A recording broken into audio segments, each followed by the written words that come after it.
So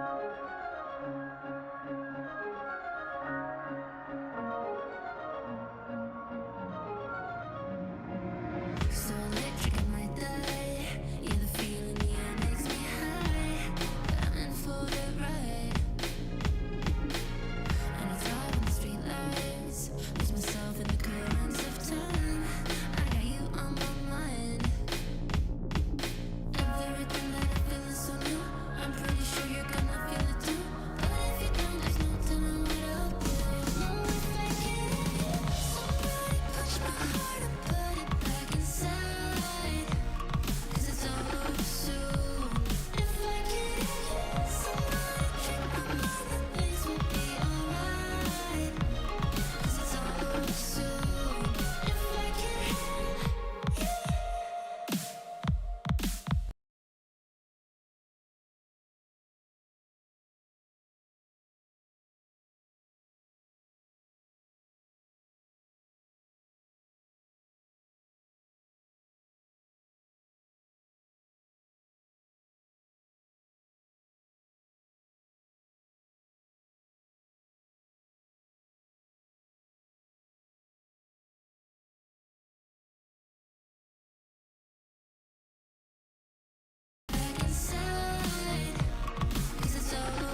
We got to start our journey back in 2022 in Dallas, and since then we went to such cities like Valencia and Katowice, but we reunite once again here in Stockholm. We have 8 teams that managed to prove that they are the best in their region, but they're here not just to get the lion's share of the prize pool, not the awards or not even the trophy.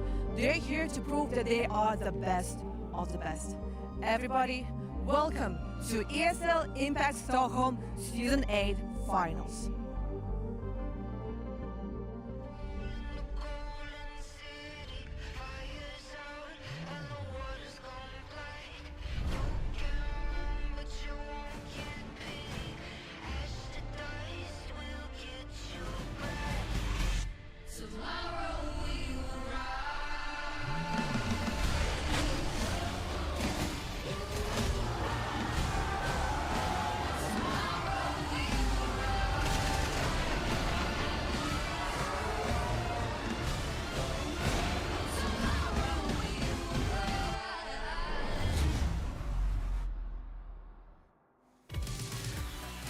Welcome to the ESL Impact Season 8 Finals here in Stockholm, Sweden. Welcome on into the studio. We've got an action-packed weekend of Counter-Strike out in front of us, and we're going to be bringing you all the analysis in between the games. I'm Darth Mike, your host. Joining me here on the desk, we got some beautiful people. We got Mac of the Mates. How you doing, Mac? Good. How you doing? I'm doing grand. Looking less hairy than last time I saw you. A little bit. Everything comes back with time. And joining us on the desk for the first time, you'll know her from her displays in the server. We got Letty coming on in. Letty, welcome to the show. Hello. Thank you so much for having me. And let's start the party. Let's start the party indeed. It's going to be quite a party. It's a celebration of women's Counter-Strike. The finals, always a great way to ring out the year, to ring out the season of Impact. And here in Stockholm as well, where we've been year after year, to really round out the calendar and round out years of Impact to this point. It's been quite a journey here, Letty. You in particular, you know, have had your own journey through the seasons of Impact. How does it feel to be culminating it right here with us? It feels a little bit weird, like, you know, like it's not my proper place, but yeah, it feels great. It feels great. It's definitely a new journey, new experience, and I really enjoy it. You're going to take to it like a duck to water, I'm sure. Some of our teams had a little bit of an interesting journey here, right? We have our different regions qualified on in. We had all of our squads make it through the online seasons of Impact. And quite a journey it was. We had tiebreakers galore. We had some tough matchups coming on in. We break that down into the three regions, North America, South America, and Europe for this one. Some wild things going on there, Mac. Yeah, some wild things. I think, look, NA, we still have the contenders that we had the last couple of times. For South America, that's where things are a little bit different, with Atrix coming in, looking like a completely new contender. And we haven't really seen what they're capable of on an international land stage. So it's going to be a fresh, I guess, a breath of fresh air seeing them in the server. A fresher breath air perhaps as well. Yeah. For a little bit more insight on it, we've got Newt over in the Newt Nook, because it's not just here in studio. We have Newt as well, so let's send it over. Newt, what's going on over there? Nothing much. It's not seeing everybody I'm walking. funny faces. Yeah. Somebody join me, please. The new Nook is available for everybody. Look at everybody this. come and join me. I can just walk right over. Oh, wow. This is so nice. For a change, I had somebody with me. This is so cool.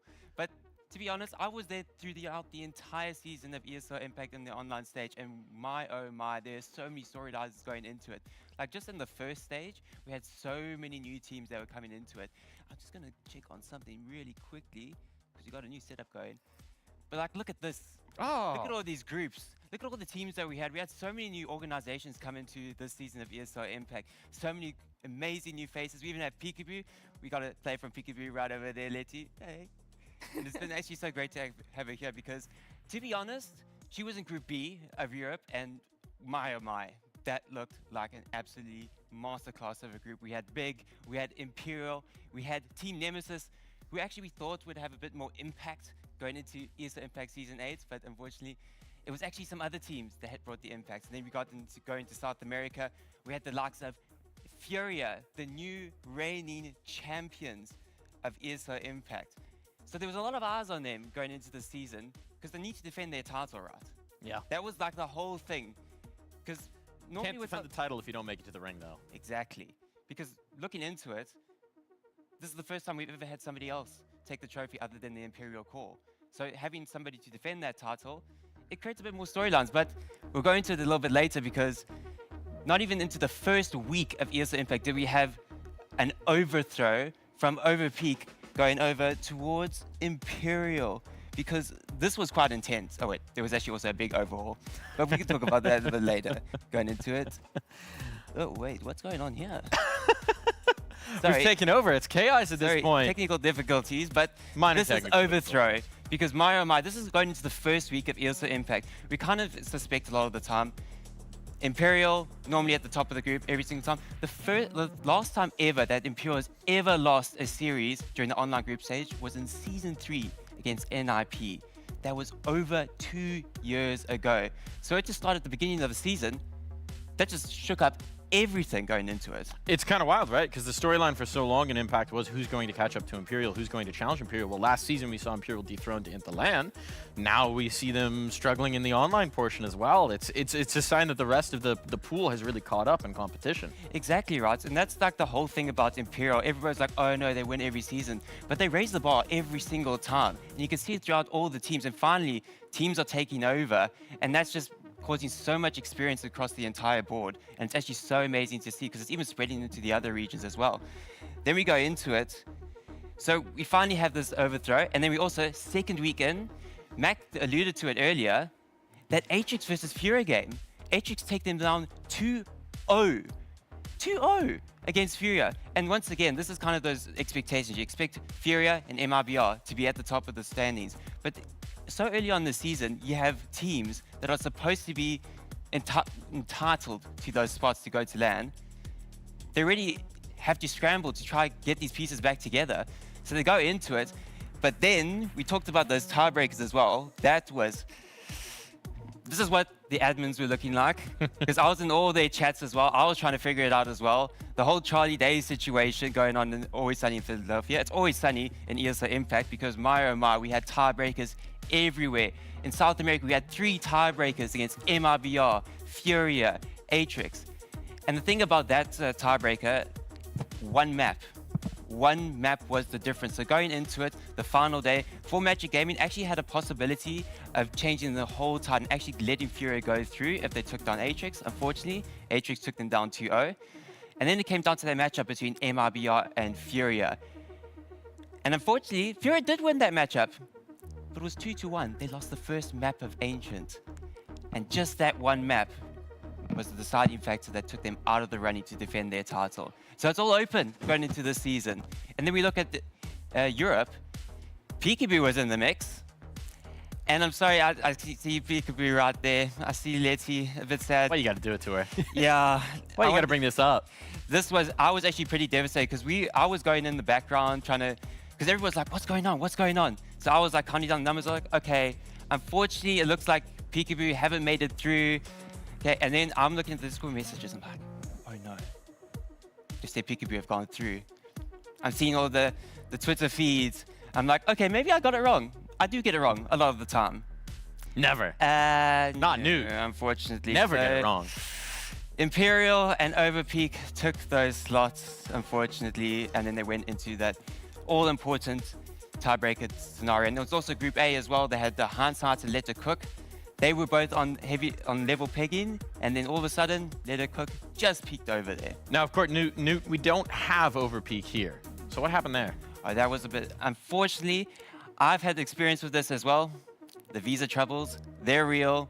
They follow me everywhere. Unfortunately, it was also with Overpeak as well. So they unfortunately did not make it. But then behind the scenes, we had a 5th place tiebreaker. Just in case whoever wins that matchup will end up coming here. So it was Let It Cook versus Flame Sharks FE. It went the entire distance. The first map, I believe, went to Flame Sharks. It was quite a dominant win, 13-8. Then the final 2 maps, Let It Cook cooked, 13-11, 13-10. Close games just to make it through. And so they were always on waiting to hear, did they get the call up? And yes, they did. They cooked a Michelin star course to make it here into the ESL Impact Season 8 finals. Hey, that's the beautiful thing about competition. Rarely does it go to plan, rarely does it go to expectations, and so often things get very messy indeed. So we've got our teams there, Newt. You've set up the menu for us very nicely here at the Michelin-starred Newt restaurant. Now I guess I'm going to take that back over, go over to our restaurant critics over here, and see what they make of it. Because we have our 8 teams, we have our squads coming on in. Now the stage is set for this season of the ESL Impact Finals, and it's an exciting one as well. Those online groups were challenging, but we've got our 8 teams. This is what we've got here. Any dark horses that you see who could really challenge for the top, or you think are going to outperform expectations here, Letty?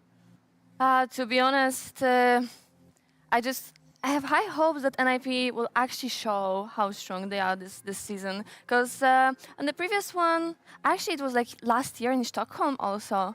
Yeah, like we played against each other like twice, I believe, in a season, and they were already very, very strong. And I think they have very strong individuals, but they just need to have this experience on LAN. And I think they actually could get it like for this year right now. So I'm really looking forward.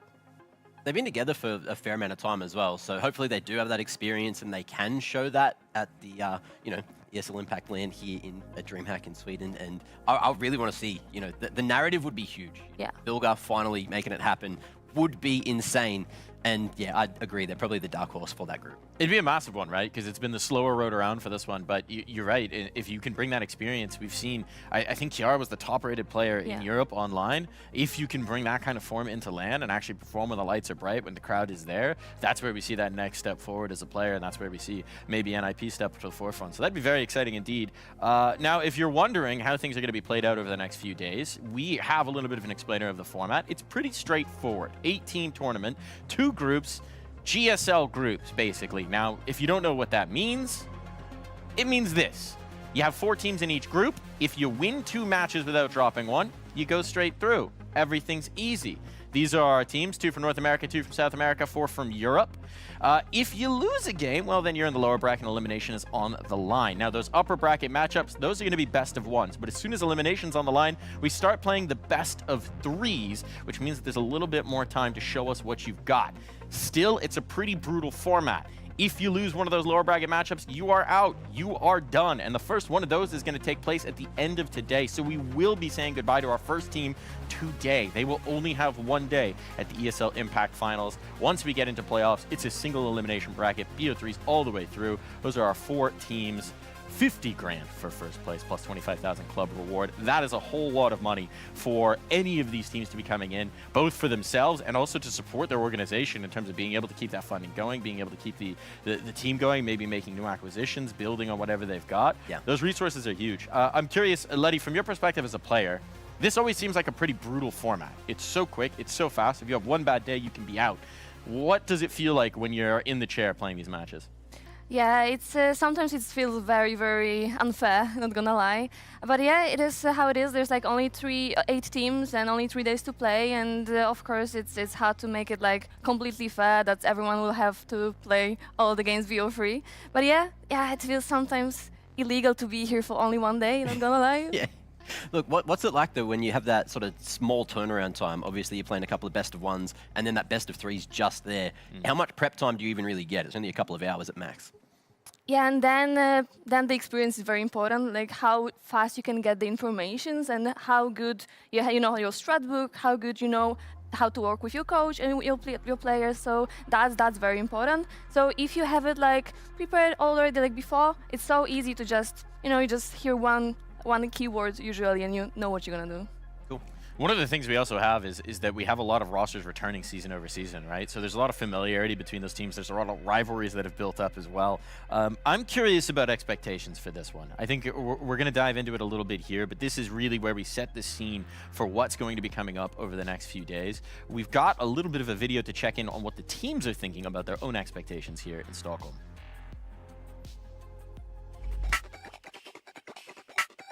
We don't have expectations, as we didn't the last time. It's the let her cook mindset. Personally, I think that the female scene is at its highest point right now that it has ever been, and I'm very hopeful and optimistic about it. I respect every single team here, and I know what they're capable of. Just seeing like our trajectory over the last few Impact seasons of like all of our players, just seeing like improvement season to season, and I expect it to be like a good competition. I think we'll make it far. I hope we win. I'm expecting a great send-off for ESL Impact. Any team can beat anyone at the moment because like the skill level is just raising and raising every time that we have a new Impact. It feels incredible to be here. I'm very excited. The atmosphere here, the crowd, the energy, it changes a lot. I expect to be very competitive. I like to scream and provoke. Yeah, I expect to be very fun also because I like to have fun. Like we still can't believe we're in here actually. It was like really hard for us to get here. So we're just like extremely happy all the time. I know it's gonna be a tough tournament. We know it's not gonna be easy, but we have great expectations. I know like we are the underdogs, but they shouldn't doubt us. we're probably like the best version within of ourselves, and everyone likes each other, so that's good. I think first and foremost is just everyone having fun. I think everyone is just gonna try to enjoy the experience, and but also at the same time just try to show the best CS we can as a whole. I mean, we are very excited as always, so we have a lot of motivation to win. I would just say good luck to everyone and enjoy the game.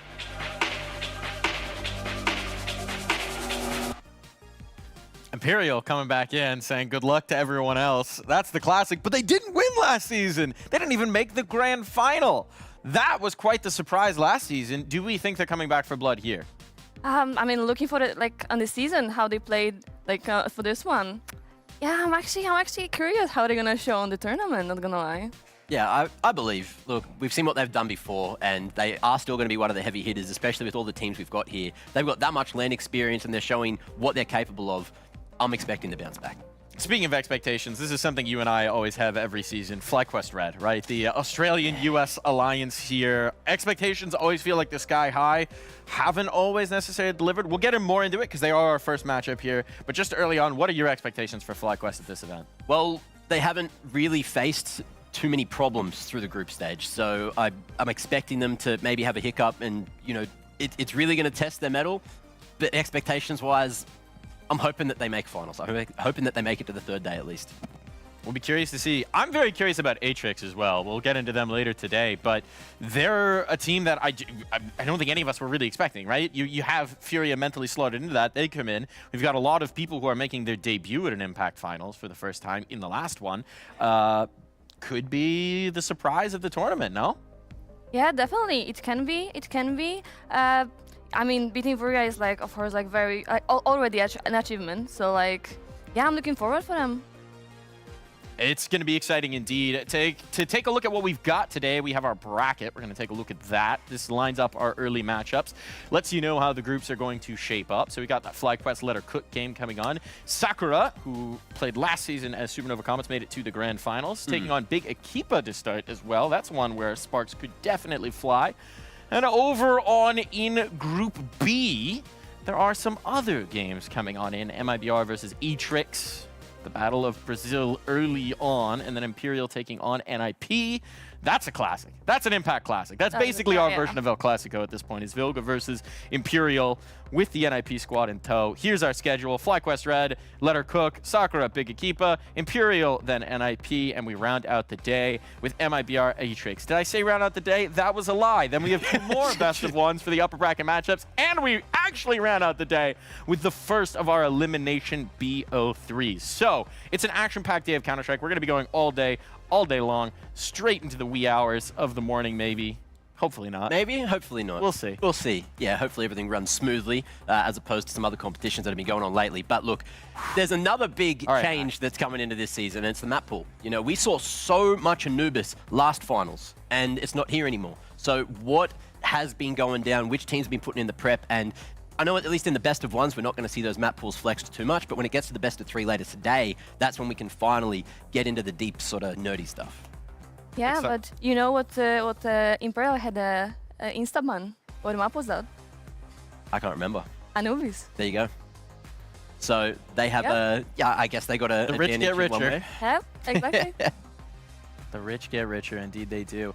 Two people who are going to be bringing the action to you with their rich voices as they move on through. We have our lovely casters ready for a check-in. Freddie and Sam on the headsets. How y'all doing this morning?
That's right. It's our turn to yap right now, casters. You get more time later. But for now, it's back into the studio, and we're going to be diving into our matchup in just a moment here. But you know what? That moment is now. Let's go ahead. Let's do it. Let's roll it. FlyQuest RED taking on Let Her Cook. The FlyQuest RED squad here in pink. And we've touched on it already a little bit, but this feels like it's got to be the season where we see the results come to fruition for FlyQuest. Yeah, I feel like you hit the nail on the head, and they said as well, you know, that they all like each other. So that's obviously a great place to start, you know, good chemistry in the server. And then Let Her Cook, look, a bit more of an unknown. Obviously playing in Europe is a stronger area, stronger region to sort of get that practice in. And I'm sure, Letty, you would have practiced against them at least a few times this season, right? Letty, do they practice? Well, that's very hard to say, not gonna lie. That's very hard to say. But to be honest, okay. You know what? You know what?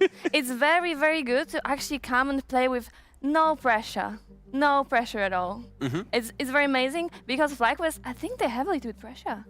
Yeah, well, you're coming in as that top seed out of NA. You've got a lot of points to prove, and you've got a lot of regions all sort of hoping that it's going to go well, finally, because historically, they kind of don't make it through the groups. You know, things haven't been going right for the last couple of finals, and this is their last real chance here. Yeah, and I think pressure is absolutely the right word because, I mean, we can look at the story of FlyQuest RED. The RED program has been in ESL Impact since the beginning of it, since before ESL Impact existed.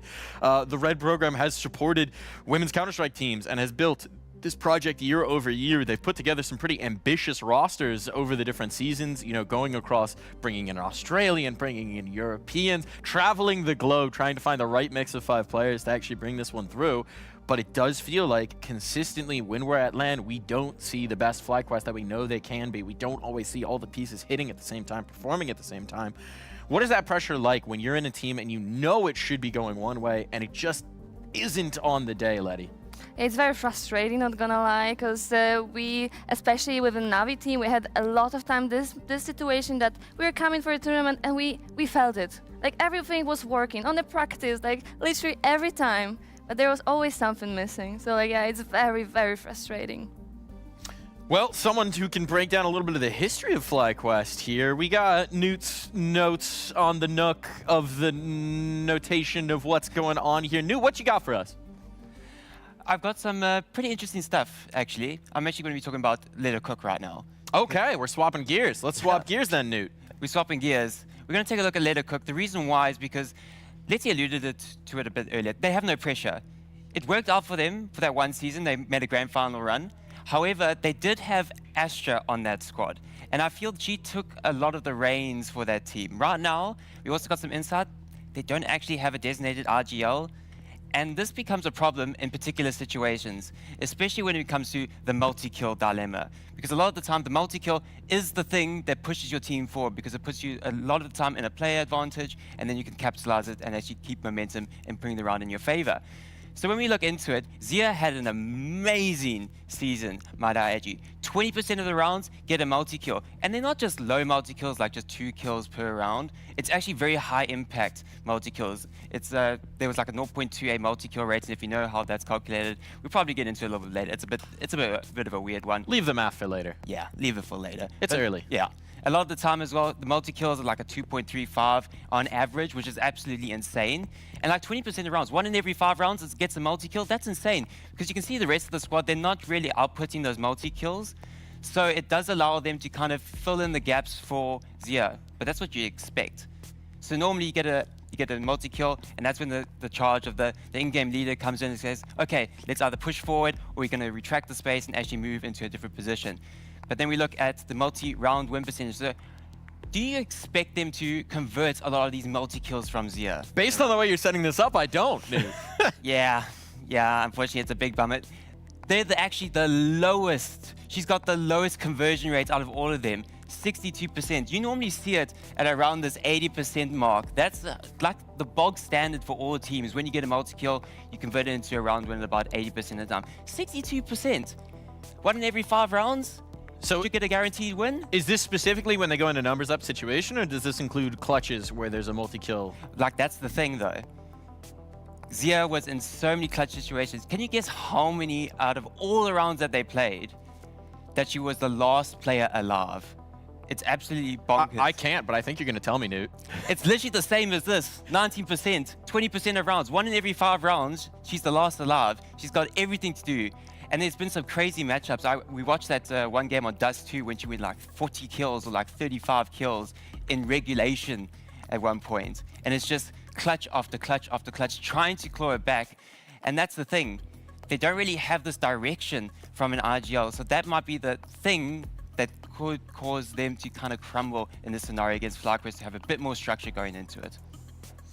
We'll see if they can. We'll see if they can do it, because FlyQuest, as we know, are going to be a tough opponent to deal with. Diving back on over into the desk, I'll walk on over, leave Newt to his nooks and his notes and his notations and his stats and his numbers. Some of those numbers were bigger than I can count. But what I do know is one thing.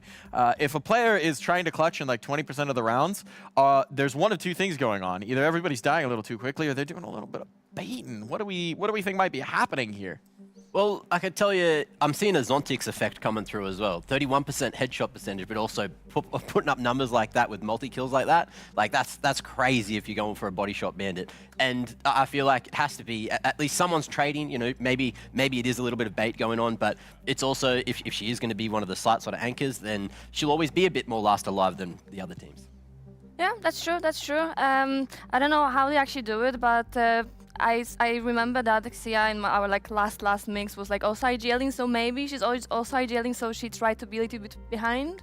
You never know. You never know how it works there. You never do, but we're going to get a window into how it works. We'll talk again about our other squad as well, diving back into the FlyQuest conversation and their history of results here, because again, storied history here in ESL Impact. They have played every season in one form or another with a Red program. Goose has been here for the whole dang thing. We've had a few different iterations of this roster as well, and they've had some really ambitious seasons. These are their online results outside of last season where they came second. They've topped North America every damn time, but when it gets to LAN, it hasn't always delivered. They've had some playoff appearances, they've had some semis, but we've also seen a lot of disappointment in the groups. Why do you think the online form doesn't always translate when we get to the actual finals here? That's the experience on tournament. It's a different place, different computer, literally everything different. And since we don't have that many tournaments, it's so hard to actually get used to the new environment. So I think that has like very huge part of it, basically. It can also be things like, you know, best of ones. You can't be a slow starting team because you only have that one chance before you go to the lower bracket. If you end up down there, that's when you can finally flex the map pool. And let's see where we're going to be playing this on as well, because I think it's going to matter a lot. Mirage, yeah, it's pretty balanced map for, you know, both these teams. I don't know which way it's going to go though. Especially maybe for a Letter Cook that we know is a little looser in style at times. Mirage tends to flatter that at times. Yeah. Yeah, I mean, I'm actually surprised it's a kind of Mirage, because I remember there was a rule, you never pick the Mirage against a mix. It was very common. So I guess FlyQuest needs to have very good preparation. Yeah, I think they have to have pretty good prep. Like, you bring up a solid point. Like, all puggers around the world, you know, teams that don't have that leadership, they do love to play a lot of Mirage, and it can always lead to an upset. So we'll see if FlyQuest are going to be ready for that. They managed to let it go all the way back to the middle of the map pool. Look, Dust 2 or Mirage as the final selection. That's going to lend itself to Let It Cook for sure. Yeah, I'm sure Let Her Cook are rubbing their hands together watching this one, thinking, now this gives us a real shot at this. This is a team, I mean, they started our expectations video, right? And they put it very aptly. We have no expectations. Whatever happens, that's the Let Her Cook way. We'll see what happens. So no pressure on their shoulders, all the weight of expectation on FlyQuest. And we're going to Mirage. We're going to get into it here in a moment, but what are your thoughts? Who's winning this one, Letty? FlyQuest. FlyQuest? Fingers crossed, FlyQuest, please. This doesn't seem that confident for either of you. It's Mirage, man. No one can be confident. What about you? Surely. I mean, yes. I believe FlyQuest will do it. I think that we have these expectations every season, but this is the season where I really do believe they've got the right balance, they've got the right mix, they've had the consistent team, they've had all their players in the right continent for long enough to actually practice to play together. Why not? Let's go. Quick thoughts. Closer, not close. Mac. I think it's going to be tight, like 13-11. Same, 13-10. A tight game on deck to start out ESL Impact, and we wouldn't have it any other way. It's time for Season 8 Finals to begin. It's time for our casters to take it away.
the last part of that half there, guys. Yeah. Let's just make sure in the second half, Nice. again, Nice. let's Nice. play Nice. very Nice. fucking confident. Like, Jungle, Demo jungle, joining the jungle. scrim yesterday, you guys are playing very decisive.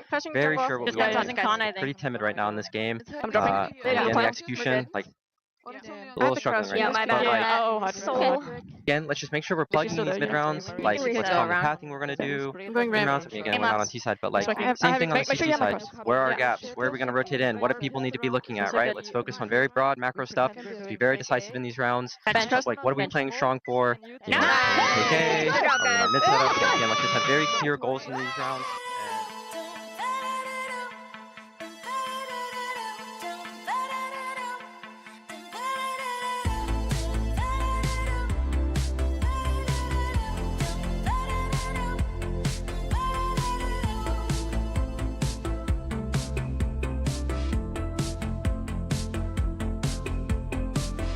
No one can tell you what lies ahead for you. It ain't over, it's only just begun. Somehow you gotta let yourself go. No point in hiding in the shadows, 'cause all you gotta do is believe. And now it's time for you to step into the light. Like spread your little wings and start to fly. 'Cause you just need to love the life you're living. Step into the light.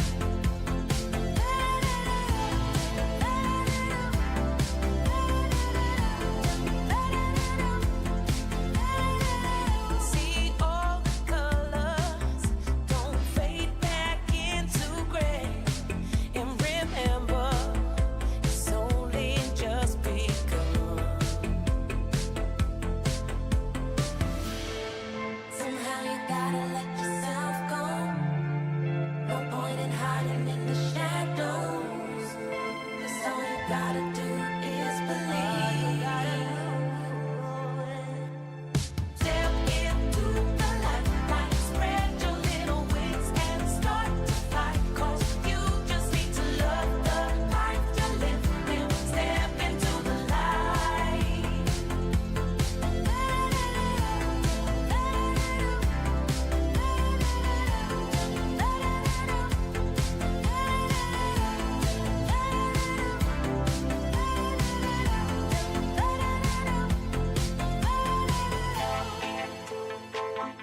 Spread your little wings and start to fly. 'Cause you just need to love the life you're living. Step into the light.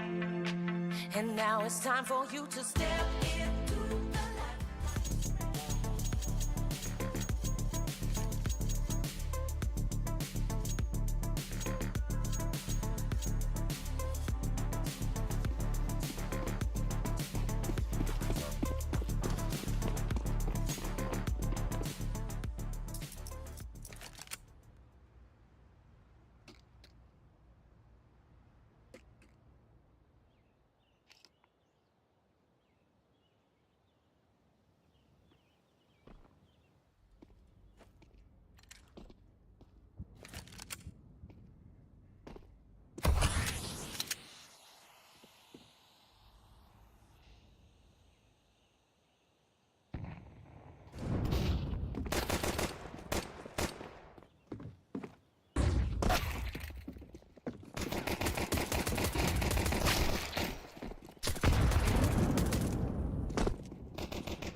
Scaling.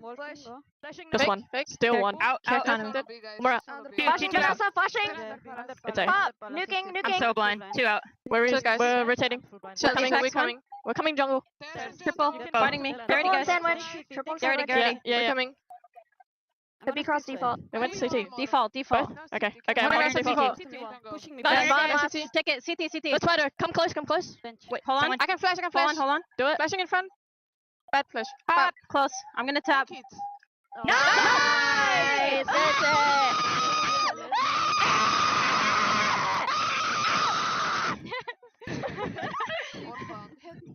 That's it! My game is stuttering. It's so cute. That was an amazing reaction, but in the end of the day, it is Let Her Cook who are getting the W. It did take you, Spike, a few rounds to actually close it. Why is that? I mean, that was mainly because we wanted to experiment a little bit. We were like, Jana was suggesting an A rush, and I was like, okay, sure. I mean, I trust you. No worries, we can do it. And then I noticed that the slow default worked against them a couple of times because they weren't really contesting mid. So I suggested, okay, let's just do the slow default. But then on the slow defaults, we experimented a bit, trying to get the peak towards B. We lost the duel, and then everything crumbled again.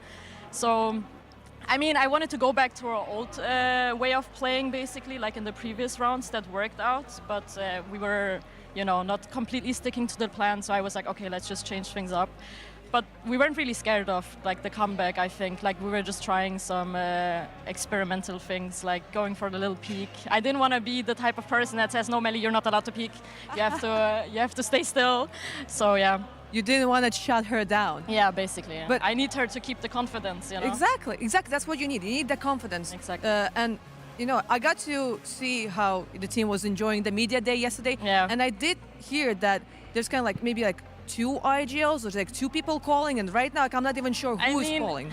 So the thing is, we didn't expect to come here, right? The whole season we were not pracking, as everyone knows. I mean, it's not a secret. You could see by our gameplay that it wasn't really full of prac. I think we were the only team that didn't prac at all the whole season.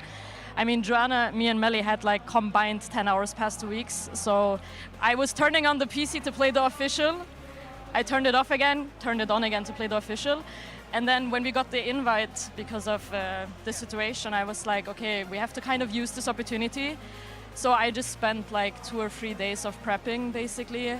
And then I told everyone what the plan is. I was obviously watching our opponents and stuff. And well, it worked out in our favor. I mean, and it's kind of difficult for FlyQuest as well because they didn't know what they should expect, kind of, because if they watched our demos, they're gonna think we're just pugging, which is valid. We were just pugging. Yeah. So yeah, I think it was kind of a surprise for them too, probably, I would assume. So yeah, I mean, it's a tough game for them because I think, yeah, it's unexpected. And kind of throughout the video, you kind of managed to put them in a situation where they had to choose between Dust 2 and Mirage, the maps that are actually known for pugging. Exactly. Maybe it was a bit of a mistake, letting the whole video go for like that for them. I think so too, actually. But then again, given that it's a best of 1, we have a huge advantage as a team that didn't prac, obviously, because we can ban 3 maps, and we just banned the try-hard maps. And I prepared every other map that was a possibility. So even if it went the other way, we would have been prepared because I, prepared it kind of, sufficiently. So, yeah. But it means now with this win, your next opponent is going to be either Sakura, another North American representative, or it's going to be Big, which is, Jenny's previous team. Yeah, I mean, who do you think is going to be? I think it could go either way as well. It's going to be, emotions are going to be in play, I would assume. But then again, we're all professional. We're all kind of friends. So I don't think it's going to be that big of a deal. I could feel today that people were confident. They weren't very shaky. So that's already a great start. We need confidence on our side. And the preparation is done. So, I mean, it's 50-50. We don't know what to expect either. It could go either way. So. Yeah, we're happy to be here, and we're just using this opportunity. Don't want to go to waste, so yeah. Well, you're happy to be here. I'm happy to have you here. Thank you very much for the interview, and one more time, congratulations. Thank you so much. Let's go back to the desk. That was a wild interview. Didn't crack all season long. Turned on the PC to play your officials, turned it off again, realized you were coming here, prepped for 3 days, and then stomped FlyQuest RED at the beginning. I mean, look, the end scoreline was a little bit of a cosmetic comeback. It looked better.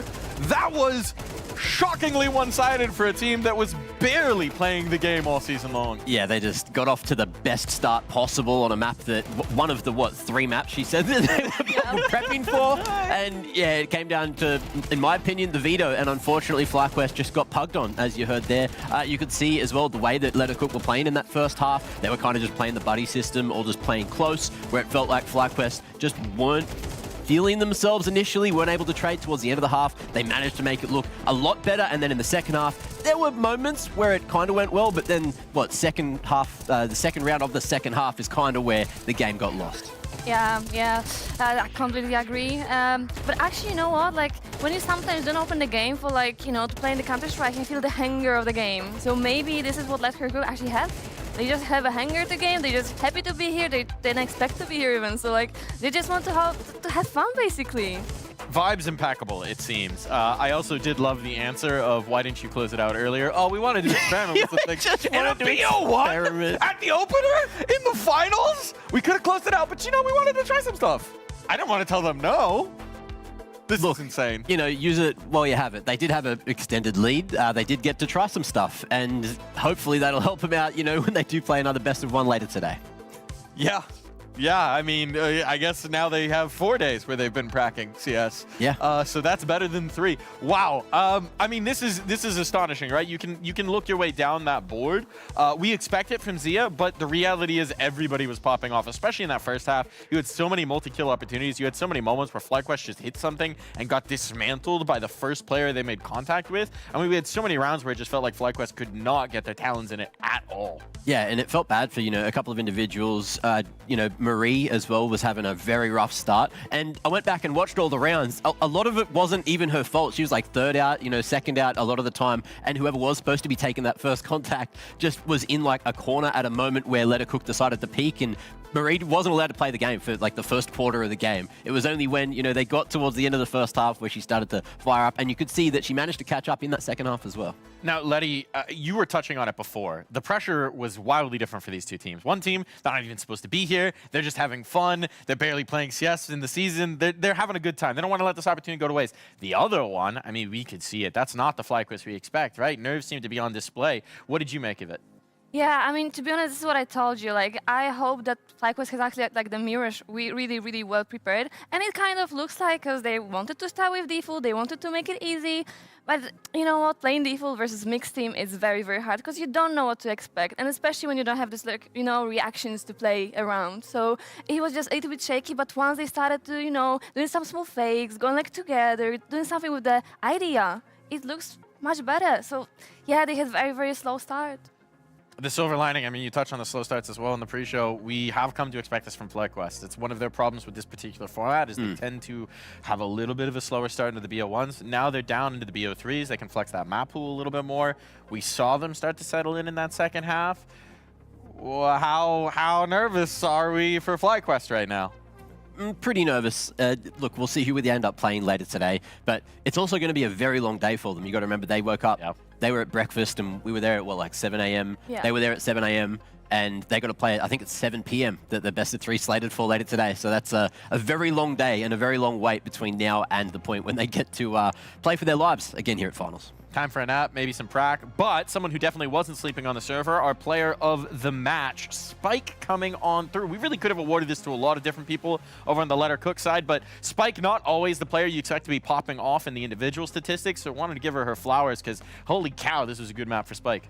Yeah, I completely agree, and especially the whole team actually played really good. They didn't have any player that was below the average, which is very, very nice. And yeah, I'm really surprised Spike's performance, because I swear to God, I didn't expect her to do that good job. I'm really, really proud. Look, some players just have it on LAN, and I feel like Spike finally got to show that she's capable of it. Certainly is displayed very well. I think Let Her Cook are a dangerous team, right? It's that lack of pressure, it's that magic, and especially in the BO1s, right? They put it nicely. You never know. It's a bit of a 50-50 in a BO1. Things can get real weird in Counter-Strike, and things could get real weird in our next game as well. Before then, we're going to take a quick break. When we come back, more Counter-Strike coming your way. Sakura taking on big Equipa here in just a few moments. That what lay on the other side of this, the break that we are going to get to in just this moment right now.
questioning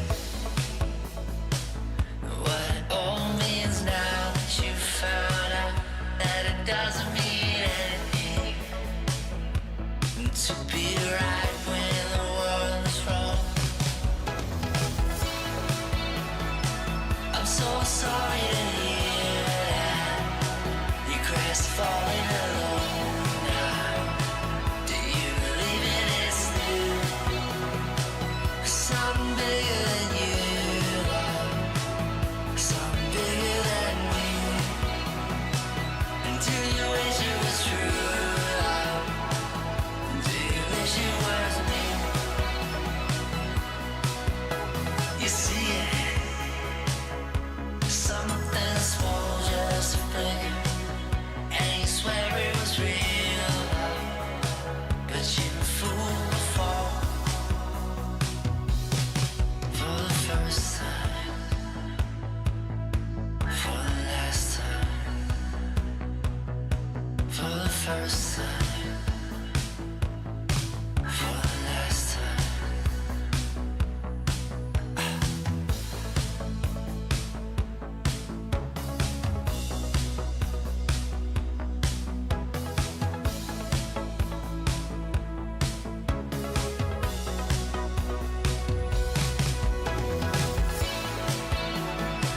I'm so sorry to hear that you crashed falling alone now.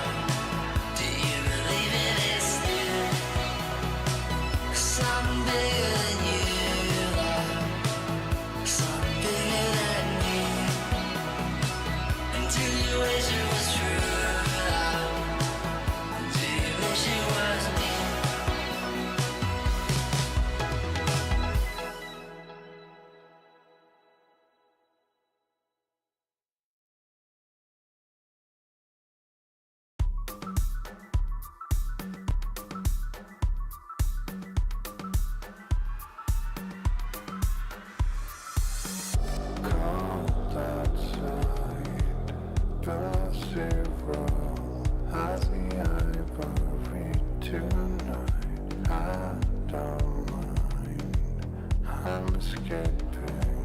I'm escaping in the dark. Thousand crystal sculptures, endless dynasties. Every time I close my eyes, can't help but wonder.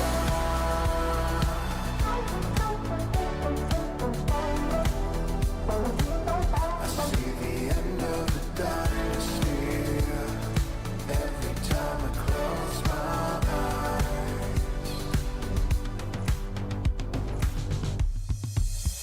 Blinding lights, casting shadows. I see ebony sometimes. I'm watching over you tonight. Thousand crystal sculptures, endless dynasties. Every time I close my eyes, can't help but wonder.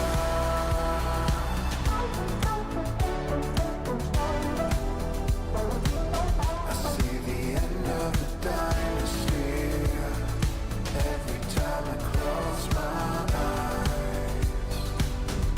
Can't help but wonder why. I see the end of the dynasty every time I close my eyes.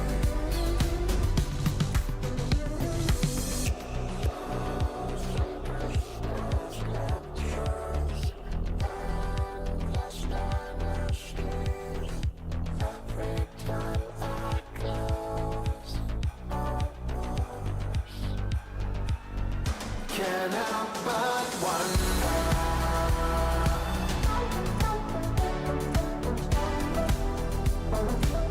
I see the end of a dynasty every time I close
Welcome back to the ESL Impact Season 8 Finals. We're ready for our second matchup of the day. Still in the thick of the BO1s. We got Sakura taking on Big Equipa, and now there are a lot of expectations on these two teams.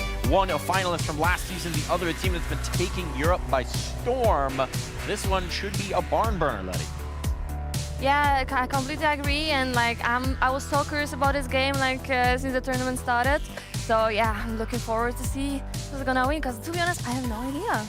Yeah, it's going to be an interesting one. Like Sakura last finals were managing to just do so much good work, but I just had a quick look at the match page and they're on a bit of a loss streak right now. So it's time for a bounce back, in my opinion. But the thing is, up against Big Equipa, I don't know if they're going to be able to do it.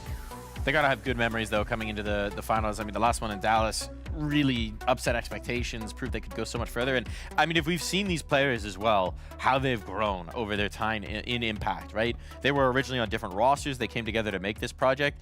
They've always had firepower. They've always had the individual prowess. But really, when this roster formed, they had nothing in terms of the team play. And the growth that they've had over these last few seasons, these last few years, has been extraordinary. It's quite impressive. And to break down a little bit more about Sakura, who, again, if you're curious, they were playing as Shimmer during the regular season. They were playing as the Supernova Comets last season when they made the finals. But for a little more detail on it, we got to visit over to the Newt Nook. So I'm going to go on a little journey. We're going on a walk through my neighborhood of this studio, on over to Newt. Newt, hello, my friend. What do you got for us? I got something very interesting, because for me, this feels like a bit of redemption. Because last season, I did something, I drew something, but there was a lot of context behind it, and I don't think I got to it.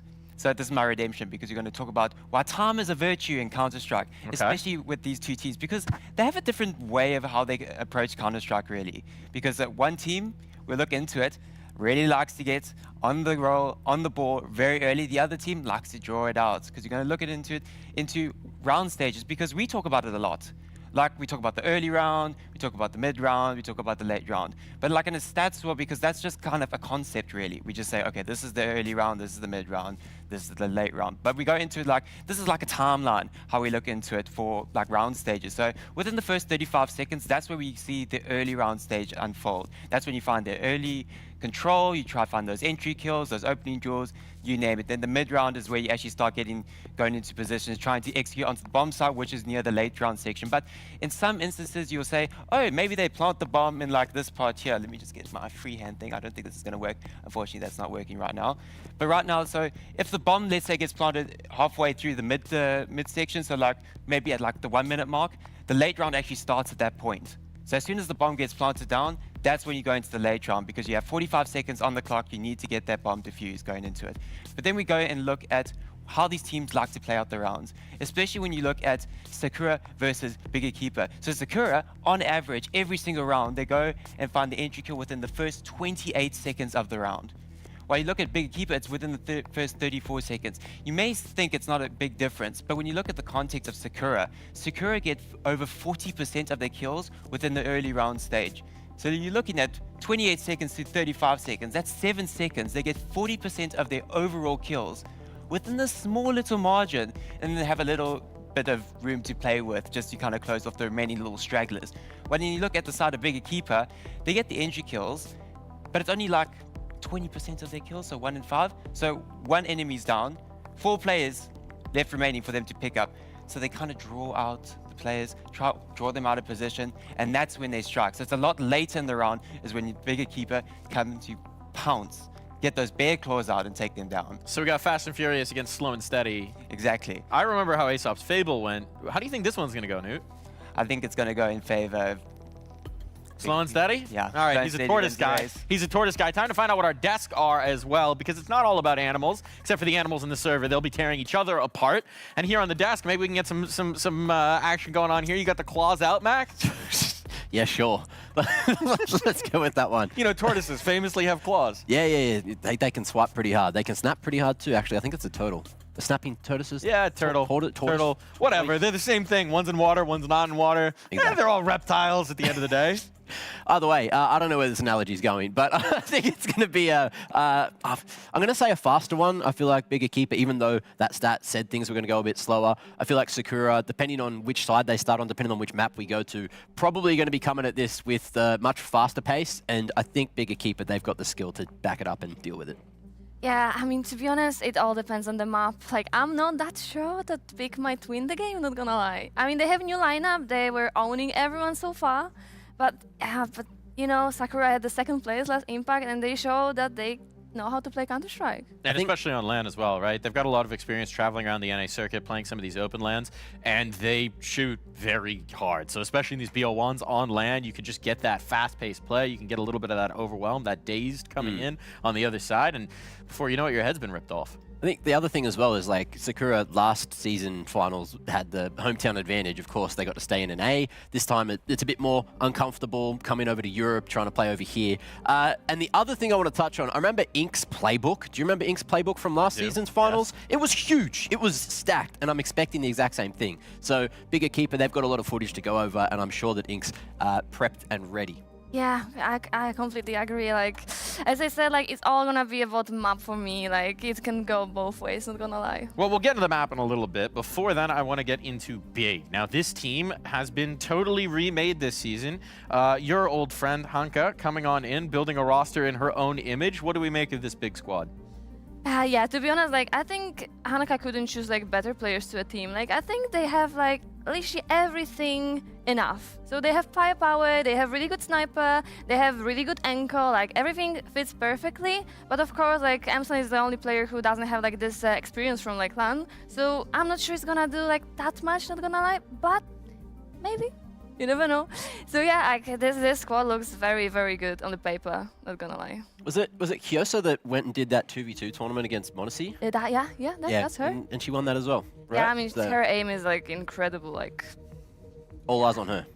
All eyes indeed. Sharp on the server for this squad. I mean, we've seen some really bonkers individual performances. They've got that team play as well.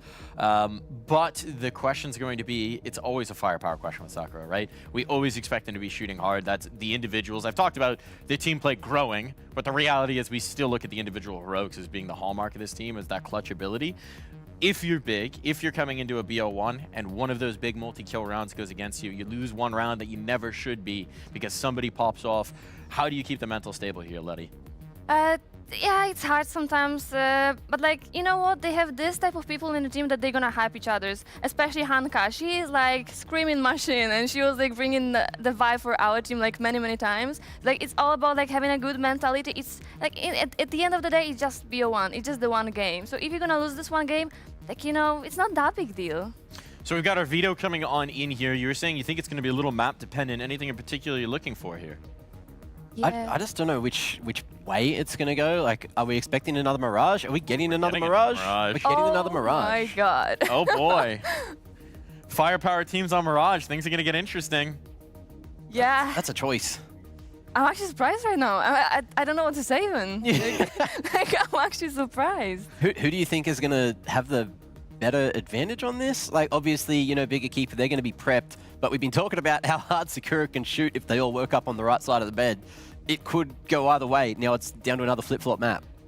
Flip-flop map, indeed. That's kind of the way we like it. Neutral territory here. One other aspect of big Equipa that we haven't touched on yet, Astra, right? She's come through with a lot of different rosters over the years. She's IGL'd a lot of different rosters to success, whether they're French teams, whether they were international teams. We have a pretty long track record of Astra piloting basically any iteration of a team to a lot of success here at Impact Finals. How do we think she's going to have her impact today? Yeah, to be honest, like, she also played with Hanka and Vivo in previous teams, so I think they have, like, this core kind of connection which can, like, literally help for them. So yeah, I think it's a good start. Yeah, I know, you know, at least Hanka, we can assume that she's going to be incredibly happy to have Astra calling for them again. We spoke to her at last finals when she was here on the desk, and she was hoping that at some point in the future that she was going to be able to link up with Astra again, and they have managed to do that, and they found, you know, incredible success so far, and I'm hoping that we get to see a bit of that success here on the stage. But yeah, best of ones, you see it in the major, things can go completely out of control, and you see it here as well over to that first series of the day. Things can completely get out of control, so who knows where this is going. They do indeed. Who knows indeed, but it is your job to know, so I'm gonna make you say it. Who do you think's winning this one, Mac? I'll go big Equipa. Letty? I'll go Sakura. Okay, all right. The Mirage has brought out a little bit of spice here. We've got competition between the two analysts. Why are Big winning it, Mac? Because Kyosa's just going to go absolutely crazy. Why are Sakura taking this? they're just shooting so hard, and Mirage is the map that you actually need to shoot to win the map. Okay. Mirage on deck. Things are getting interesting indeed. We're expecting sparks in the server. We're expecting a whole lot of firepower between these two teams. So we've got to go to the big guns. We got to bring in the big voices. And that means it's time for your casters. It's time for Freddy and Sam to take this thing away. Off you go!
brimming with confidence indeed, because that one, we said it was going to be fireworks. I don't know if we expected the fireworks to be so one-sided. Yeah. Magic coming through from Sakura. 9 rounds in a row in that first half off of an eco win. This is the firepower. This is the X factor that we know this team can bring. And they brought it, and someone on the desk was correct about it, and it wasn't me. Yeah. It was the expert. Genius. First desk, always right.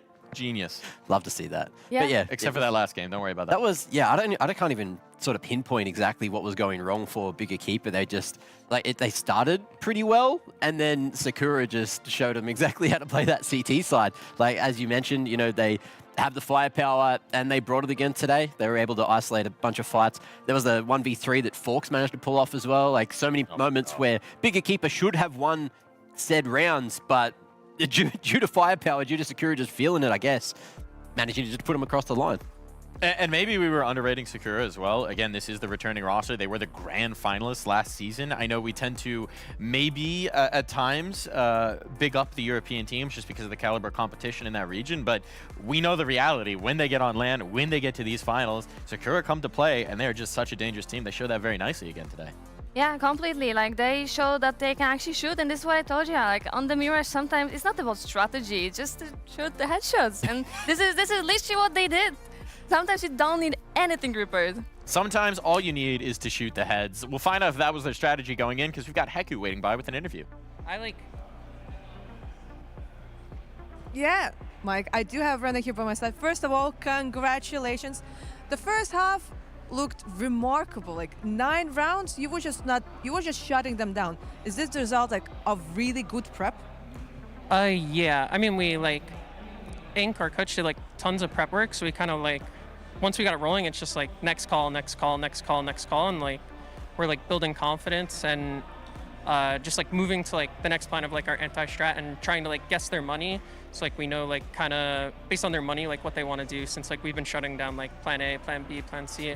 They did some stuff we didn't necessarily expect, but it didn't work out for them first timing. The up boost behind the smoke top mid didn't really catch me and Con. I didn't necessarily expect that from them, but we're able to just keep moving next call, and everyone's fighting off each other and really high energy. And you were also getting the rounds kind of that you were, let's say, not supposed to get, you know? Maybe I guess it was against the odds. Maybe it was because there was less pressure in that round, or what was the cause? I mean, we're a really scrappy team, so we're always good for 1 or 2 just complete BS rounds where we can kind of make anything happen. Lydia's I've seen Lydia full ace, Fox with USP no armor. I've just seen so much stuff where it's breaking the rules and it doesn't make sense for Counter-Strike, and it's just okay, you want to do this on an eco, go do it. Go do your thing, I'll let you play. Just go kill, just go and get us the win. But I do remember, I just need to point out, in Dallas, I got introduced to the big strat book, and as I know, it became even bigger. What are the changes now? Yeah, it's a bit bigger. I mean, we've kind of touched every map too. We've played a little bit of train, so we have a book for that now too. We didn't have one back in Dallas, but it's we removed some old stuff and brought in some new stuff, but a lot of the old stuff we removed, we can still just run. It's in the back of our heads, but we have more up-to-date stuff from the last 3 months that we've been practicing. Because Fox said that now with the amount of information that you have, all the printouts, you just gotta keep on checking out what are they supposed to do. Now the biggest question is, your next opponent is gonna be let her cook, and considering that you are a team that really likes to do prep, how can you even make prep against a team like that? I mean, we are a team that likes to prep, but kind of how it's shown in the eco, we are a really scrappy team too. So I was watching your interview with I forget the player's name from LHC. Spike, yeah. Spike. Okay, I wasn't sure if that was actually the alias or but she basically said that they were just pugging it out. I mean, we play North American Counter-Strike, so that's pretty much our area of expertise. So I mean, I'm looking forward to that game. We'll probably just play our own game at that point. But considering that so far both of the teams actually got to play Mirage, would will you consider maybe avoiding the map or maybe the other way around? Because like you actually got to see them on Mirage. Yeah. I don't think we'll avoid it. I mean, Mirage is a map that like I love Mirage. It's like my favorite map, but we don't really like stray away from anything in vetoes. We kind of just like play to our strengths. So like if it's a map that we think we can play, like we're probably just gonna play it. Like we love to like pug and just run around. So if they want to pug on a pug map, like we'd love to meet them there. Such a big book, so many strats, but in the end of the day, if you get to pug, you gotta pug. Yeah, I mean, we love it. We love it. All right, thank you very much for the interview. One more time, congratulations, and let's go back to the desk. They knew what they were about over on the Sakura side. They came prepared, they came ready to rumble, and once they got rolling, they were moving indeed, weren't they, Letty? Yeah, they showed like really good Counter-Strike today. Fantastic interview as well. I mean, talking about the fact that they like to have that preparation, they like to have the depth of the map pool, but ultimately they're still an NICS team.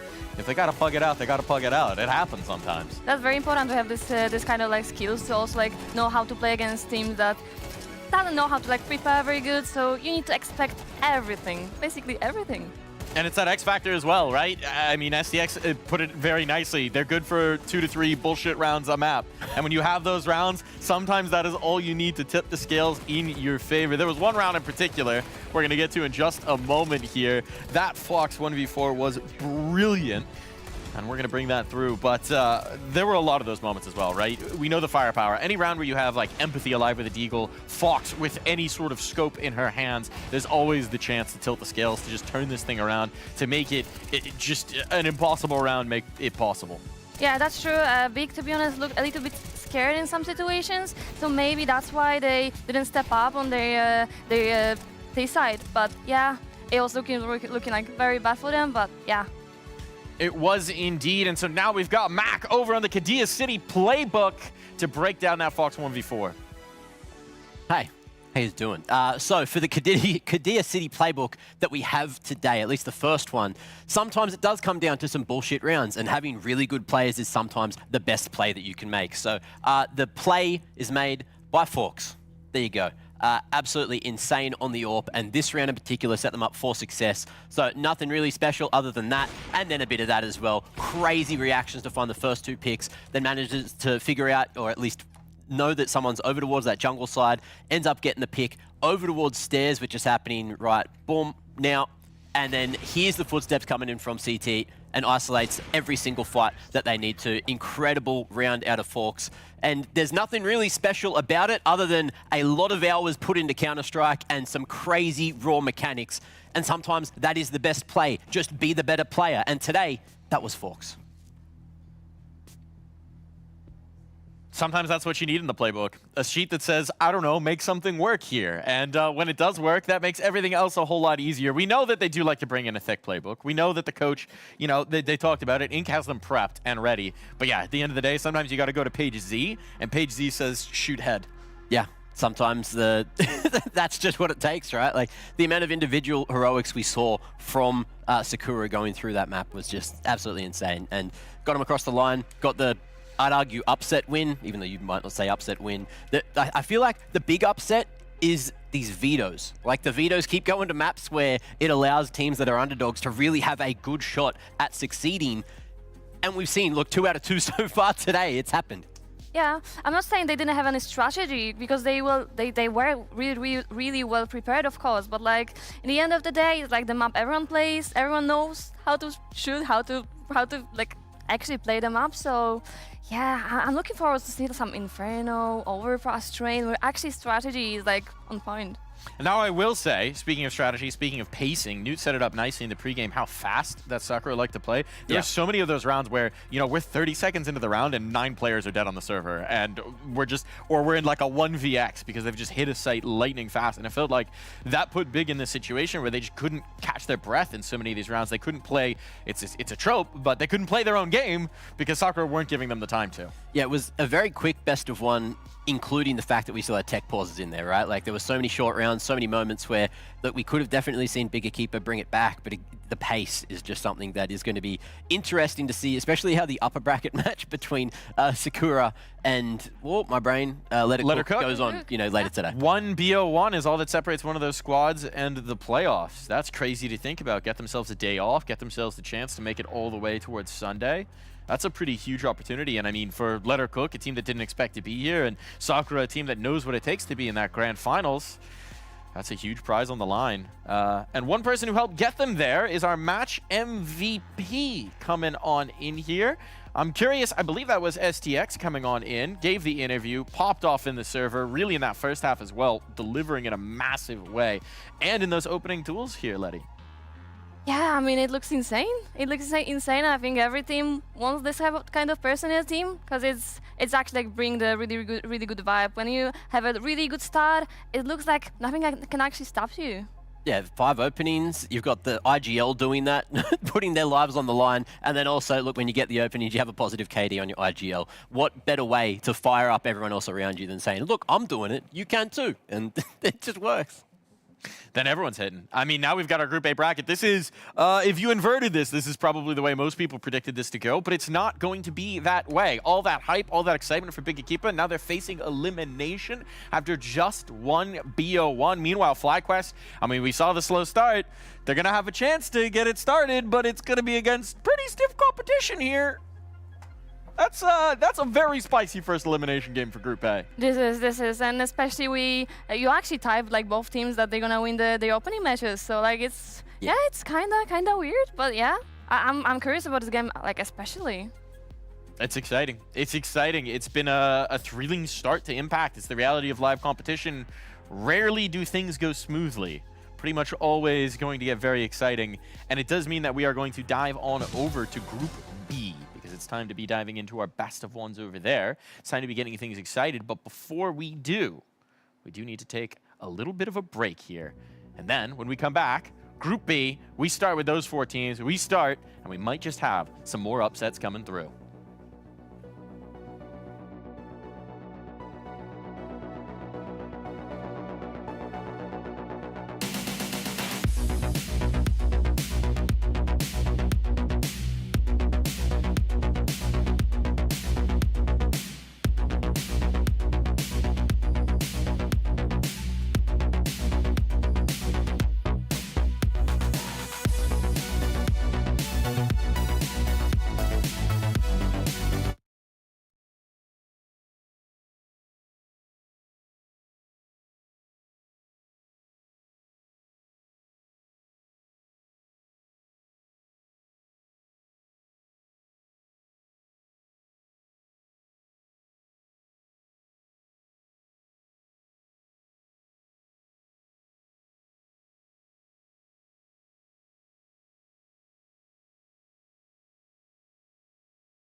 I could walk through fire, blow up the storm and see the light, yeah. I told my friends that I could run on water, and they said nobody can. They'll see me flying through the sky, yeah. Play hide and seek behind the clouds. I show my friends that I'm not scared of dreaming, and I'll do that again, over and over again. Suddenly, the heart and chest feels heavy. The calm is just a memory. It's failing me, and I know I could never surrender. My beating heart, it won't give up. As long as I am here, I'll never stop. They say I can't, I say, so what? Just watch me go like a supernova. My beating heart is like a drum. You know I run through life forever, yeah. They say I can't, I say, so what? Just watch me go like a supernova. Light up the dark, I'm superhuman. I'm spreading stardust into oceans. I wanna go up high and close my eyes to places nobody found. I'll never come down. Suddenly, the heart and chest feels heavenly. The calm is not a memory. It's here with me, and I know I will never surrender. My beating heart, it won't give up. As long as I am here, I'll never stop. They say I can't, I say, so what? Just watch me go like a supernova. My beating heart hits like a drum. You know I run through life forever young. They say I can't, I say, so what? Just watch me go like a supernova.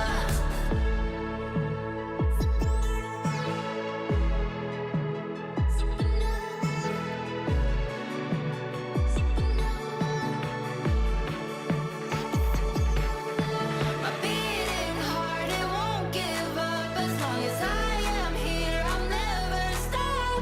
They say I can't, I say, so what? So what? So what? So what?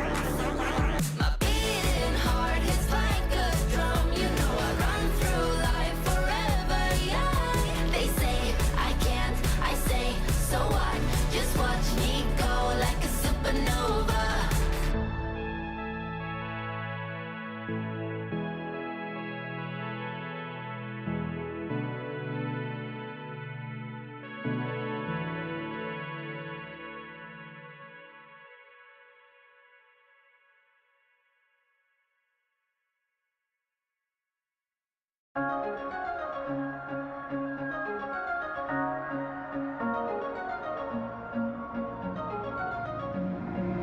So electric in my thigh.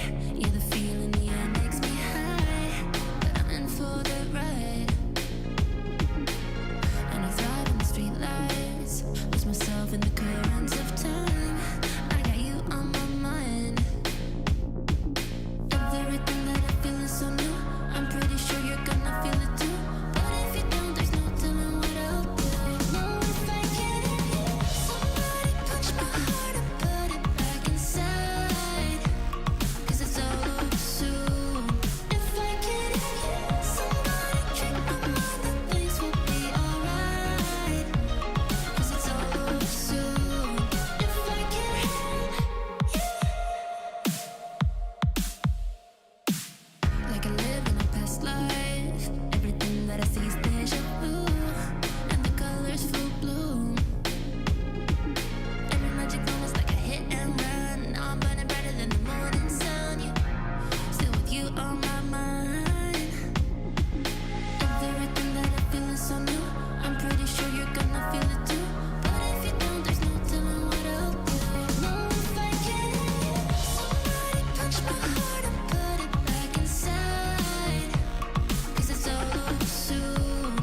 And now it's time for you to step into the light. Like spread your little wings and start to fly. 'Cause you just need to love the life you live and step into the light.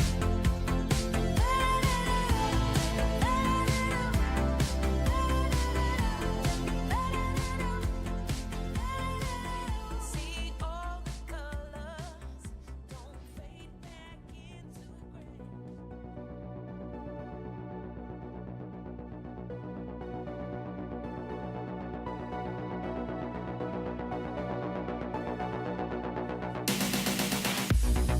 Welcome back to the ESL Impact Season 8 Finals, where we've got what could be our marquee matchup of the day. The many-time champion Imperial take on a familiar foe as NIP step to the plate once more to attempt to dethrone them. There's a lot of familiarity between these two teams. There's a lot of history between these two teams, and now we will enter another chapter in what has become a bit of the El Clasico of Impact. What a matchup we've got ahead of us here. It's a big one. It's a big one. Lots of marbles on the table here. Who's going to take the majority of them is a big question. All of the marbles, perhaps. We've had how many upsets today already? You know, there's, on paper, a pretty heavy favorite here, but with best of ones and with a weird, wacky map pool going either way, we don't actually know how this one's going to play out. But it feels like, in particular this season, Imperial are more mortal than we've ever seen them, and NIP, meanwhile, have been surging here, Letty. Do you think this match is an upset, or is this very close? Oh, to be honest, I have a feeling it's gonna be very, very close. Because, like, of course, like NIP had like very, very solid season. They won every single game very easily, I would say. But meanwhile, where Imperial had some struggles in the whole season. But yeah, like you never know, because Imperial went to the grand finals like so many times. They have this experience. They know how to win on the stage. So that's gonna be rough. They have a fresh face as well, and they're also on a 7-win streak. So there are different things coming into this that, you know, maybe some things like the win streak are a bit more prevalent, but, you know, a new face is something that they haven't really changed up too regularly. No, very few changes. But yeah, that new phase Veen coming in, you know, fresh off that victory as well at the FPL, the other FPL. There's a couple of those in the scene. But yeah, it was very exciting as well that they could get it done on land in a best of 5, even with that change, right? We know the pedigree of this team. This is a championship caliber team. They have lifted 6 out of 7 Impact trophies with this roster, with this core. That is pedigree as far as it goes, right? You can just, you can't bet against Imperial. Yeah, that's true. Like, you always, whenever you see on the cameras, they always so focused. They never think they're gonna lose the map. They are never stressed. You cannot see it on their faces. They're locked in. But someone who might be stressed, because we're about to go to him, is Newt over in his nook. Newt, are you feeling stressed right now? If I get too stressed, I might explode. But don't worry, I won't explode.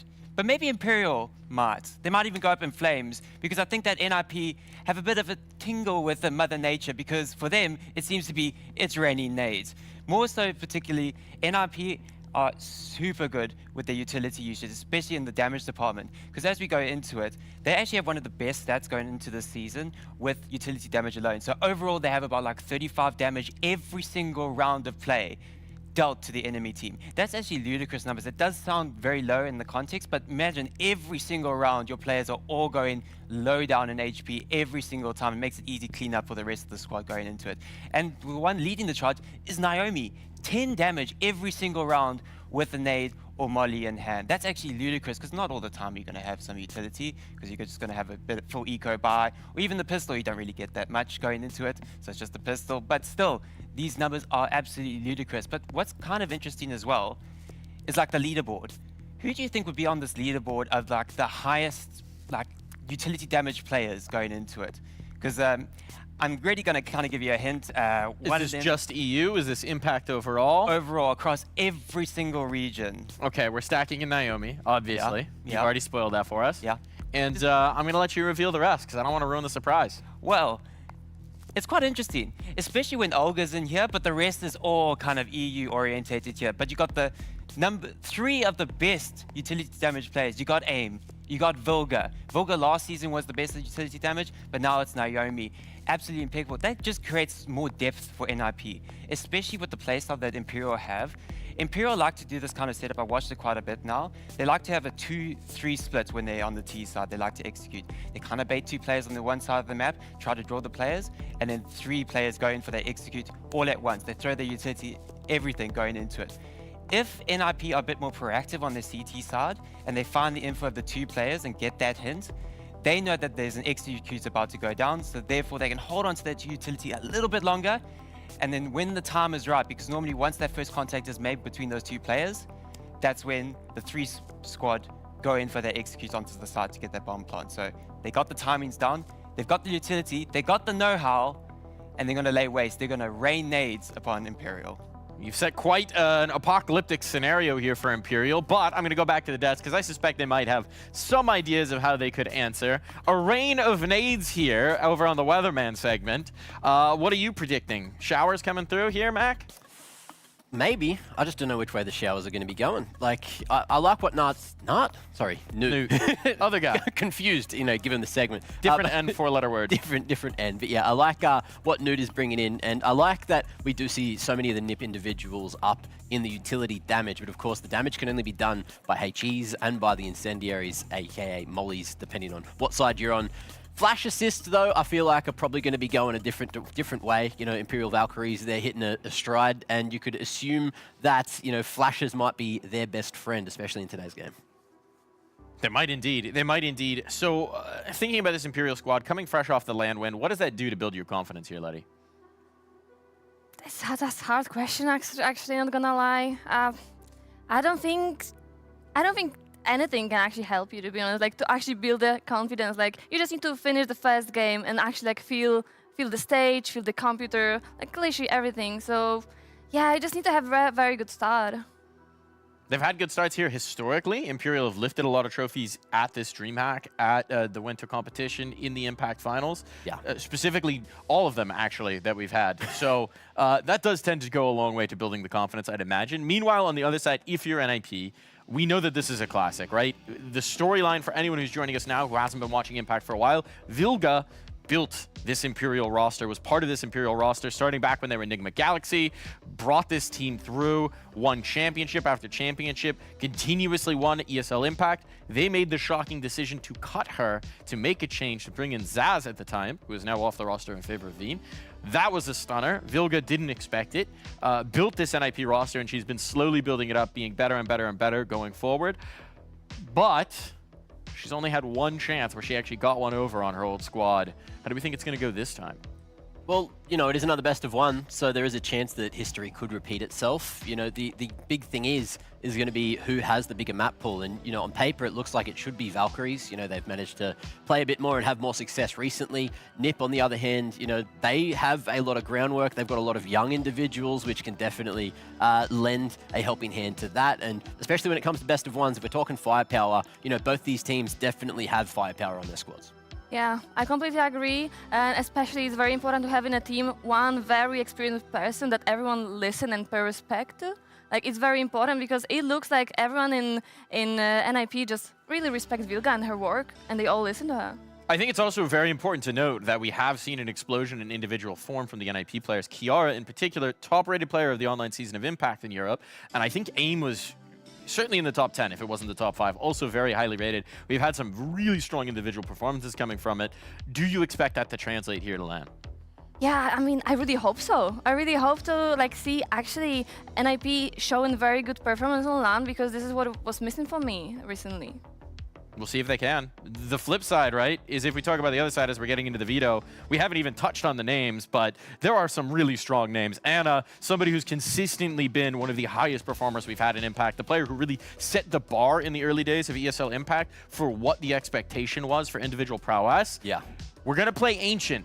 What do we make of that? More balanced than what I was expecting, you know. I'm thinking that definitely gives NIP more of a chance than some of the other maps we were thinking it might have ended up on. And, you know, we did, where'd that Mirage ban come through? Imperial ban Mirage! Oh, Imperial ban Mirage. Really? Yeah. I didn't even notice. What the hell? Wow, okay. Well, that's a surprise. Yeah. Anyway, that being said, we are an Ancient, so we won't be getting that Mirage, which we thought could have been floated at some point. Just, yeah, curious that Imperial have gone to take that one away. Maybe it's all in prep, maybe it's all in different things. One thing I'm just noticing on the player cams, we got a mask on one player. Might mean some illness is running through. This does happen, unfortunately, with travel to LAN. It's a classic thing. Managing your health and your energy levels could be just as important as managing your in-game prep. So hopefully that's not going to impact Imperial too much today. Might just be being cautious about it. But we are diving in here, so now I'm going to ask for your predictions. Mac, who's winning this one? Oh, let's go Nip. Nip, NIP. Letty, what do you think? Actually, I'm gonna say NIP too. It just be your one. You never know. I'm going to throw my hat in the ring. I think it's crazy that you're both doubting the Queens. Look, they lost last one, but they won 6 in a row ESL Impacts, and this is still a championship caliber roster.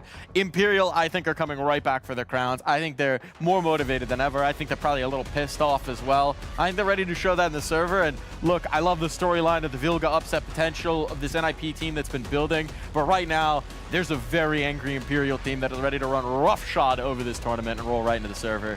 Give me a round score. 13-11. Keep it close. All right, playing it safe. What do we think? 13-7. 13-7 for NIP. That is very fierce indeed. And so we'll bring it over to our fierce voices. Take it away.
Okay, I'll block banana. You can come react banana.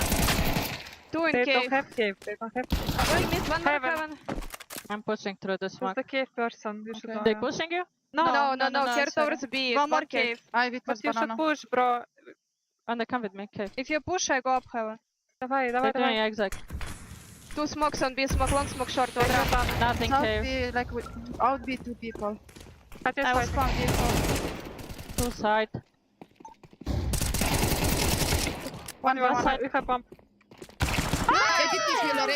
Wait. Zana here from NIP by my side. First of all, congratulations! Joining a team like NIP and winning against Imperial. What does it mean to you? It means everything. I am so excited. I'm still really nervous. It was my first line with this team, so I feel like more nervous than other times. But it was the first game, and of course it had to be against Imperial. But yeah, I'm really happy. Do you think it might be related to your lucky sucks? Or Yeah, we have some lucky socks, so they're working so far. So yeah. it definitely is working because it was incredible. Do you maybe have like an idea of like why usually when it comes to like NIP and Imperial, why the games are usually like really close? Either if it's a best of one, it's a close map. If it's a best of three, it's gonna be another close series. Yeah, well, I think both of us are really strong teams. We have a bit similar style sometimes, and mostly because we're both strong teams. It's always like really nice to play against them because they are really strong and they are hard to beat. But of course now we won, so I'm just happy. And after the handshakes, you went to talk to like the audience, and I've heard like so many voices. Can you maybe like tell us who came over like to support you? A lot of people, family members, they came to support us. From me, from Mia.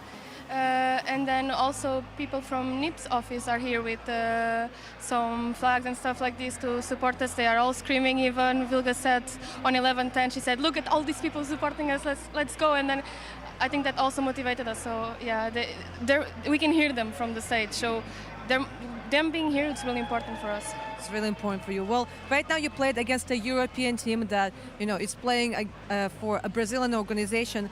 Now your next opponent is going to be not just a Brazilian organization, but a Brazilian team. Which one do you think is going to be? I think it's going to be a close match, especially it's best of one. Anything can happen, any team can win. But I would say MIBR, they are looking really strong.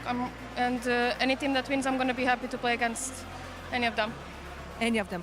One final thing, considering there are people like, in the audience, family, and also like NIP people, and like your whole team, anything that you want to say, maybe not to your team, like you already got to talk to them during the match, maybe to those who are supporting you here in the venue? Thank you so much for coming all the way here to support us. It's really important for us. We feel all the vibes, all the motivation, even though we're really nervous this first game. It really relaxes, and knowing that we have people supporting, it's really important. And also people who are doing watch parties, everything with our stream, it really makes me really, really happy, especially Portuguese people. I have a lot of Portuguese people supporting and doing watch parties. Thank you so much. Obrigada. Obrigada. Thank you very much, Zana. One more time, congratulations. Thank you. You now need to prepare. Yes. Maybe the desk can give us some final words about the series. Buoyed over the top by the support of the fans to edge out Imperial and take this one an opening match of ESL Impact. Wow. Quite a performance coming through from NIP. Yeah, it took every single round of regulation to make it happen, though. And there were moments where we thought, Imperial, especially in that second half, we're going to be able to get back in, stretch out the lead. But then just a couple of very important rounds won by NIP managed to get them back in the lead and across the line before overtime was even necessary, which I think we're all a little bit surprised about after Imperial almost made the comeback happen. Yeah, that's true. That was very, very close game, and it was very fun to watch. I'm not gonna lie. Every single player had like some very crucial rounds. Every team did like very good rounds, but also some mistakes. But yeah, in general, like it was a solid match. Solid match indeed. And I mean, a huge difference maker for NIP as well that could bring through both pistols. Didn't convert one of them, but still got you off to a nice start at the beginning of the map. Considering that fact, this one was razor tight margins.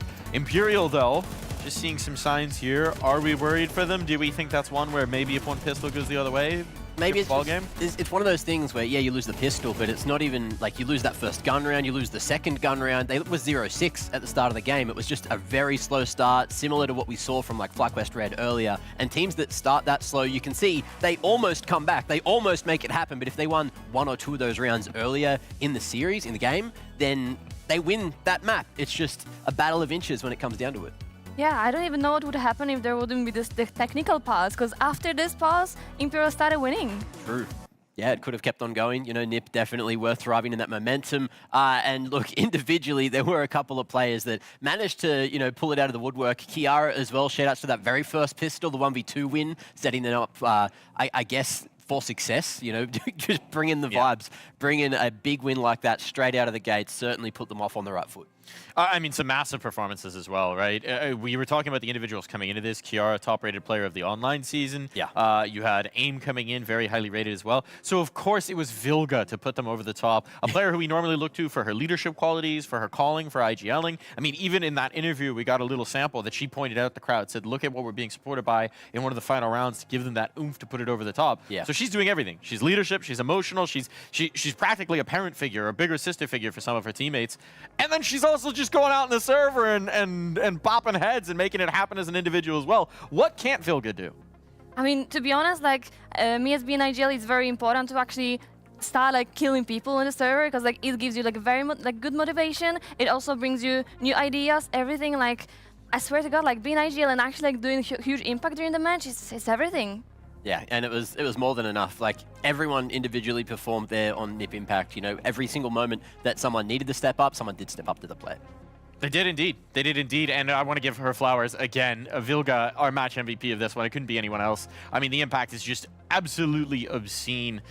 We've watched her build this project, build this team up, develop her teammates, give them more experience, and now we're watching her just kill everybody. What's with IGLs today in the opening duels getting one? Like 7-1, that's crazy. You know, we also had SDX before going 5-0, like, and they're both coming in with the MVPs. Like, let's see if we get that more towards the end of the day. But yeah, 91.7 ADR is crazy. 6 multi-kills out of an IGL. That's unheard of. Yeah, but that's very important. That's very important for whole team, because I think this era when actually IGL didn't need to kill, you know, kind of style. Like, everyone needs to be kind of solid on the server. It's all about the firepower. And I mean, you know, when you looked at this matchup, you might be saying, oh, okay, maybe they won, maybe the stars went missing from the Imperial side. That wasn't the case. And we've got a good example here. We've got the op head-to-head. Anna was delivering. We looked to Anna to be that king piece, that difference maker. She had multiple rounds where she turned back rounds individually, pulled off clutches, made it happen in the post plant with the AWP. She was delivering, still wasn't enough to put them over the line. And the new addition, Zana, as well, also showing nice things on NIP with that AWP. Yeah, like head-to-head, Anna was winning the AWP battles, winning the individual performance between both these AWPers. But you can still see, like, Zana was laying down the law as well. 17 and 13, still doing all right. It was just the fact that Anna, it felt like not everyone was really lifting around her. There were a couple of individuals that went missing, you know, 23 in particular. Didn't go too bad with 15 and 20, but 0-6 in opening kills, like, you need a change something up there, you know, like maybe some of those were converted and traded, but I think a lot of those were very early in the game, and she was kind of like getting abused as Nip were starting to get on that roll right at the start of the series. Slow starter, and the BO1s are lethal, and it now means that Imperial are going to be down, facing potential elimination from the jump here.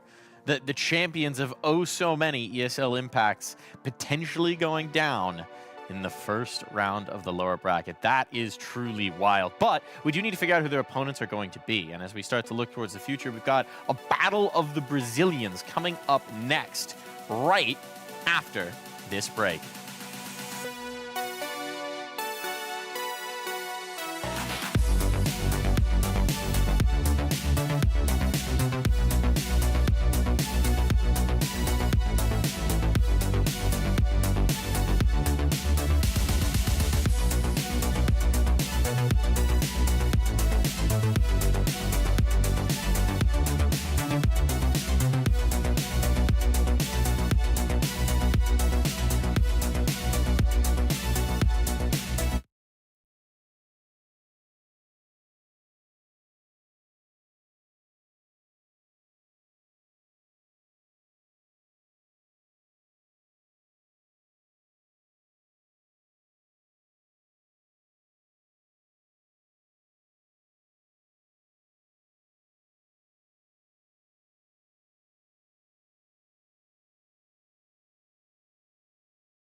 questioning what it all means now that you found out that it doesn't mean anything to be right when the world is wrong. I'm so sorry to hear that you crest falling alone now. Do you believe it is new? Something bigger than you, something bigger than me. Until you wish it was true, do you wish it was me?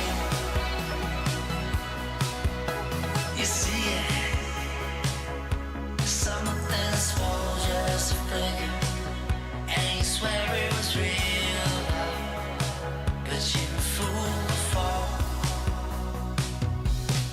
For the first time,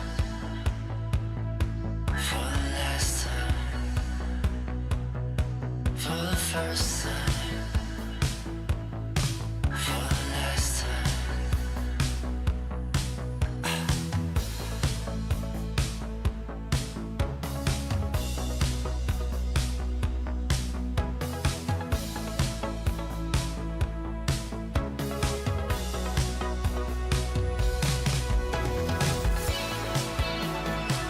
I'm so sorry to hear that you crest falling alone now.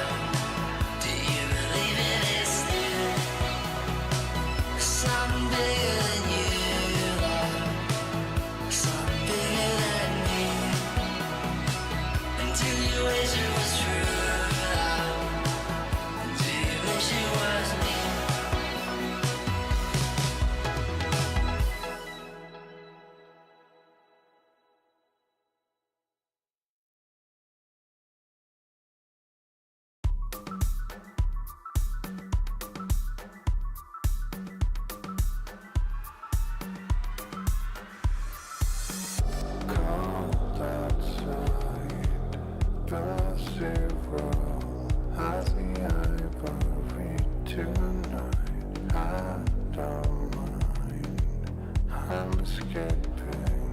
I'm escaping in the dark. Thousand crystal sculptures, endless dynasties.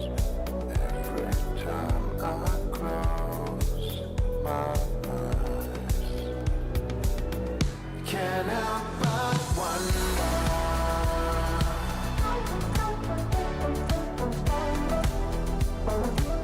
I see the end of the dynasty every time I close my eyes.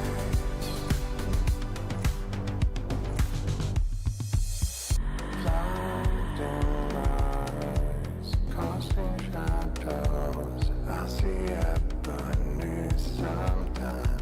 I don't mind watching over you tonight. Thousand crystal sculptures, endless dynasties. Every time I close my eyes, can't help but wonder.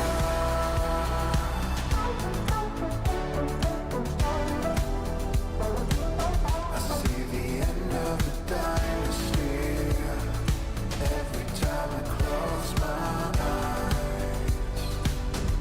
Can't help but wonder why.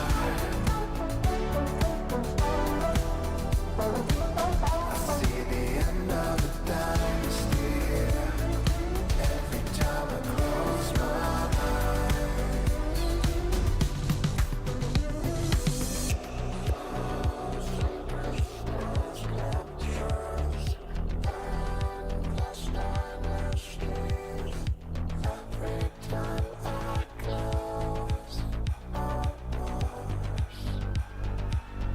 Can't help but wonder.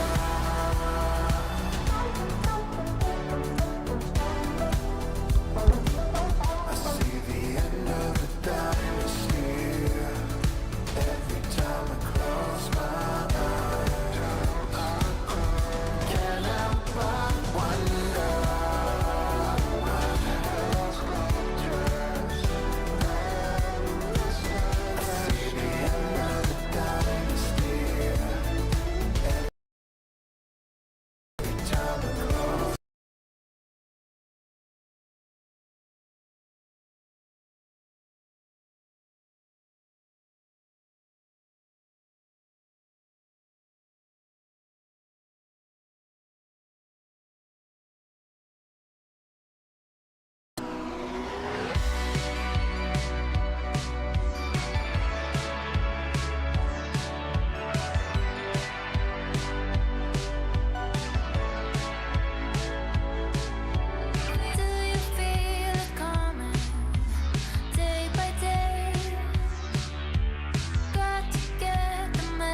No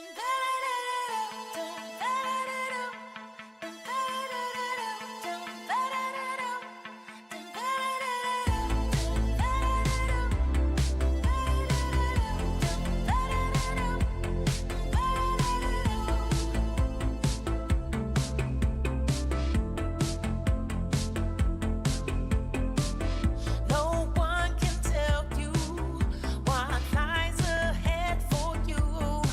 It ain't over, it's only just begun.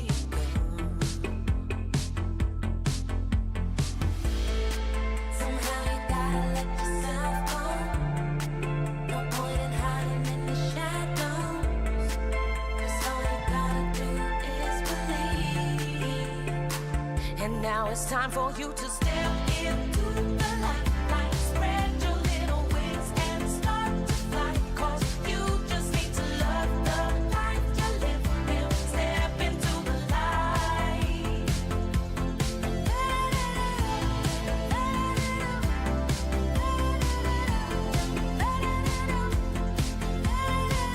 See all the colors, don't fade back into gray. And remember, it's only just begun.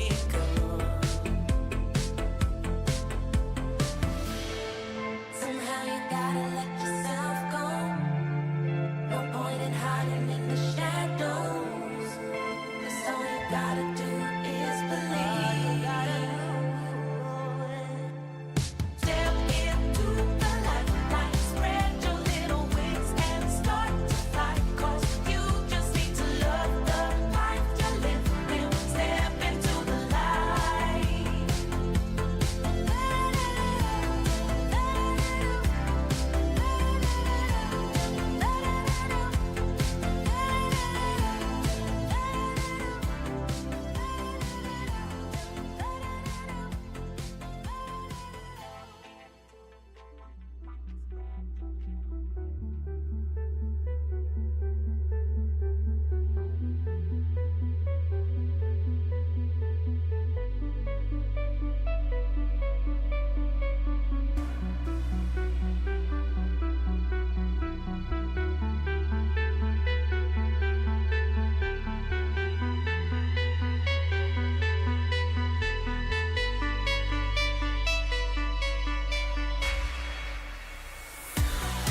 Welcome back to the ESL Impact Finals for Season 8. We've got our final of the opening BO1s, and this time we're headed down south because it's all Brazil here. It's the best of South America, MIBR, taking on the newcomers in Atrix, and only one can emerge the dominant team in that upper bracket to continue their journey. Question is it going to be an old familiar face in Olga back on a South American team, or will it be the new upstarts of Atrix? Much to be decided here. How you feel about this one, Mac? Well, look, on paper, last time they played, it was a best of 3, not a best of 1, and MIBR, if he did manage to take that W, but Atrix was the team that also managed to take it out Furia, which was the defending champions, and now they're not here. So who knows what's going to go down? We've already had topsy-turvy results all day in the best of 1 so far, and I'm expecting a similar thing here. Yeah, I mean, to be honest, that's gonna be also a very interesting match, because, like, to be honest, I again have no idea who might win this match. Like, I don't know what is happening. But yeah, I mean, in my heart, I really cheer for MIBR, because they always show, like, from really good side on the events. So yeah, I don't know what to add more.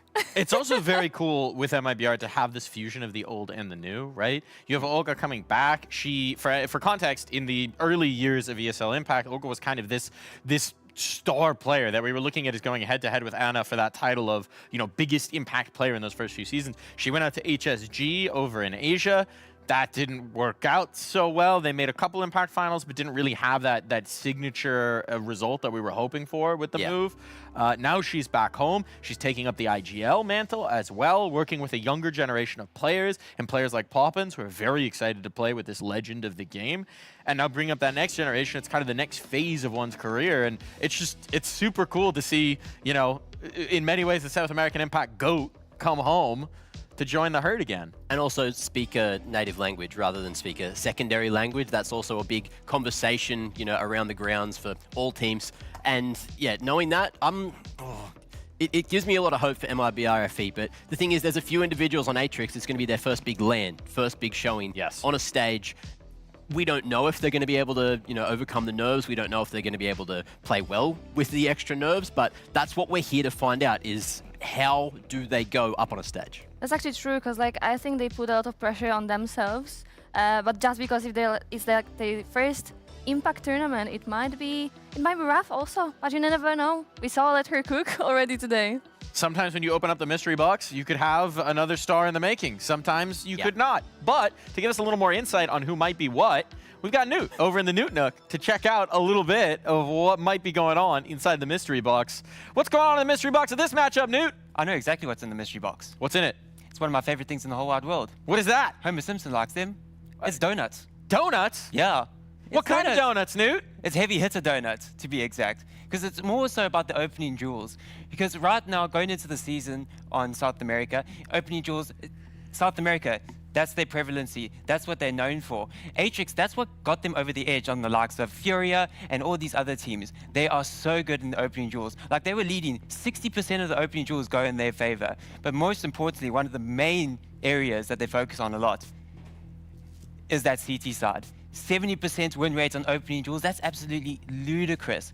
But then we also go on the other side of MIBR, nearly 70% of their CT sides, which is, yeah, very nice indeed. Very, very nice indeed. But there's a bit of a perplexing side to this. On the side of Atrix, a lot of the dependency is on their AWP littles, or little Z, because she ain't sleeping though. There's no Z's going on except for on the enemy team. So there's a lot of dependency on getting that AWP online and activates on the CT side. But as we know, the AWP is very expensive, so it will take a few rounds to go into it to actually get that AWP up and running. But then you go on the side of MIBR, and you're talking about that old blood, new blood kind of thing. So the dynamic duo on that opening side is Olga and Danny. So you literally got the young star that's just come into MIBR, absolutely fragging out of her mind, and then you got the old blood with the history, the pedigree of being this amazing entry fragger. So you got one learning from the other, and they're absolutely dominating in this CT side. So a lot of their stuff is going to be focused on the CT side. Now it comes down to the T side, is where these teams are going to kind of maybe crumble or try to find an edge going into it. Because right now, Atrix, that AWP doesn't come online on the T side. It's more so on that CT side. That's where they're getting all the opening jewels. The T side, they are winning a lot of them, but it's a lot of those times with like Boko doing the GOAT thing, the RGL thing, just going in head first and just hoping that the team trades out, and that gives them the edge going forward. But on the side of MIBR, their riflers are queens at the opening jewels. So let's see, it's going to be AWP or a bunch of rifles that are going to take the edge.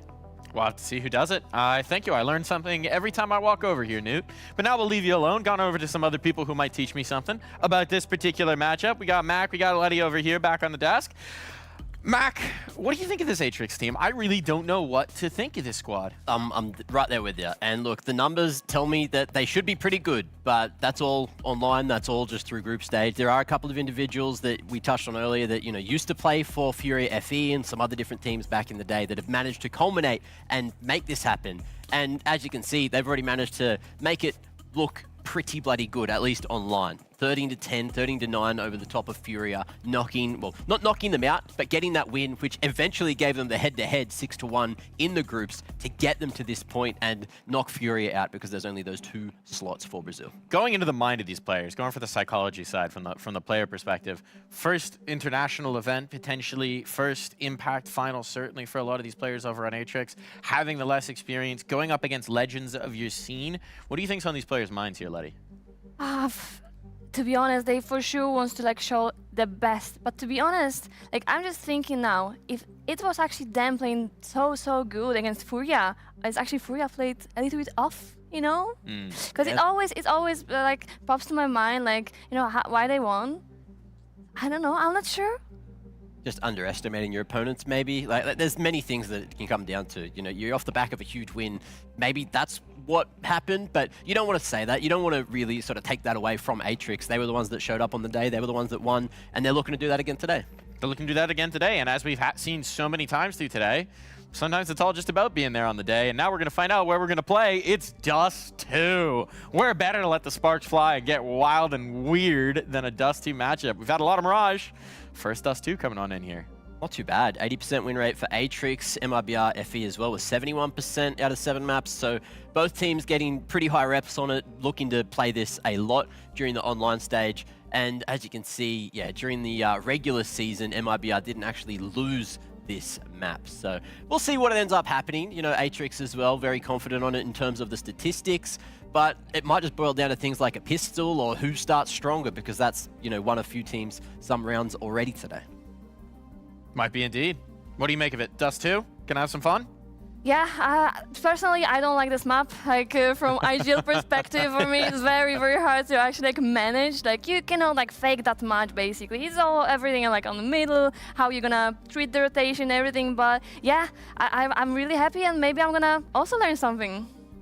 Yeah, maybe we will. Maybe see. we will. They did play it in the regular season. That was in their matchup. They played the Dust 2. It went 13-11, which means it's right down to the wire, which sets the stage very nicely for this one. Yeah, and I'm keen to see exactly how it ends up going. Of course, it can come down to things as small as, you know, you're talking about hating calling on Dust 2. It can come down to spawns. You know, you got to be switched on. If you're a team that just likes to default a little more, then maybe you'd slow it down. But we saw with the opening perspectives, you've got an opening player, you know, Atrix, I believe it's Regain, who wants to get in there first, get in there and be the entry player. But if she doesn't have a front spawn for like a long spawn or a B spawn, then someone else has to sort of be that entry if you want to go straight off spawn. So there's different conversations that we can have in that regard, and they might even be starting on the CT side. I wasn't paying attention to who's starting which side, so we'll see what we end up getting. But from MIBR FE, we know exactly what to expect.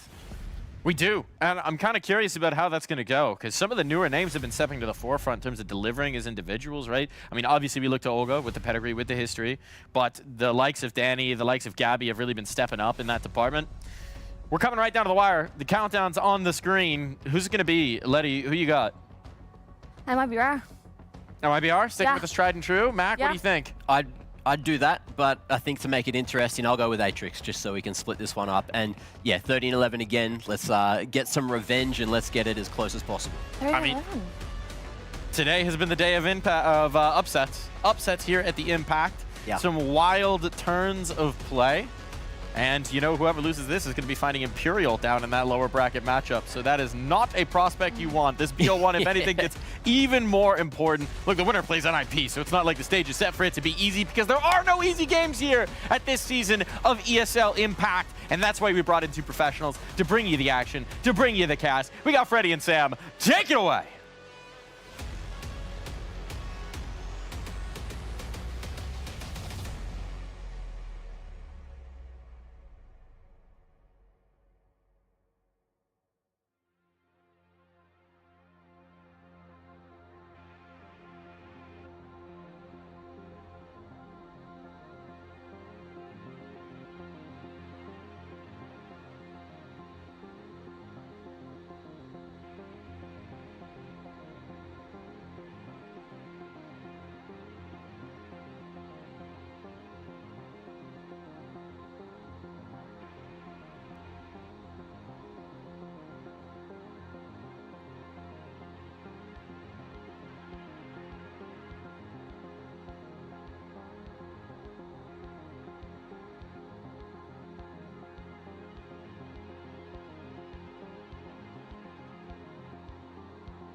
Terrorists win.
Wow. What a performance. What a shocker. It's been upset city all day here in ESL Impact, and this one might be the most stunning of all. We saw the pop-offs. We saw some crazy pop-offs there, especially at the end. You know what it means to these players. You know what it means to Atrix. They have just knocked off the top team of their region. They have claimed that spot for themselves. They have moved on into the upper bracket here, and what a stunning fashion in which to do it. Yeah, I'm so surprised how good they performed, to be honest. Like, it was like the first time ESL Impact season for them, and like they played really confident. I'm very surprised.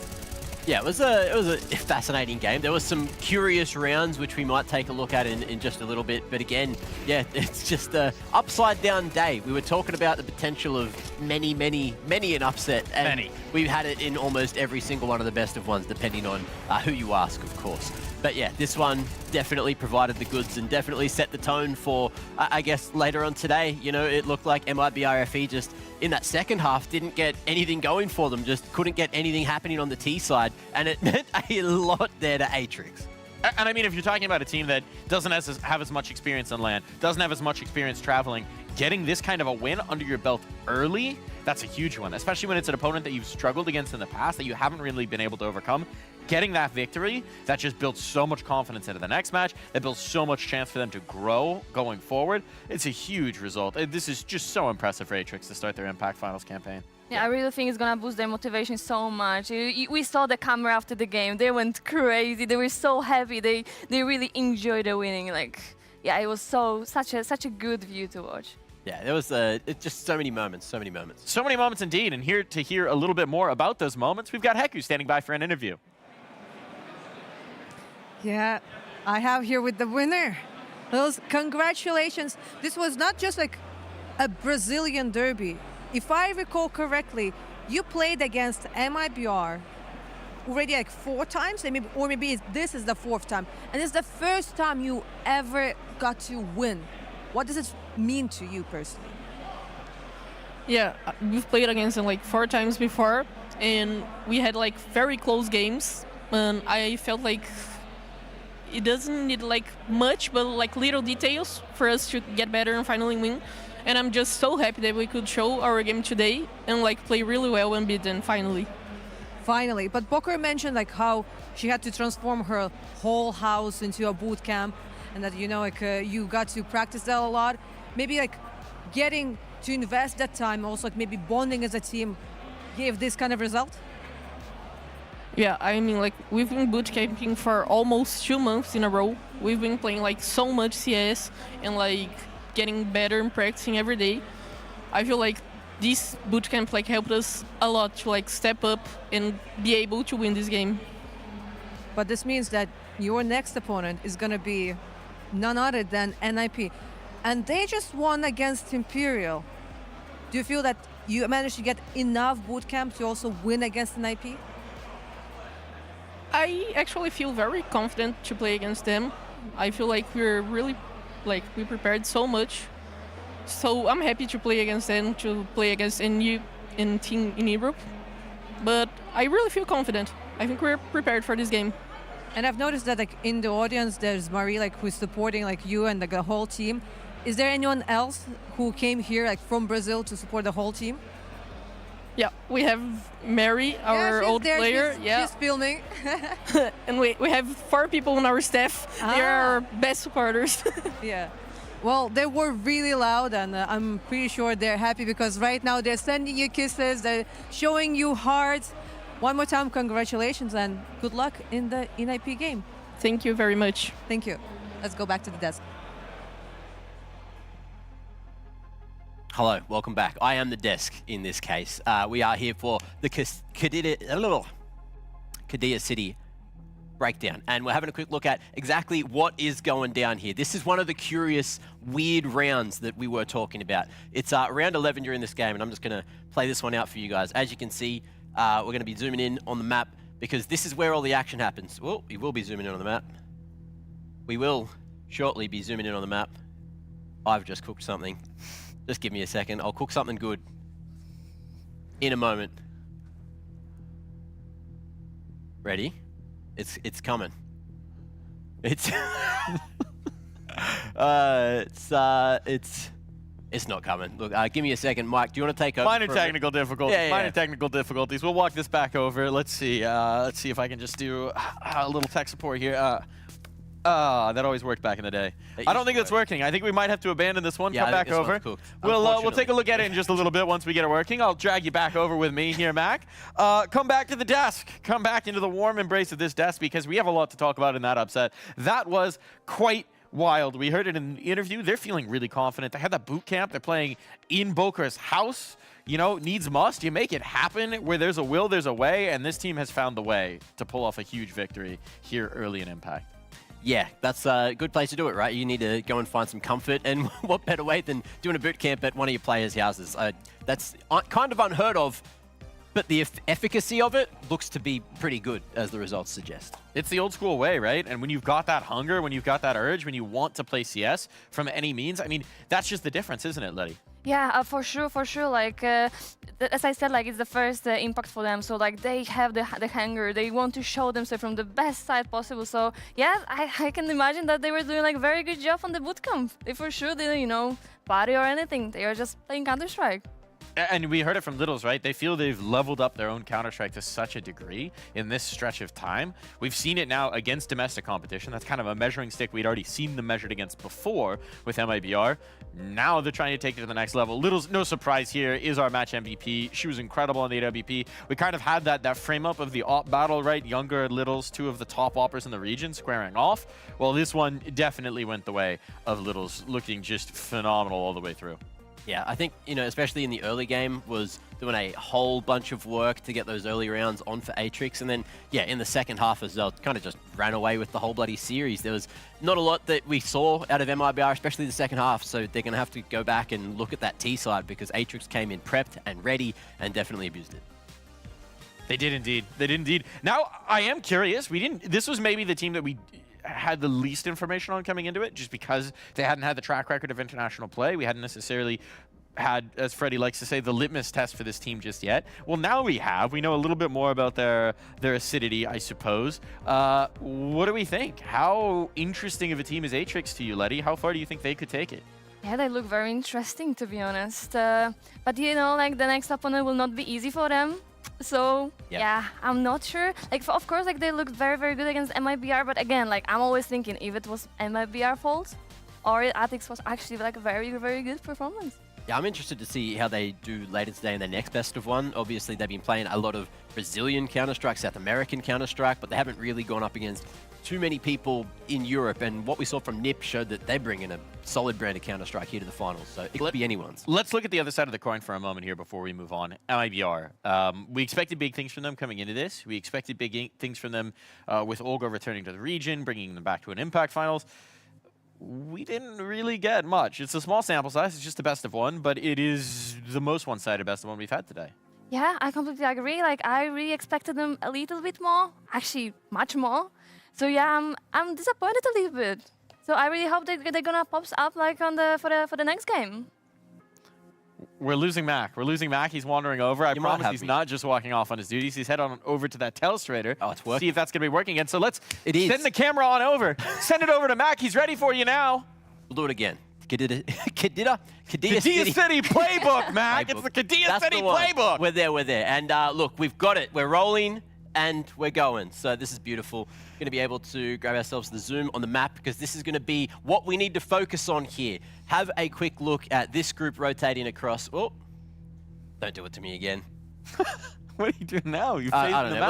Let's just keep it easy. I'll point to it because it makes it easier. So you got the T's rotating into uppers. You just saw whoever number 5 is clear upper dark, and then they think, oh, it's clear. But in the meanwhile, whoever this is fully clearing the A site. They make the mid-round call. Don't go B. There's no one A. It's going to be a B stack. But little do they know the CTs have just fully grouped up, pushed through mid, gone through long doors, and are flanking A. And the timing ends up working perfectly for the CTs. But because the T's come up short, it's really weird. It's really weird how it all plays out.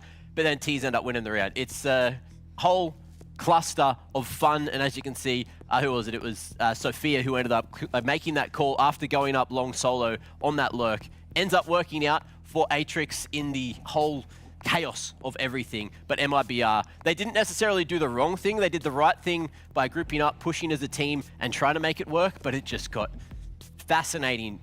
This is one of those rounds where, like, you might see in pugs on just timings going crazy, and it was just something that we needed to have a deeper look at, and that is the Kadia City playbook. And what a playbook it was. Cluster of fun. That's usually the word that I use after cluster. Yeah. That begins with an F. Yeah, very chaotic rounds in some of those as well. And I think you make a good point, which is that objectively, MIBR seem to be making some of the right moves. And then sometimes when the rubber hits the road, when the pedal hits the metal, it just comes apart anyway. Sometimes you can make the right decision. You still have to be able to execute. Yeah, and that's it. Like at the point where it looked like MIBR FE were going to be walking out to B and make the right call, we knew that. They don't know that. There's so many unknowns in the mix of things, and you can only paint like a mental picture of what the round is looking like off of the information that you have. And Sophia thought she was making the right call, ended up kind of making the right call because of how the timings all worked with the weird rotations. But that's Counter-Strike at the end of the day. Yeah, but like for example, like CT also did a very, very good good job because they were proactive. They didn't sit on spot. They just did something together. They decided they're gonna push together, and it, you know, and it ended up really good idea. Like it's very important to be proactive, and I also always say to my players, like it's better to, you know, do something together than just sit and just wait. Yeah. Always a good call, always a good decision. Better to be proactive. It's a metaphor for life as well, I would say. And now we're proactively going to move on into a little break because we have wrapped up our opening BL1s. Every team has now played a game at this ESL Impact Finals, and that means it's time to send some teams through to playoffs. 2 more best of ones on the other side of this break.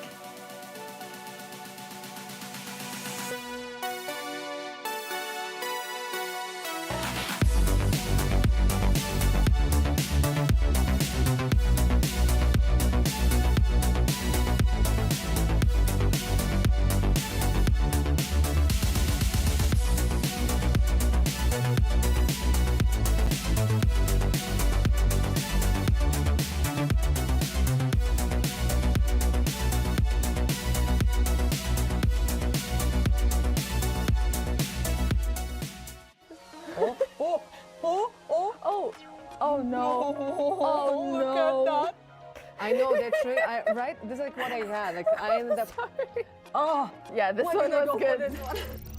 Hey everybody, welcome to Games with Heku, and this time I have Booker from Atrix.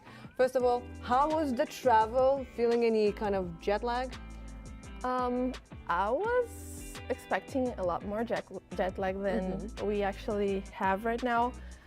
It was like 18 hours traveling, but we got here a day earlier, so we got the chance to the city and visit, like go to some stores, buy some things, and just enjoy the first day.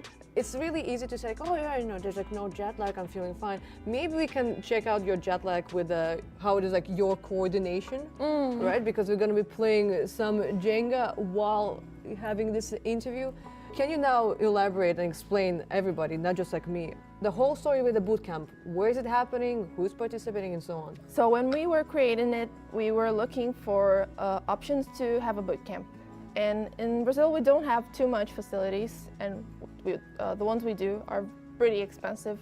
And like being independent, like we don't have that much budget to actually invest on a bootcamp. So me and my parents had the idea to create a bootcamp facility at my house, and we bought some tables and some chairs, and then my mom actually built the whole, like a whole studio at my garage, and then she painted the walls and she put everything together.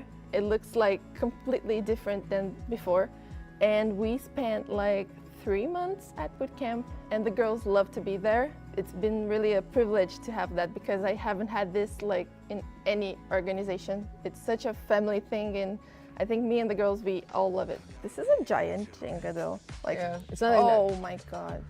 But if you touch and you feel like you should not, you can change. Okay. We have that. Okay, we are it's friendly. an easy. We're friendly. It's like you this can, one. so you can touch like the first 2 layers, but like once you add this one, you can raise. Like, it becomes, you know, now this is like the 3rd one. So.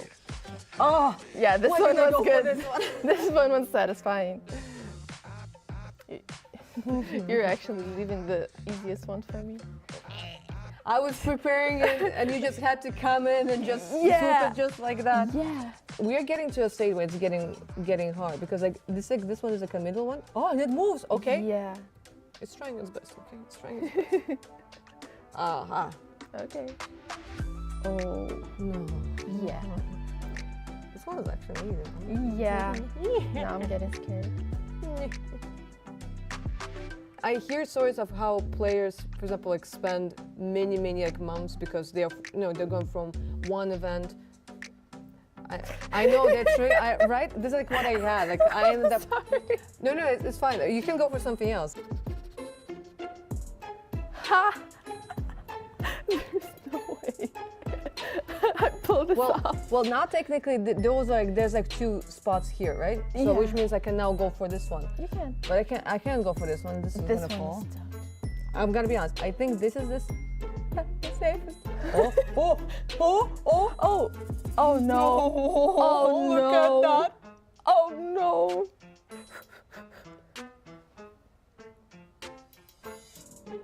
Oh no. Okay. Oh gosh. No way. No way. I let it go. Now it will fall. No It's not on me. way. No, it's not on me. Still? No. Good. It was so loud. I was not expecting it. It's fine. It's fine. It's a part of the process. Oh, we had no. the Jenga, but You're legit so good at it. Yes, professional Jenga player. That is exactly me. But listen, you have who won the previous one? Furia. Who won against Furia? Us. And I think MIBR didn't beat Furia. Doesn't matter. Right now for this storyline, doesn't Yeah. matter. You won against them. So maybe in the end of the day, that's like all you need. Like a bit of confidence there, a bit of boot camping, and becoming one big family. And so looking forward to seeing the games tomorrow. Thank you. Thank you. Hey, a little bump. Let's go.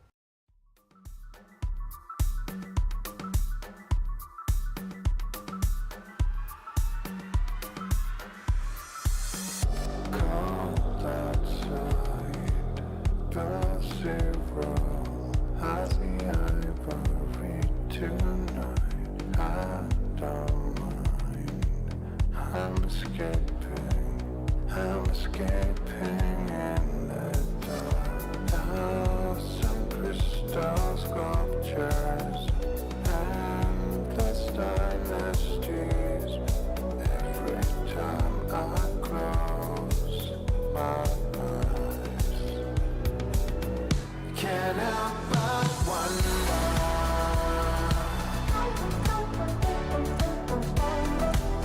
I see the end of the dynasty.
Welcome back to the finals here at ESL Impact Season 8. We are into our next round of play, and that means it's time to send some teams through. Time to send teams into the playoffs. They will book their ticket all the way to Sunday, save themselves a whole lot of pain in the BO3s, and make this one downright easy. And our first team that's going to book their ticket into the playoffs is going to be one of Sakura, repeat grand finalists perhaps, or let her cook. Very much the surprise of that first round here. Either way, it's going to be a bit of a shocker. It's going to be an exciting one as well. And still here on the desk, we've got Mac, we've got Letty joining us on the show. Letty, how much easier is it for you as a player when you get to go straight into that final day of play? It's just much more time to prepare like anything, strategy, because you already know who you're gonna face. So like it's much better. Also, you can just spend some chill time with friends, with a team. You can just sleep, basically. That's the most important. And yeah, like, it's really nice. It's really nice to have like this one day off. You can just go out, just chill, and yeah, for us at least it was very important always. It's nice as well. I mean, we're well experienced with the travel. For Sakura in particular, coming over from across the pond, that extra day could be all the difference for getting yourself on the right time zone. Yeah, true. You know, a bit of extra time off can definitely go a long way, especially when it comes to prep, which I feel like if you look at the amount of prep both of these teams would have done. We were talking about Ink's playbook earlier, which is a huge playbook, and there's a lot there. If you're talking about Let It Cook, we heard, 3 days of prep, 10 hours combined between like 3 of the players in the last 2 weeks coming into this. That's absurd. And also Let It Cook, like, they were one of the teams that are here as a replacement as well, so they weren't even expecting to be here. No, it's quite wild, their journey to this point. And I mean, you could even hear it in the interview, right? STX was talking about it, like, yeah, we can't really prep this team, but, NACS, we can always pug it out. So this one might be a little bit more of a pug it out type of game. That's my expectation, at least here, Letty. What do you do when you don't have any idea what to expect from the team in front of you? Ooh, that's a tough one. To be honest, I'm just trying. Yeah, definitely not. Definitely not. But yeah, usually we had something called like, we just need to actually feel how they play. So we had like this, some of the runs we needed to just see how they play. So we just were checking, like listening, okay, maybe taking some space. And after that, when we actually notice how they play, we could prepare during the game, adapt. In those rounds, where you're trying to feel out how they play, what are you doing? You're just setting up in the default and seeing what the timings are? What are you specifically looking for? Yeah, it's usually default, but like not like very, very slow default. Just like some, just some small takes and then see how they react. It usually helps to adapt. And when you have your reactions already, like, you know how to react in the certain situation, it just makes it easier. Well, one guy who might tell us a little bit more about how they're going to react is Newt and the Newt Nook. Newt, do you have any notes on their tendencies? I definitely got something on their tendencies, especially to go towards their kind of puggy style. Before we get into that, lock horns with me. Lock horns? Lock horns. Because okay. What's happening here? They're going to be locking horns right here. Locking horns. I thought that would be pretty That felt intimate. I don't know if we can do that on broadcast. Well, this will be probably the last time I talk about this, but time has played such a huge factor with these two teams, especially. They'll be locking horns immediately going into the rounds. Looking at like Sakura here, 28 seconds on average, they get the first attempt kind of engagement. Then you go into Let It Cook, it's 26 seconds. So they are a bit quicker in that scenario. That's kind of like that puggy play style, because nobody cares. Everybody just goes head first in. They don't want to wait around and wait for stuff to happen to them. They want to be the first ones getting that engagement going forward. But the thing is, who do you think is the quickest to the duel? So on the side of Sakura, who do you think is the one player that goes in for the duel the quickest out of all of them? And I'll give you a hint, it's the one that actually goes for the most opening duels as well. STX. That's Mac's guess. STX? I'm going with empathy. All right, well, I don't know. Who is it, Newt? Well, try on the side of Let It Cook now. Who is it, Newt? I'm going both sides. I'm not here for a quiz. Okay, fine. It's Forks. It's going to be an AWP head-to-head going into this. Forks is actually quite a particular case, because 21 seconds on average, every opening duel is taken. 21 seconds. To put that into kind of perspective, if you have the best spawns on Inferno and you go for engagement at Banana, the T and CT players with the best spawns will meet at the 20-second mark. Imagine that on every single map. You go down to the AWP of Forks. And on the other side, Zia just goes absolutely crazy every single time as well. 23 seconds, setting up the team for success. So I think we're going to see quite a quick matchup going into it, especially with this head-to-head in the AWP department. I'm not sure. Who do you think actually has the edge going into it? Is it Forks or Zia? I guess that's going to be the question we have to answer. What I'm hearing is that this might be our speedrun of all speedruns in this best of one. Oh yeah, I'm ready for speedrun.com. #1 slot. Fastest game of CS ever. Fastest game of CS ever. That's the Newt promise right here. That's the Newt notes. We're going to head on over to the desk, see if we can get a fast analyst segment here for our fastest game ever. I'm excited. Speedruns. How do we feel about speedruns? I'm a big speedrun fan. Not necessarily in Counter-Strike, but I guess we'll see. And look, my I just want to say, you know, my guess for the quiz was off of that first game with STX, going for, what was it, having 5-0 or something? 5-0, I think, in the opening duels. And in my head, I was like, ooh, must be her. But alas, it wasn't. Sometimes you need a little bit of a bigger sample size, but last minute cram did not get us past Newt's tests. Yeah, speaking about speedruns, like if they gonna decide to play Mirage, it actually might happen. It actually might happen. So I'm very curious. It's one of the maps where there is a lot of, you know, really early engagements, you know, over towards A ramp, over towards mid, and I feel like that's obviously it's spawn dependent, but it felt like we didn't see Forks going for as many openings as it kind of led to just before. So maybe if we end up back on Mirage, depending on the spawns, Forks might be able to get a few more opportunities. I mean, that iconic moment in our minds is the 1v4, right? Where it's Fox last alive, making that magic happen. But I'm curious about this one. It does feel like, I mean, both these teams are not strangers to the underdogs. It was just Sakura last season. They're returning the full roster. There was the Lettercook roster in Season 5. There's only 2 of those players actually on this team. But they still know the magic, right? They talked about it going into it. It's the Lettercook mentality. It's loose. They don't really prac. They're just sort of having fun. They're seizing the opportunity here. There's no pressure. They're just enjoying it. And you've kind of got this interesting situation where on paper, these two teams want to play very stylistically similar. But now Sakura have the temptation where they say, okay, do we try and slow it way down and make Lettercook go deeper in the playbook? Do we try and maybe flex the map pool a little bit? They're comfortable playing everything. What do you think? If you were in Sakura's shoes here, what would you try and do, Letty? I would definitely love to put my my speed of the game like during the game, to be honest. So I would just put the tempo. You know, this is how I would do basically. So, okay, I want to check. Okay, so for the first 5 round, I'm just trying to play slow. Not working. Okay, we need to change something. But like, you just cannot play constantly the same. And look, I think another thing that is going to be a good talking point for Sakura as well is I think they were on a 7-loss streak going into that last game, but managed to finally crack that and get a big win over big Equipa, which is going to be huge for the confidence. So coming into this one, surely their confidence is going to be over the moon. You got to think, right? And it's just a return to form as well, where that was already their expectation coming in, right? They made the grand finals at the last ESL Impact. I feel like it's somewhat tempting to forget that because, again, there have been those struggles in the online season, but we're on LAN again. We don't have to worry about that. It's all about what you do here and now, and they would know better than anyone else that if they can win this BL1 right now, life gets very easy. We're not getting a Mirage. We are getting a Dust 2. Okay, next best thing. Absolutely love to see it. And look, with how Forks was performing earlier on the AWP, you better believe we're going to be getting a bit more of that here on D2. Yeah, and it's actually Sakura banning the Mirage. It's actually them. So I'm very curious. Yeah, Dust 2 again is also like very fast map and very mix friendly, I would say. So yeah, I'm looking forward for it.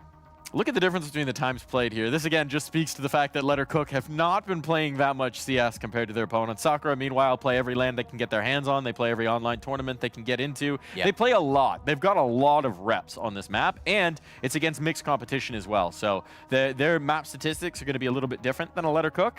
I think this one, I don't know. What do we make of it? Well, they're playing, mixes as well over towards the NA region, which means they're going to have... I think they're going to be prepared for a little bit more than maybe what Lettercook are with the lack of practice, lack of prep. Maybe they're just going to be going for the age-old, pug sort of strategies, which could lean towards spawn-based gameplay a little bit more. And, if they are blessed with good spawns, maybe they could be blessed with another best-of-1 win here. So you're going Sakura here? I don't know. What are you doing? I'll do the opposite. Oh, really? No, you go first. What a cop-out. What a cop-out. All right, Letty. You cannot put pressure on me. Europe on top. Let's go. I'll go Lettercook. I'm going for Sakura. You're going for Sakura? I'm going for Sakura as well. They made the finals. They got all the fireworks. They got all the spice. Now we're going to be bringing in a new pair of voices to bring the spice on in. We got Lucy. We got B-Dog. Aru, take it away.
One's gonna be long. Cross. They might have two long.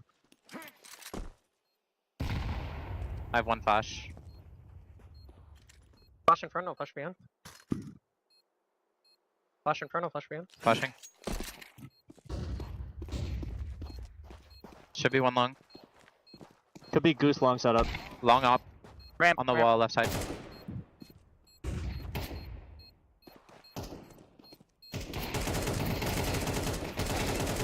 Last is 10 HP.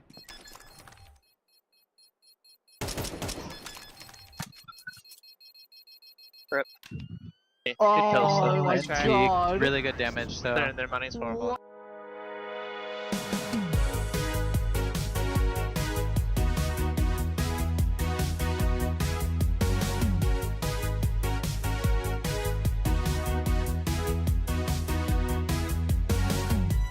Lost in time on the line. Night will fade, don't be afraid. Spin the wheel,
I'm blind. Smoke city by them. But I have it. Meet! Bomb! Long. More. Top mid! Nice, top mid. Short. Last long, Okay. guys. Nice. Save him. You have cross? I'm in lower. I stay with you mid. Let's just Long walk. car. It's okay, come back. I flash for you. I flash Help and me, smoke in okay, front of don't you, let Leia. her You die. can No leave. No help, just time. It's okay. I have long. I'm Close flashing side. one more. I go back. You're alone, Leia. Good Oh, lad. good. He's trapped anyway. Melee Hold closer. doors. Melee closer. What are the odds? Or pick on me. Still set? Is he still fighting with you? Nice! Good job. Nice. Mashallah, mashallah. Straight through for Sakura. They make it. It takes a little bit extra work, takes a little bit of overtime, but they are through to the final day of play there, into the playoffs here at the ESL Impact Finals. They've booked their ticket back in the playoffs once again, 2 seasons in a row now for Sakura. Yeah, and Season 8 is getting bloody spicy here in Stockholm. But yeah, let it cook as well. There were many moments where we thought maybe they were going to be able to make the comeback happen. Maybe they were going to be able to make it happen in so many of those moments. Indeed, you're right. I mean, they're showing a ton, considering, again, we know they didn't really practice during the season. They had 3 or 4 days in preparation for this event once they realized they were going to be here. Considering the context, considering they weren't supposed to be here in the first place, they have shown a very strong face today. Yeah, I agree completely. I didn't even expect them to show like that much power on this map, but yeah, they showed very good Counter-Strike, not gonna lie. They also, as you said, like they had a lot of moments they could actually, you know, win the round and the score would be much different, but yeah, unfortunately, they need to play tomorrow. They do. They do indeed if they're going to make it through. And it felt like every time we maybe had a moment where Let Her Cook might be pulling the lead, some of the individual heroics came out. We saw that last pop-off round from Empathy. We saw big moments coming through from STX pretty consistently throughout this. STX, again, considering the IGLing role, considering the captaincy, has been delivering as an individual today. Yeah, completely. Like Sakura is doing an insane job on this tournament, and I think they deserve to be in semifinals. Yeah, at the moment, like they're playing like they certainly do, but they've only shown 2 of their maps, and I guess that's, you know, another bonus going into the semis, only showing 2 of your maps as well, when you have a fewer maps that you can definitely have up your sleeves once you move into those best of 3s, but they won't need to. Of course, we get to see Let It Cook again tomorrow, trying to fight for their lives and showing what map prep that their pool kinda has. Kinda, if the pool exists. We haven't exactly tested the depths of the pool. We have not dived into the deep end of that particular pool. We'll see if anyone wants to brave those waters. So far, it's been the Mirage and the Dust too. So, you know, we're still learning. We're still learning about how prepped Let Her Cook is, how deep the flavor is on that stew, I guess. What they're cooking exactly. We're still learning. We're always learning. And to learn a little bit more about this match, we got Heku standing by with an interview. Yeah, it's time to get some insight from the coach, because first of all, congratulations, but it was so intense. It was so close. You got to see all of the screens. What exactly happened? Did you expect it to be so close? Going into the match, I was predicting, like, you know, I knew they'd get a lot of difficult rounds out of us, but I'll be completely honest, I did not expect them to be that resilient the whole way through. They really showed a lot of depth, so it really forced us to go deeper and deeper into our playbook, and like it was a lot of new stuff that we tried today, and you know, I won't say that it like clearly worked out the best, let's say, but it was nice that you know, a team like us, we've been together for so long, we were able to kind of dig deep, and we got it into overtime, and then it was, you know, relief off our shoulders, like okay, we're good, you know. But for example, like you got to play Mirage, they got to play Mirage, and you decided to ban it. Was there something that you saw in their game that you decided, like, no, we want to avoid this? Well, we banned it in the veto, but we actually gave them priority to ban between the last 2 maps, and it came down to Nuke or Dust 2, so it was kind of a rock and a hard place for them. In terms of, like, you know, moving off of Mirage from the first game and then going to this in the second, I think it's just like, you know, Dust 2 is a lot more wide open, like, angles and stuff, and this team is very, like, explosive in the mid rounds, like lurking through positions and stuff. So when you play a more like wide open map, it's kind of harder for them to exploit that. But I still think they did a great job, like in their mid refights and stuff like that. So I think we just prefer like having larger sight lines, let's call it, you know. And I've noticed like some of your players, they have like some Pokemon, and you know, like Pokemon go like for different kinds of evolution. The same thing is with your book, with your strats. I don't know if you can actually see this on the broadcast. This thing is insane. Can you explain what exactly is in this gigantic folder? Yeah, so to clear up a lot of things, this is our stuff, our stuff, our stuff. When it comes to like opponent stuff, I print out separate sheets, and that's mostly in my hands. So this has like all 7 of our maps. You know, we play all 7 maps, and it's just a reprint for each person, and I hand them out. I take the ones for each map as we switch. Like let's say it's a BO3, I'll grab some for this map, and then next map I switch them out, right? But yeah, this is all our stuff, and this is a testament to we're almost a year together as a full 5. This is a testament to sticking together as a roster, not being like, not overreacting after tough games and just kicking people. Like, you can solve stuff together if you just commit, tenacity, So this is a testament to our work and the time we spent together. But considering that now you will have a day off tomorrow, will you focus on adding a few more pages?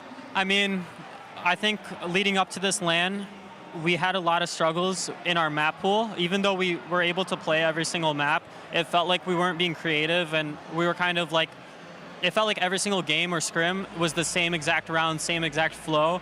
So I don't think we really need to add anything, because since then, we really made a big effort to add new types of rounds, really like innovate in a sense. Like, I won't lie, we felt behind on a lot of maps. So yeah, I think we don't really need to add anything. We more just need to show it now. There's a lot of stuff people need to watch out for, but they're not going to be aware of it until we hit it with them. So then I'm looking forward to seeing maybe something new outside of Mirage, outside of Dust 2 in the semifinals. We want that. We want that. Can people play us on like the good maps? Can we play like the fun maps? Well, the Anubises, the Caches? Okay, probably no. That is not really actually happening. But one more time, congratulations with the win. Thank you. See you in the semifinals. Yep. And let's see our desk. Constantly evolving, building the depths of their playbook, sticking together for a year as a full roster. We have seen the growth of this Sakura squad, whether they're named Shimmer, whether they're Comets, whether they're Sakura. We have seen them develop and grow as a full 5. And you're seeing the fruits of the labor here into the playoffs. But, I mean, I think Inc put it nicely. They were certainly tested. That was not a clean map of Counter-Strike. There were fireworks going both ways. There was a lot of moments where it looked like Let Her Cook might take that one. Yeah, there's, shout outs to Zia as well. What was that, 7-1 in terms of opening picks over that into the first OT. And that's just like so much heavy lifting, and only being able to convert like not many other rounds on top of that means it's just, yeah, a little bit rough, unfortunately, for Let Her Cook. But individually, most of the players were there, some maybe less so than the first best of one of the day. But you could see as well, it was Dust 2, it was an angle that... Did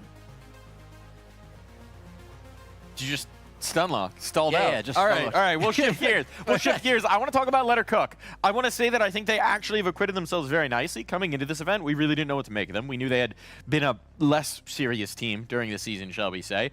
Kind of maybe some of us, myself, thought they would be a bit of a pushover. They're anything but. They're not a speed bump in the road. They're a serious obstacle. And so now they go down the lower bracket. The winner of that FlyQuest RED big Equipa game is going to have to go through Let Her Cook, and that is going to be no easy feat. This is a challenging obstacle course ahead of them there, Letty. Yeah, I mean, Let Her Cook already, even though they lost this map, they showed very, very good Counter-Strike, not gonna lie. They showed they can actually, play against very good teams. I mean, they faced like now the second player from the previous ESL Impact final. So like, this score is not bad, especially when they actually like didn't play much together and individual even. So yeah, like I'm looking forward to see the game, because I have a feeling they might shove themselves. They might shock the world. I mean, they pushed another team to their limits. A big part of what kept this actually in control for Sakura was this player, was STX. This has been a day of firepower coming from unexpected places. STX is really not the player that we expect to be popping off like this, but she stepped up in a big way, put the team on her back, carried them over the line, 31-16. And that final round as well, coming in with a multi-kill. 9 multi-kill rounds. That's crazy performance. Yeah, it's just so much heavy lifting getting done by STX. So look, shout outs to them for just doing such a crazy amount of work. Off the top of that as well, they've got just such a deep strat book, and STX is the one that kind of has to bring those calls through round to round, and then is able to drop 30 in well, I guess we're MR15 here because we did go to OT, but yeah, dropping 30 in this day and age in Counter-Strike 2 is just a very impressive thing to do. Yeah, like doing that many multi-kills in like one match, and for her it's like in 2 maps already, like it's insane. Yeah. And it's just not the player that we expect to be featured either, right? If you're looking at this team, you're expecting empathy, you're expecting Fox to be at the forefront, to be at the top of those numbers. We had their contributions, certainly, but STX is usually taking rougher roles, setting up her teammates, focusing on being the backstop for the squad, not in some of the more high-stakes positions, the sexier spots, if you will, where you get those kind of multi-kills. So making it happen despite that, impressive. Very impressive indeed. And we saw it across 2 maps today as well, so maybe this is a new detail in the Sakura playbook. That's one we'll have to acknowledge in the future. For now, we've got another one of these upper bracket PL1s to get into. That means we're going to take a little bit of a break here, folks. On the other side of it, it's time to send another team through to the playoffs, through to the final day of play. Stick with us. We'll be right back here at ESL Impact.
I could walk through fire, blow up the storm and see the light, yeah. I told my friends that I could run on water, and they said nobody can. They'll see me flying through the sky, yeah. Play hide and seek behind the clouds. I show my friends that I'm not scared of dreaming, and I'll do that again, over and over again. Suddenly, the heart and chest feels heavy. The calm is just a memory. It's failing me, and I know I could never surrender. My beating heart, it won't give up. As long as I am here, I'll never stop. They say I can't, I say, so what? Just watch me go like a supernova. My beating heart hits like a drum. You know I run through life forever, yeah. They say I can't, I say, so what? Just watch me go like a supernova. Light up the dark, I'm superhuman. I'm spreading stardust into oceans. I wanna go up high and close my eyes to places nobody found. I'll never come down. Suddenly, the heart and chest feels heavenly. The calm is not a memory. It's here with me, and I know I will never surrender. My beating heart, it won't give up. As long as I am here, I'll never stop. They say I can't, I say, so what? Just watch me go like a supernova. My beating heart hits like a drum. You know I run through life forever young. They say I can't, I say, so what? Just watch me go like a supernova.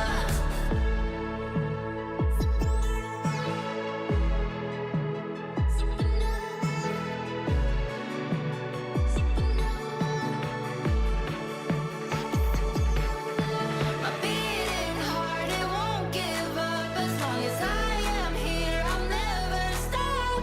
They say I can't, I say, so what? So what? So what? So what? So what? My beating heart hits like a drum. You know I run through life forever young. They say I can't, I say, so what? Just watch me go like a supernova.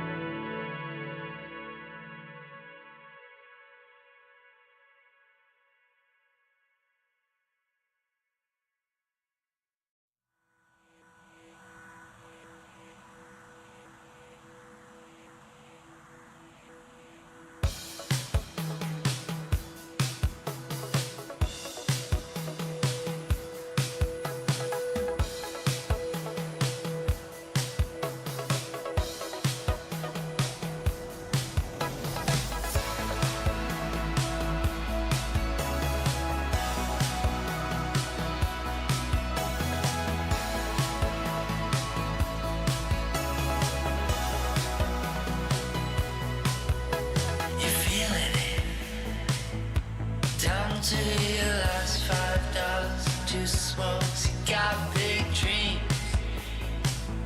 You're just an ambitious proletariat, questioning what it all means now that you found out that it doesn't mean anything to be right when the world is wrong. I'm so sorry to hear that you crestfallen alone now. Do you believe in it's new? Something bigger than you, love.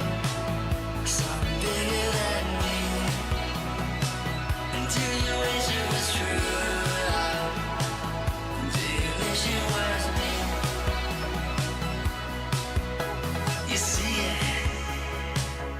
Something small, just a flicker, and you swear it was real, but you've been fooled before.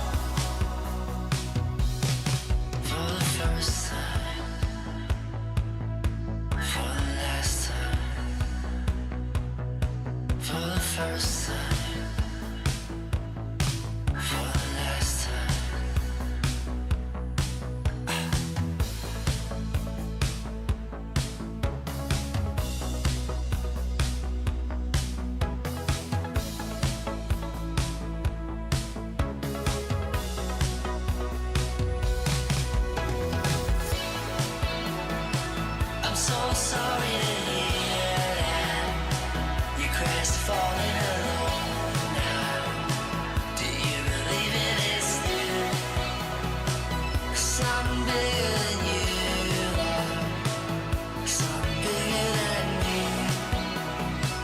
Until you wish it was true, until you wish it was me.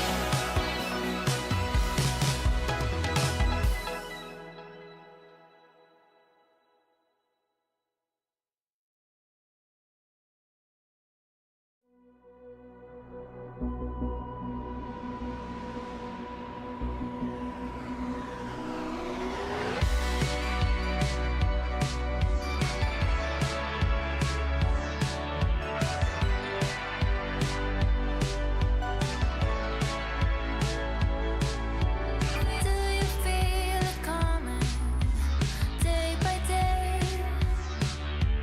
Got to get the message, it's on its way. Listen to the beat, the sound of my heart. It will be alright, just to make a start. Feel it close to you, like a wind. Say it again, set me free. Feel it close to you, like a wind. Say it again, set me free. Set me free.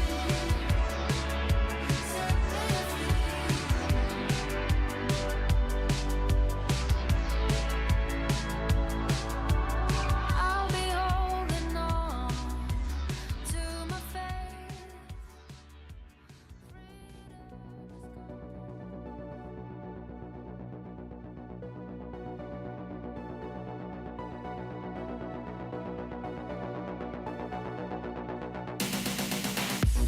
Welcome back to ESL Impact Finals here for Season 8. We've got one more best of one matchup, and if BL1s have you down, maybe you've been watching too much of the major, this is the last one. I can promise you that. One more team will get sent straight through to Sunday. We'll have the easiest route into the playoffs. It's either going to be NIP or it's going to be Atrix. And one of these squads will have to challenge tomorrow to see if they can stay fighting here at ESL Impact.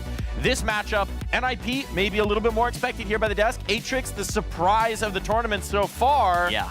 This one could be very interesting indeed here, Mac. Well, look, Atrix were getting loud, really letting, MIBR know earlier that they were here to play. And I'd expect the exact same thing. If they find any kind of success up against NIP Impact, then NIP Impact are going to be hearing about it, because there's going to be, I think it was Bokor who was like completely popping off like multiple points in that game. And Absolutely I can't wait to losing see it. that again. There might have been a little extra in it. There were like 4 previous games that they had lost. Of course. Don't know if they quite have that history with NIP, but I also know NIP likes a bit of the chirping. We saw it from AIM occasionally in that first matchup.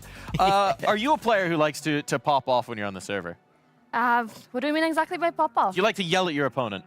Oh, I love that. I really love that, and it also boosts your like motivation, and like your team feel like much more confident and just like feel free for saying it. But Yeah. of course, like you're not saying anything bad, right? What was your go-to, Letty? What's your go-to default expletive? Can I say it? Absolutely. No, we just usually scream like "Let's fucking go," and like it's like the best. It's a classic. It's a classic for a It's a reason. classic, It yeah. absolutely is. So I'm gonna fucking go over to the Newt note. I'm gonna talk to him about this next match. What do we got here, Newt? Well, talking about classics, are you a Star Wars fan? At times. At times? Well, it's trademarked. So we don't have Star Wars going on in CS. We got the Force Bar Wars. I like that. We do. We Force Bar do. Wars. May the Force by be with you. Because we're going to talk about Force Bars, because in particular with NIP, when Volga first came into the roster, I actually made a point of it at their first LAN, looking at their online season, and even in the LAN itself. There was one thing very prevalent in the structure that Volga was trying to impose on the rest of the team, is to kind of build their confidence. They never ecoed once. They never ecoed. First pistol round, they lose. Boards into deagles, no matter what, going into it. They're trying to get in a sense that they have the capacity to turn over around no matter the odds. Because like looking at this stat here, so looking at it across all regions besides NIP, because they kind of sway this stat line a bit. Looking at like force bar situations. What categorizes kind of a force bar situation is if you're either in a semi-bar situation which is like about 10 to 20k total balance for the rest of the team, or in a semi-eco state, which is about 5 to 10k in the bank.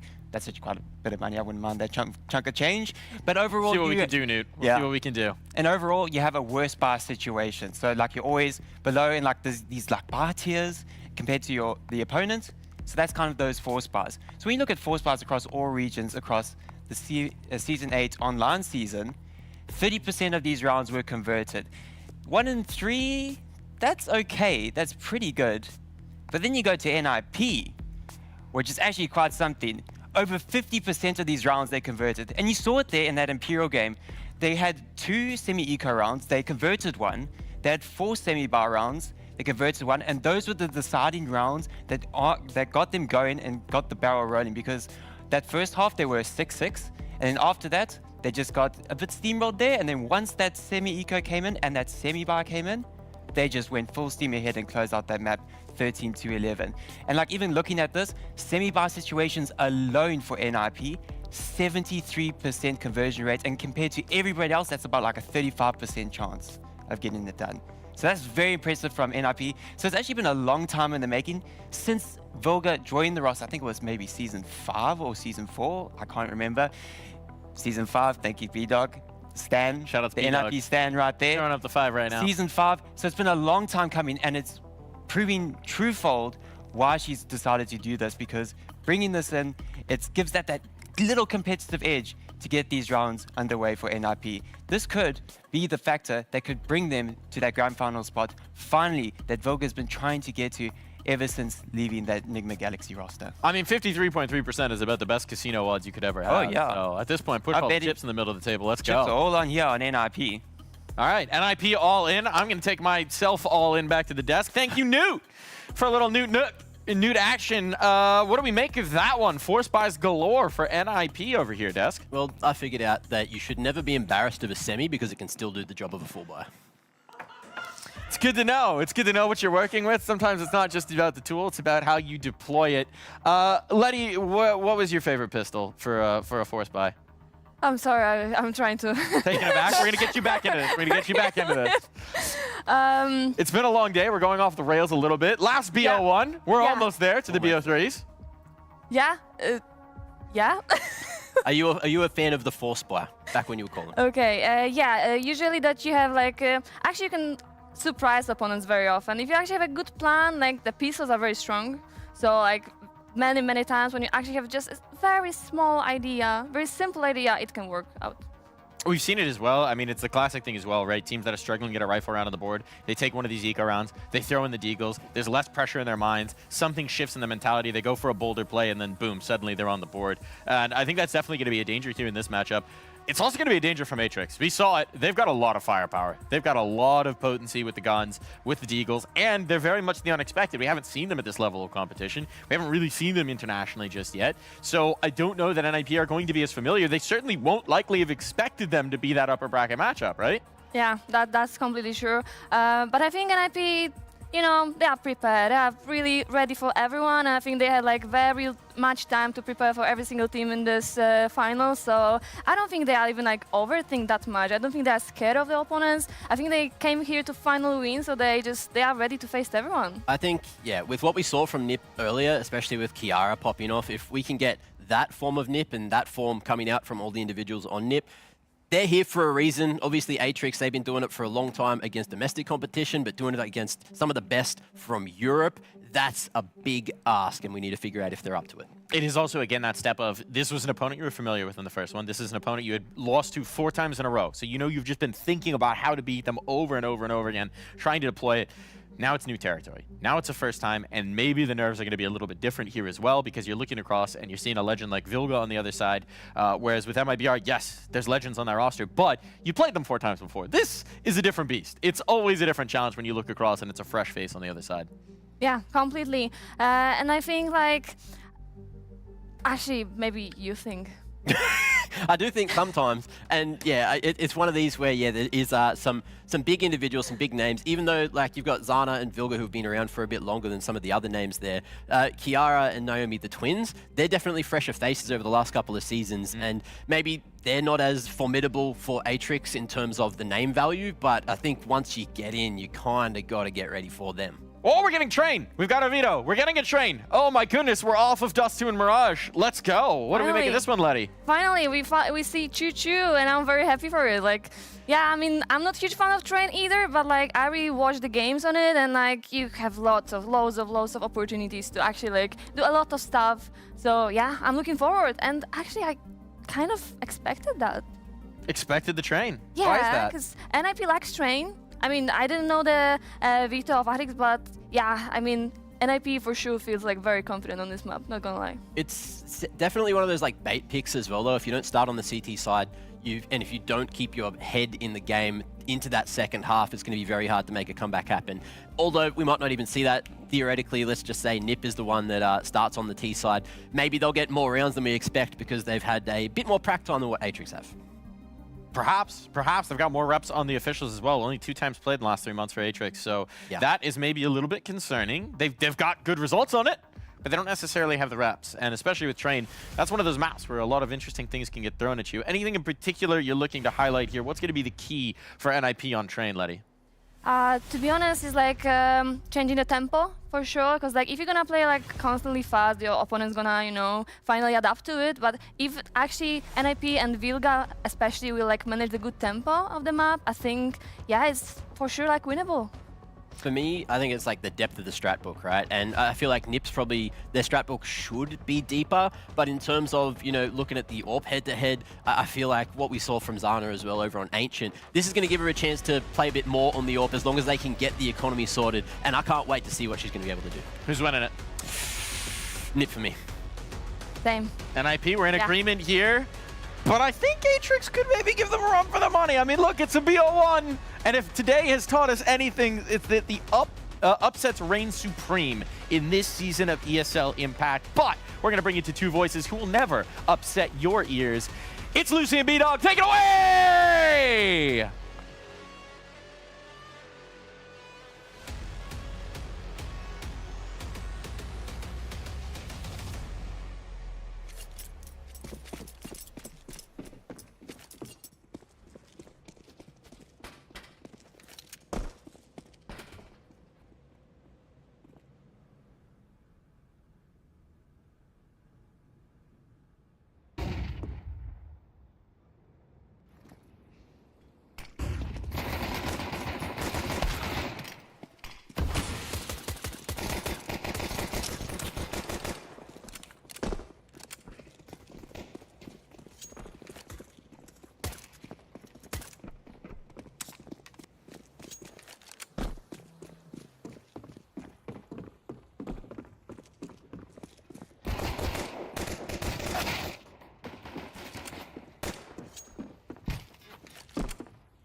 Both. Don't go. We can come B. Come B. Come B. Come B. You ready to jump down? Hold on. Yeah. Let's go. Go. Push lower. Headshot. Headshot. Con. Headshot. Headshot. Backside. Backlines. Nice. Nice. 3, 2, 1, con. You have smoke for it. Kiara. Do last step. Let's get there. No. Nice! Good! Fucking sick.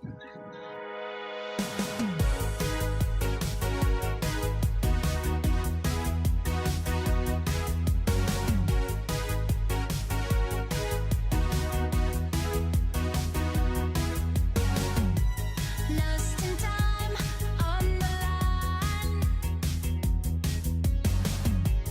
Night will fade, don't be afraid.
Casa rubro-negra. Devolução.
Think you're B though. Nothing main. Burning out. Going out B, going out B. Only one. Nice, nice. Maybe one more. Blind. Can be more. Could be upper, guys. Nothing more, I nothing go more. back Thomas now. Get pop. Yeah, that they go away. Yeah, nothing, nothing main still, guys. So care Ivy. I can flash you. I haven't, guys, close. No, I don't think we should. I don't think we should. Let's distract bot. Don't see Ivy. I'm drilling, okay? Do you have pop? No, yeah, I'm checking. We have pop. I have pop. Yeah, I'm gonna do the play it on A. Play it on A. I'm gonna do the yeah, flash. Okay. Yeah, flash. Yeah. Nothing main, guys. I'm gonna resmoke pop. Get Ivy. Guys, it should be B or Ivy still. Break it on. Well, break it on B. I'll tell you when to flash. Okay, Kara? Yeah, yeah. Feel that flash behind you. Yeah. Main one. One main. She's walking back from B. Okay. Ivy. Running mid. A. Running A. Oh. Yeah, two main. You want flash sandwich? They jump left side. Cap up. I got new flash. In front of red. Flash sandwich. Flash in front of red. Flash in front of red. No, I didn't. Flash sandwich. Bang. I'm blind. Get. Wait, I flash guys. I'm with you left side. Two red. Send this. One more. Send this. Behind me. Nice! And they did it. NIP in Sweden, in Stockholm, without any Swedish players, but you know, like a little step. First of all, congratulations. You survived, AIM, the group of death. I like that. And that's literally what it is. Like, are you proud of yourself and the girls? Yeah, I'm so proud, honestly. When we saw the group at first, we were a bit like, yeah, we've definitely got the hard group, but I think to be champions, you need to beat anyone and everyone. So we didn't let it affect us. But for example, like right now, you know, it ended up being a train, and when it comes to your opponents, they played only 2 trains, and it was like back in September. Does it mean that you pretty much just went in full on blind? A little bit. I mean, I think we just played to our strengths, you know. I think we've played quite a few trains now, and I don't think we've lost one train to any female team. So we just thought, let's just go for it.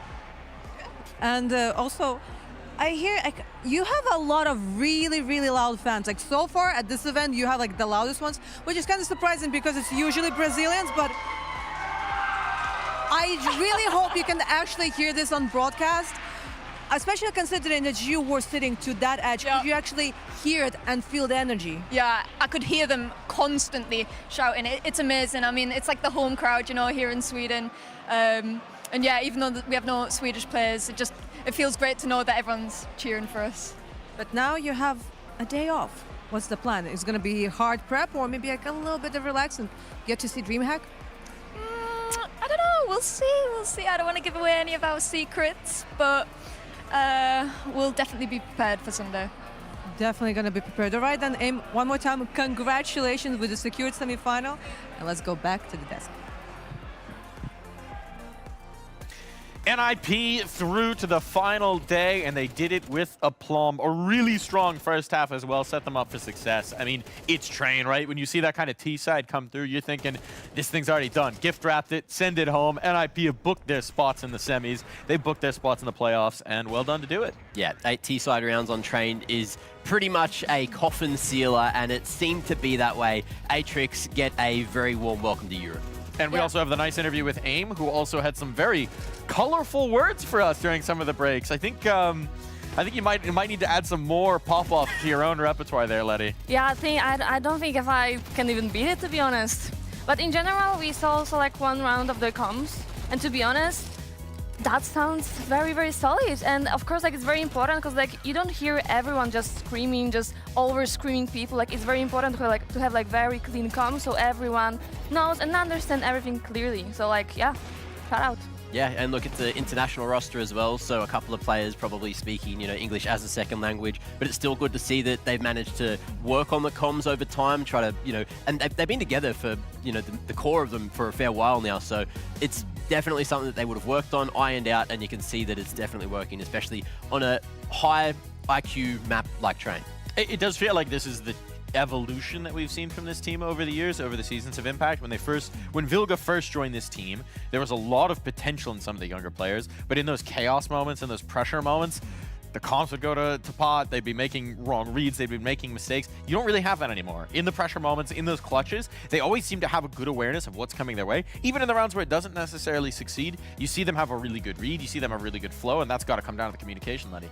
Yeah, completely, I agree with you. And of course, we constantly see NIPs growing as a team. They not go doing like steps back, basically. They constantly, you know, going forward and like, yeah, I think they deserve the place where I know.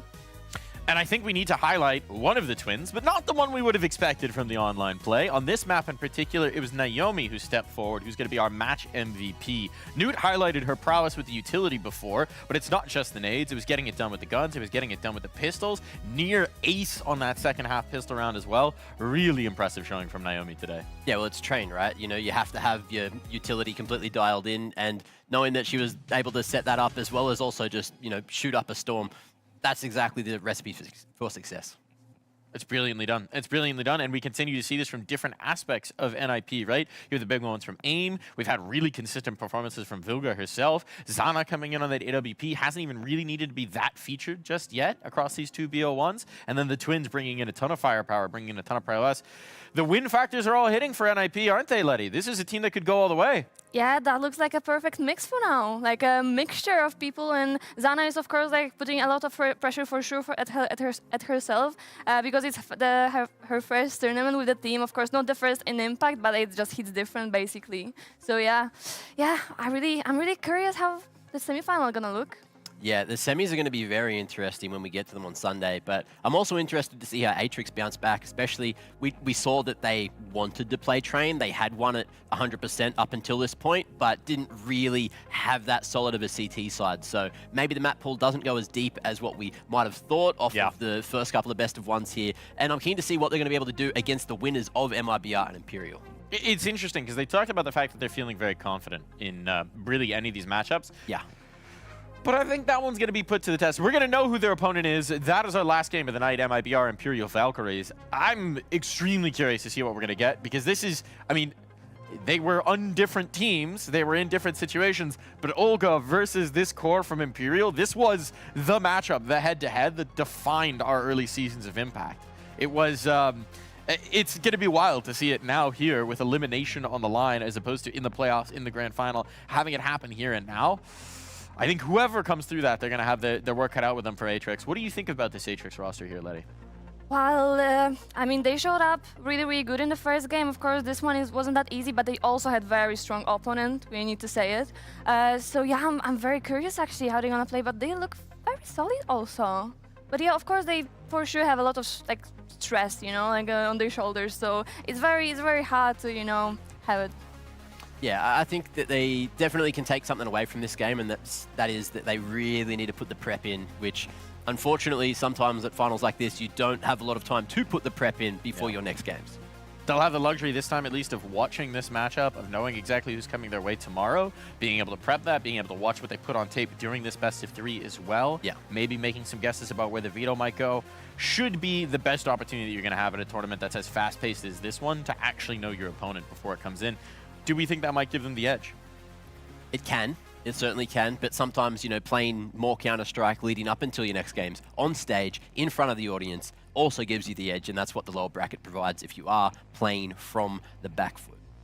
And one more kudos to our MVP, to Naomi coming on and really demonstrating the form that could elevate NIP over the top. When you've got pieces hitting from all over the roster, that's the ideal scenario. When it's a team effort and you can count on any player to pop off, that's sort of what puts you over the line. So very impressive showing for sure. And this time, you know, we had Newt's segment earlier. This goes way beyond just the utility here. Yeah, completely. And I always knew that Naomi and Kiara, twins, are shooting very hard. And it's so nice to see they actually activated on the tournament, because we always like saw it in online. Online, they were like smashing literally everyone, and it was so enjoyable to watch. So I'm very happy that they finally pops in like on the tournament. What was interesting as well, I feel like they made sort of their big initial splash in International Counter-Strike actually in those IESFs where they were playing on the national team for the Netherlands, which you wouldn't really think of that as being a Counter-Strike region, but they had these 2 stars coming through, making the waves. So it's cool to see it now translating to Impact play, now translating into NIP. Did you play against them at all when they were over on that Netherlands squad? No, they didn't go for the LAN. They just played the qualifiers together. Well, but they were good in those qualifiers. So maybe my point is moot. Oh well, I tried, and sometimes that's the best you can do, as Atrix found out today. Yeah, look, you got to try your best. And unfortunately, sometimes your best isn't good enough. But fortunately, the second chance is here, and they get to run it in the second chance and see what they have for them. They do have a second chance, but in our next matchup, there will be no more second chances. Imperial versus MIBR. One of these teams does not live to see day 2.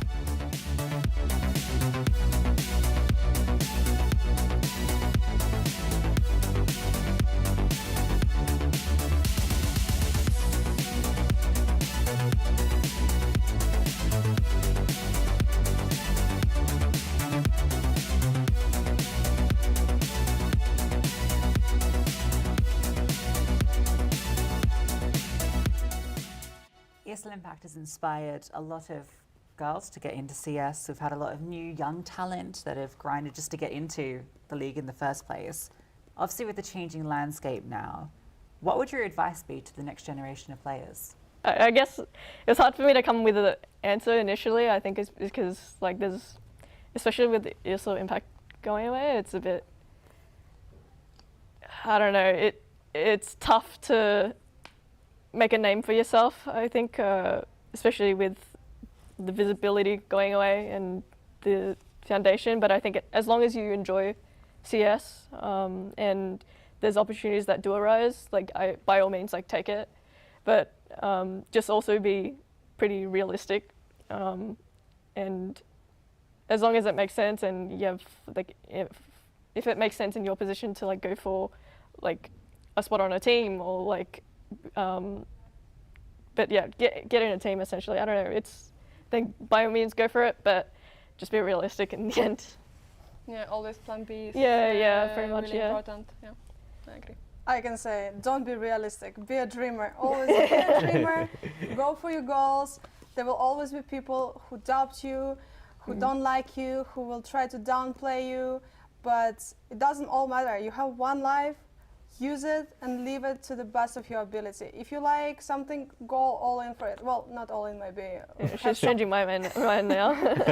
Getting inspired. Have Yeah, something pretty on the much. side. Well, it's just that I have played for so many years, right? I started when I was studying in school. Then it was university. Then it was office job, you know. And we didn't have so many opportunities like we even have now. There were no tournaments. We would have a tournament maybe once a year. But then everything changes with CSGO. We had more tournaments, but constantly it was ups and downs, you know. There were periods of my time where I had no salary, no money. I had to, you know, like live with my mom's money. But in the end of the day, I just followed my intuition. I followed my gut. I just listened to myself. I think it's just important to always listen to yourself, to your inner voice, and just follow the path. Because in the end of the day, like I said, we only have one life, and it's better to, you know, when you're old, to think that there are no regrets in your past. And everything else will come. Money will come, you know, people will come, opportunities will raise as soon as you walk on your path. Damn. Period. Period. What a good answer that is. And now I've got to ask a question to follow that up. Okay. Let's see if we can maybe get some home truths. Maybe I can word it like that. We're in the last season now. Maybe we can be a bit honest. Look, we had that really long period where Enigma Galaxy, Imperial, they were winning and winning and winning. Is that annoying? Like, is that annoying that they're the final boss all the time? Or is that more motivating for you to go, okay, look, we can do this. Eventually we'll get to that stage. I know, for example, Hanka, you'll be in a position where so many grand finals, sorry, but so close. And obviously, Vilga, you'll have a different perspective on it because you were there. I have no problems with it. So, yeah, who wants to take the lead on that? Yeah, like I've been many times in grand finals against Enigma Galaxy, and yeah, taking the second spot is probably the worst feeling throughout the whole tournament, because yeah, we are so close, but something is missing in the end, and of course it's like frustrating, but in the end, when we come back home from tournament and we can rewatch, we can analyze, like it gives us so much like hope and motivation that like basically details won in that matter, that I wanna get better and I wanna like just be better than them, you know. So having this like one leading team, it's good in a way because it just puts pressure on the rest to also get better, because you don't want to get stomped by anyone, and it's always tilting. And yeah, when you finally like beat them, like even online, you know, like we had this period of time that we were winning online against them, you know, and I was feeling so good, so hyped. But of course, then it comes like next matches, next challenges, next mistakes, and it's all the time about like improving in the end. But it gives tons of motivation and tons of tilting also, you know, like these both cannot go like separately, I think. Hand in hand.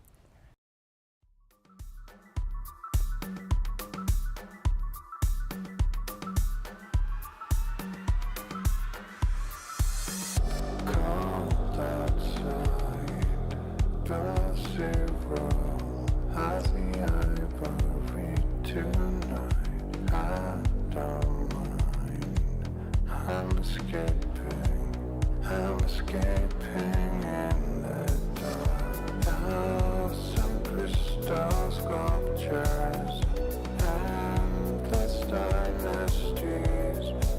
Every time I close my eyes,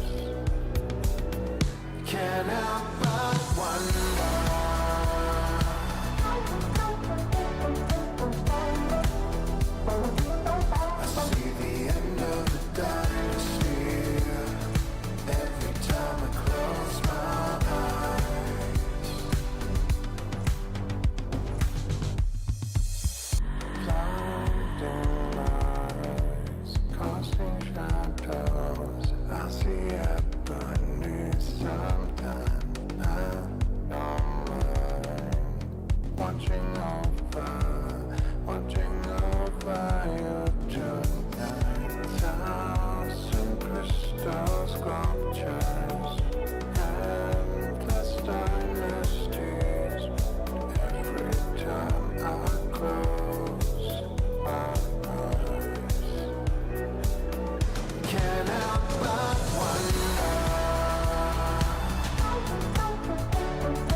Can't help but wonder.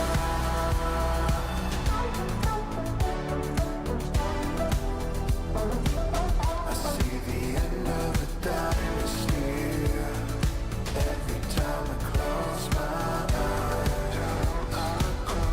Can't help but wonder.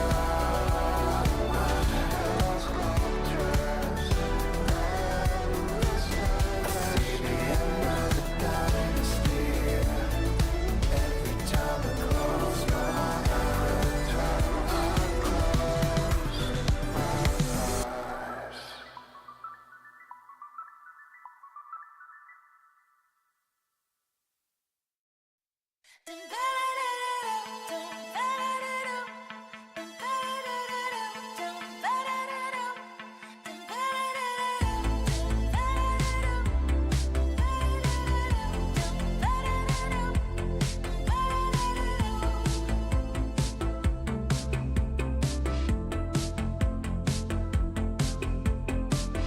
No one can tell you what lies ahead for you. It ain't over, it's only just begun. Somehow you gotta let yourself go.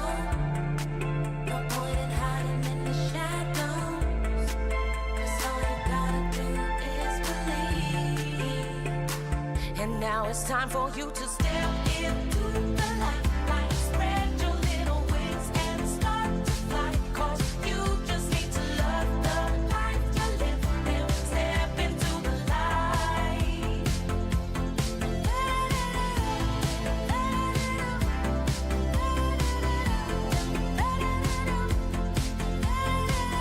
See all the colors, don't fade back into gray. And remember, it's only just begun. Somehow you gotta let yourself go. No point in hiding in the shadows, 'cause all you gotta do is believe. Step into the light, spread your little wings and start to fly. 'Cause you just need to love the life you live. Then step into the light.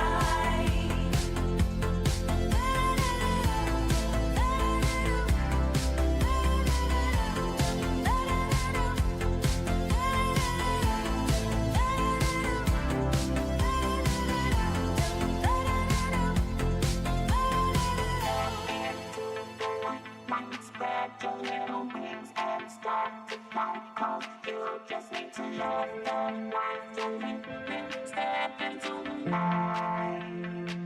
And now it's time for you to step into the light. Spread your little wings and start to fly. 'Cause you just need to love the life you live. Then step into the light.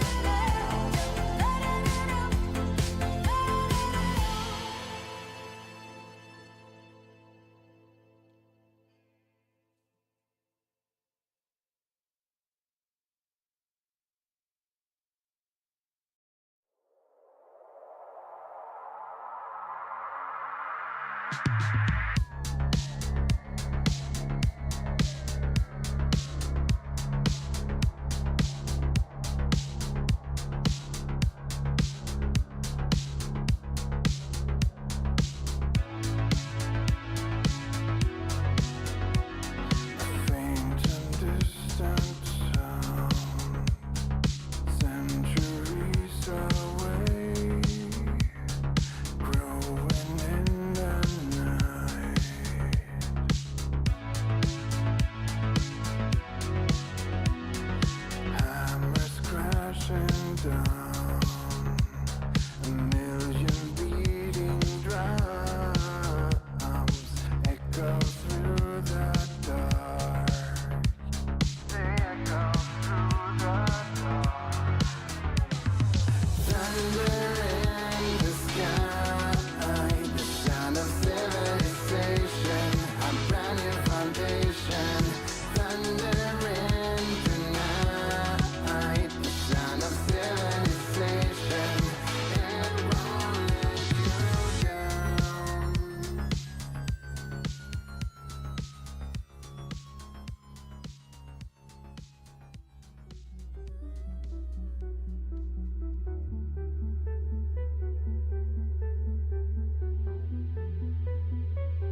Elimination on the line here at ESL Impact as one of these teams, two teams that might have been tabbed as finalists here in this season 8 of Impact. One of them is going home first. One of them will not make it to day 2. That is the brutal reality of this tournament. One of these teams will not survive the night. And it's MIBR and it's Imperial. Star-crossed teams, faded matchup, lot of history between these squads, between some of these players here, and now it all comes to a head, not in the quarters, not in the semis, not in the grand final, here in the groups. There's no way. There's absolutely no way Imperial Valkyries can come into this and go out on day 1. Like, you wouldn't read about it. Whoever the scriptwriter is for this is just writing complete bullshit. And I don't know if I'm buying it. I don't know if I can buy it. I don't know if I'm allowed to believe it. Even if it happens, it just doesn't make sense. Yeah, correct. Like, I know we want to make a history, but I don't think that's the possibility for Imperial to lose the game like that. And of course, like MIBR is such a nice team, but I just don't see it. They're maybe on the wrong side of history in this moment, but it's at the end of the day written by the victors. And so if they can triumph here, well, we've got to rewrite that script. We've got to throw it out. The 6-time champions of Impact might be gone here and now. And that is quite an astonishing thing to think about. To prep us for this little banquet of information, I've got a little amuse-bouche served by none other than Chef Newt. Newt, what are you cooking up for us today? Well, you mentioned victors, and I always see that victors are written in the stars. And especially when you're talking about star players, because in this case, you're going to need these star players to align. You need the stars aligned because this is quite a gritty matchup. You got Imperial and MIBR, respectively the best in each region they portray. But like looking into it, these are the stars that I want to talk about. The new star of Imperial, Vienne, Wayin, we're still yet to determine on the actual phrasing of it. So hopefully we can do some investigation into that. Exactly. When Wayin came into the team, I could actually see a shift in Imperial, because a lot of their map pool actually catered towards Wayin because they saw the potential. They saw the star player that was within her. And you can even see it in the multi-kill rounds. 18% of the multi-kill rounds, 90% conversion rate on those multi-kills. They're very dependent on Wayin popping off. Talking about popping off, Poppins has been popping off during the online season as well. 23% of rounds, multi-kills galore. Also a 90% win conversion rate on this. And it's also quite fitting that Poppins shows up here because all the way back in Season 4, the finals, we had this team called Fluxo. Poppins debut. And guess what happened? An infamous match of Vertigo, the Imperial core, up against Fluxo. Fluxo dominated. Poppins leading the charge, a 1.94 rating, demolishing this Imperial core, and that marked this core's first ever series loss in ESL Impact history. So the history is still written in the stars with this star right here, Poppins.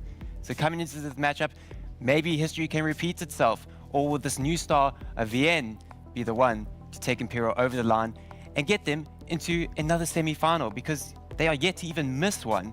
But maybe today, that star could go poof into the sky. Today could be the first. Look, you can read the stars. Can you tell me my horoscope?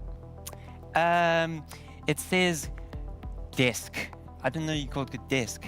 He's prescient. He's prescient. I'm headed back to the desk. Newt can predict the future. We got Nostradamus over there. But the question is, can he predict this matchup, right? A story written in the stars, but new stars that might shine this night. Vienne or Wien, we're going to go with Vienne on this desk. What do we think is going to happen there? She's the new face in Imperial. She's the change factor, the X factor coming in. Came in, won a LAN with them just before this event started. Do we think she can continue that form here and now? I mean, actually, fun fact, I even played with Vienne one tournament together as a mixed team, and to be honest, she's a very talented, or maybe skilled, like, you know, I don't know how to actually name it, but like, this is a player, this type of player, like, you don't need to tell her much, she just knows and understands the reactions really easily, so like, it's very good choice by Imperial to take her to their team, so yeah, I think she might show. Yeah, I agree. You know, you can't spell Vin without VN, of course, and I feel like it's just going to be one of these players that is going to have to completely pop off. There's no way. Like, I just feel like narrative-wise, I'm not seeing this team going out early. Not with the player of the year last year, who is also currently the second highest rated player after one map so far. That's Anna. And I'm really hoping that we get to see a little bit more from her, because it's just been crazy, crazy days for the last, for this year, I guess, for Imperial Valkyries. And it's been insane upsets so far in this tournament, but surely this would be the biggest of all. This is the 6-time champions of ESL Impact. They've got to defend the throne, but the pretender who might try and knock off the crown, MIBR on the other side, and to find out more about them, we've got a little bit of a video.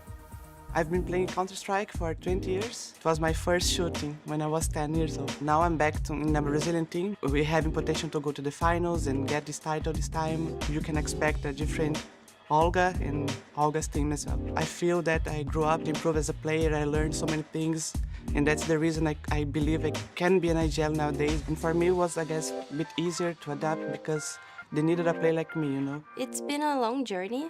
It had ups and downs, wins and losses, but I think I learned a lot.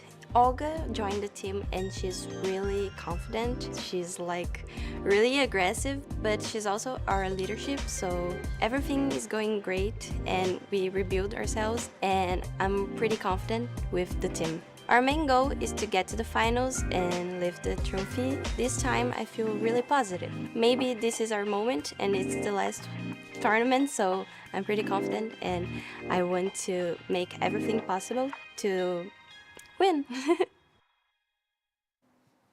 Might just be their moment. But if it's going to be, it goes through the toughest possible road, right? Imperial here in the elimination matchup. That being said, if they could do it here and now, that would surely give them that surge of confidence to try and take it all the way. Yeah, on paper, you know, you can't be faulted on that statement, and it's going to have to take a pretty crazy calling out of Olga. You know, they've had time to sort of turn things around, look at what didn't go right earlier today, and try to maybe fix those things, but then again, so have Imperial Valkyries. We've got the veto coming on in here, first band's coming out, overpass and train out. Letty, anything in particular you're looking for here?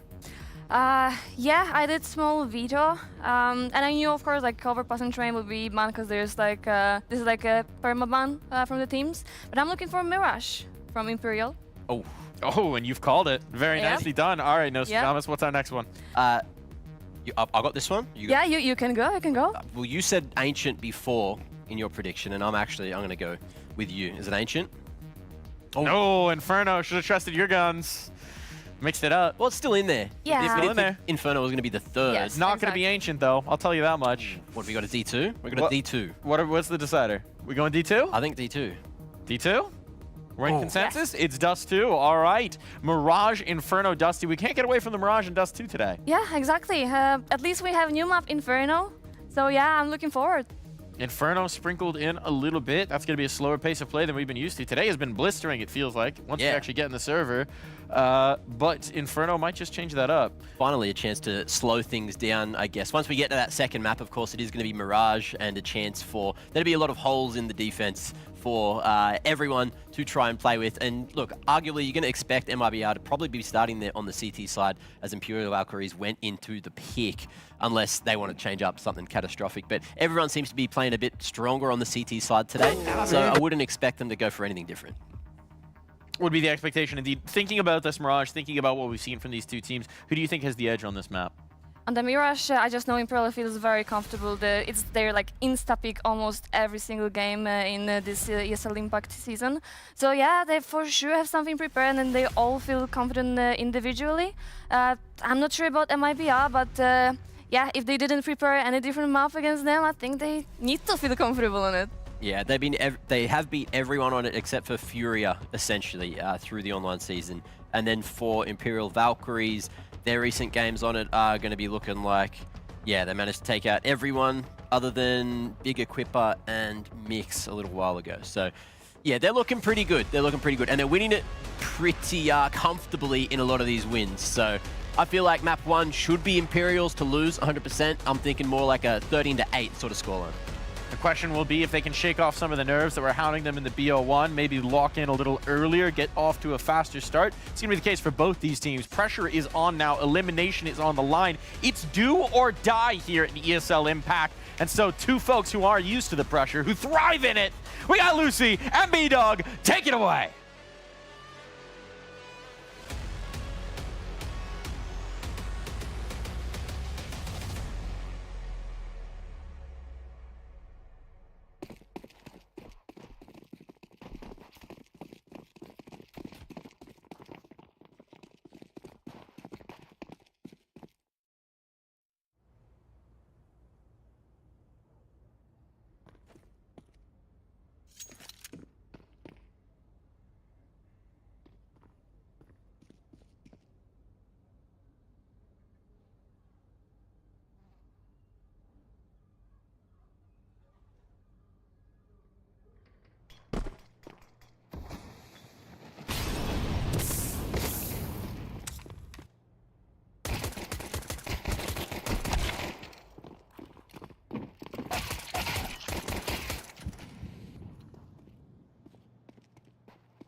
Rapaz, tu vai pro...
É, galera.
always thought I could walk through fire, blow up the storm and see the light, yeah. I told my friends that I could run on water, and they said nobody can. They'll see me flying through the sky, yeah. Play hide and seek behind the clouds. I show my friends that I'm not scared of dreaming, and I'll do that again, over and over again. Suddenly, the heart and chest feels heavy. The calm is just a memory. It's failing me, and I know I could never surrender. My beating heart, it won't give up. As long as I am here, I'll never stop. They say I can't, I say, so what? Just watch me go like a supernova. My beating heart hits like a drum. You know I run through life forever, yeah. They say I can't, I say, so what? Just watch me go like a supernova. Light up the dark, I'm superhuman.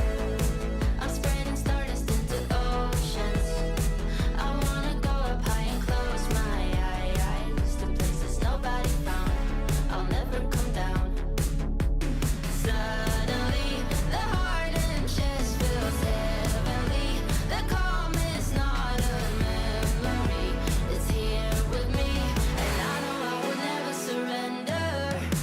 My beating heart, it won't give up. As long as I am here, I'll never stop. They say I can't, I say, so what? Just watch me go like a supernova. My beating heart hits like a drum. You know I run through life forever young. They say I can't, I say, so what? Just watch me go like a supernova.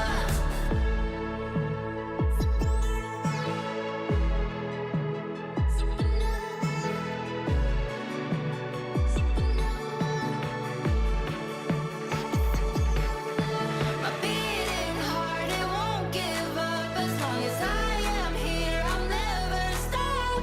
They say I can't, I say, so what? So what? So what? So what? So what? My beating heart hits like a drum. You know I run through life forever young. They say I can't, I say, so what? Just watch me go like a supernova.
Carry con, carry con, carry con.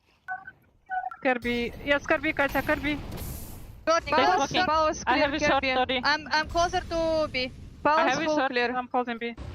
I don't see around B. I'm third B. I'm third Close B, close B is B. It's 2 B apps. 2 more B apps. I have a short. Dead con. Nice, Get a sorry. short one. Two last B, one South, jump. south. Default on B apps. Elik one. Elik. Let's play, guys. Elik and I am running. I cannot. Alone, Elik, you can kill Elik. Nading default. Elik alive. I'm picking Elik. Default last. Default, Nice. that's Ебать, nice. Саша. They're Охуеть, you're not crispy. You're crispy, пидорасик today. Nice. Nice, Сашка. W, guys. Very cool. Давайте, всем. Crispy with it indeed. We set up the storyline in the pre-show. The stars will light the way for these two teams, and the young star for Imperial certainly did a lot of waylighting in this one. VN showing why you can't spell it without Vin. Yeah. Yeah. Yeah, that's what someone said earlier. Made complete sense then, makes complete sense now. And obviously, look at that. Just what a performance out of her as well. Just absolutely topping the scoreboard. I think 6-0 in openings for herself, and then everyone else also just getting openings. It felt like almost every single round, it was an opening going the way of Imperial Valkyries, and there wasn't too much that MIBR could really do, especially in that second half. They just couldn't get the ball rolling. Yeah, true that, and to be honest, I'm not even surprised, because like I know how Imperial plays, especially on mirrors, and especially that is their favorite map so far, and I played against them like so many times on the mirror, so like I know how strong and confident they feel in it, so like yeah, as I said, like I'm not even surprised that they won. This felt like, especially towards the second half, we were getting into that classic, like, Imperial bully Counter-Strike, where they just rock into the server, they know they're better than you, they're going to prove that they're better than you, and they're just going to act like it in every round. They're not really going to worry about who's the opponent in the server, they're just going to roll right over them, and I think MIBR felt that full fury. Yeah, and look, it felt like it's later in the day now, more of the individuals were also turning up. There was a few names, I think like 23 kind of went missing in that first best of one, but she was definitely there. Look, 16-7, showing off, you know, Anna as well. Not even really needed, single digits, but everyone else just cracking. It's a good day for Imperial when you don't need Anna to really do much. Yeah, that's true, because Anna was usually the one saving the rounds for them, and now like she can just chill and relax and go girls, kill them.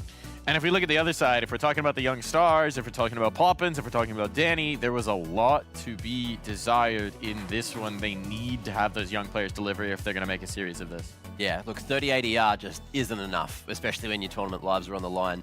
Although you are up against, you know, one of, if not the best team in the world for the last couple of years, with a couple of adjustments there, like that's still a lot of pressure on your shoulders for any team. It definitely is. Now, Letty, this may be the not so nice thing I ask you, but you do have a lot of expertise being in these moments against an Imperial team. When you're getting rolled like that on a map, when it just feels like whatever happens, it's not working out, you know, whatever you call is not working out, how do you reset in between maps in a series like that? Everyone is different, to be honest, but for us, we usually just needed to chill. Like, reset is basically, like, it's new map. It's the same opponent, but it's new map, it's new game, we start 0-0, like, we just need to reset our brain, and it just comes with an experience, because, like, it wasn't that easy at the beginning, and we were struggling a lot, but we also started working with a mental coach, and it helped us a lot to actually understand how our brain works and how we can program it. Is it easier to reset going into your map pick? Not necessarily, but it's possible. It's possible, yeah. But it's very important to actually know how to do it, how to control your brain, because usually this is also very hard to like understand that when we're like breathing very fast, very quick, like we just stressing, our hands shaking, and everything just makes it even harder. So like yeah, it's very important to know how to do it. Well, we'd have to hope that over on the other side, the more experienced players, you know, Olga in particular, who's been here, who's been in these situations, can maybe help them with the reset.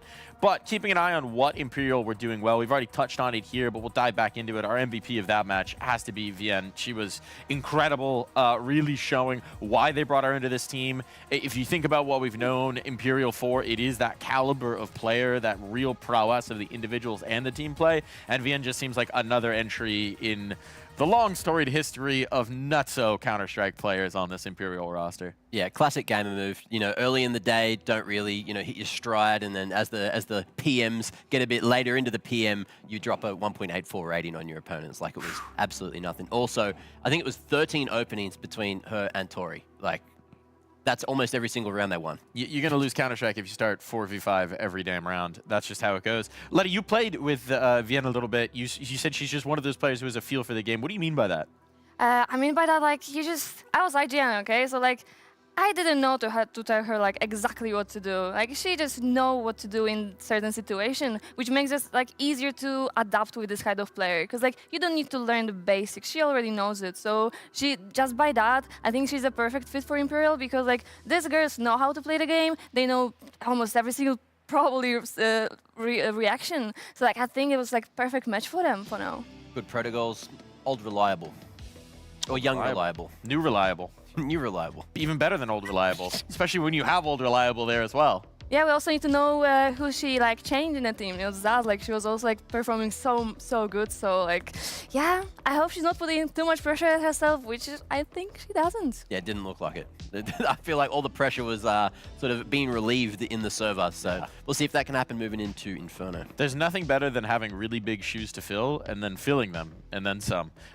We do have Inferno on deck. That is going to be a big pace change, right? That's what we can expect from Inferno. What are your thoughts? What are your expectations here, Mac?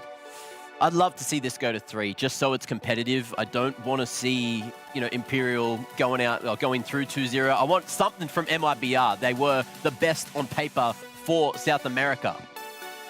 Yeah, I completely agree. But to be honest, like after the map like that, it's gonna be so hard to step up. I really hope they have, this routine how to restart the brain. But yeah, it's gonna be so hard. And on Inferno, it's also very easy to, set the tempo. Well, we'll see if they can do that. We'll see if that reset is possible. Inferno's on deck, and it could be curtains for MIBR.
To your last $5 to smokes, you got big dreams. You're just an ambitious proletariat, questioning what it all means now that you found out that it doesn't mean anything to be right when the world is wrong.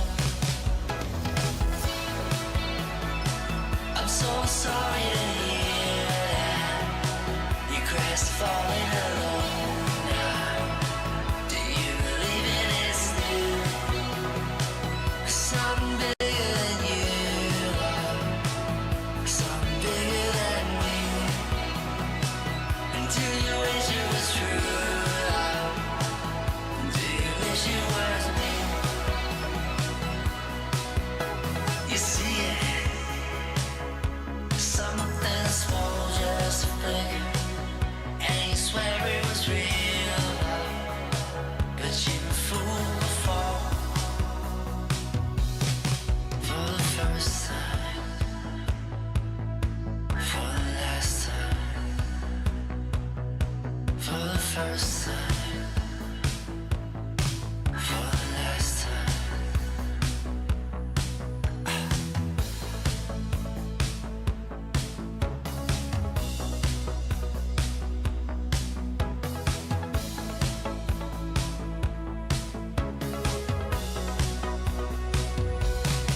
all I see. Fanatic. I can break for you. Don't break. Flashing. Oh. Flashing. I'm only behind it. I bomb. I device. Was folded. Nice, Terminal. One more. Nice. It's up player in B. It's B-round. One more dead. It's One more B-round. flash. I'm reloading. Only 1 second mid, guys. Yeah, I'm gonna risk. Never mind, I'm I can smoke deep. That up player. Last Supporter. Yeah, possible if possible. Давай, I can boost. Okay. No, Nice. Блять, guys. Hello. Good job. Keep it up.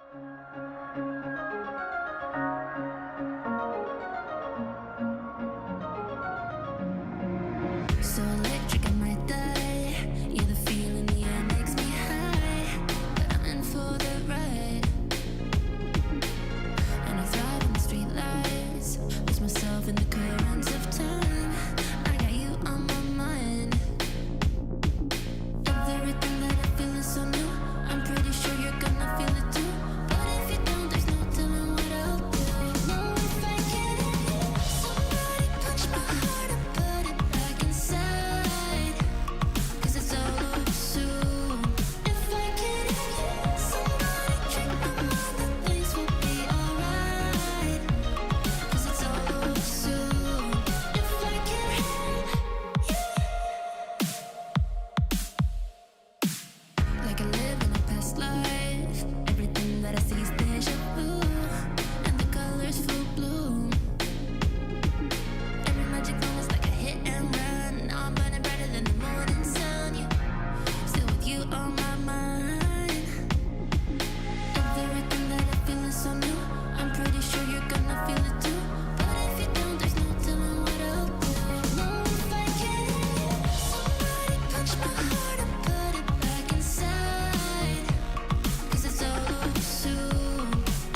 Да. Yeah. Smoking, go jump.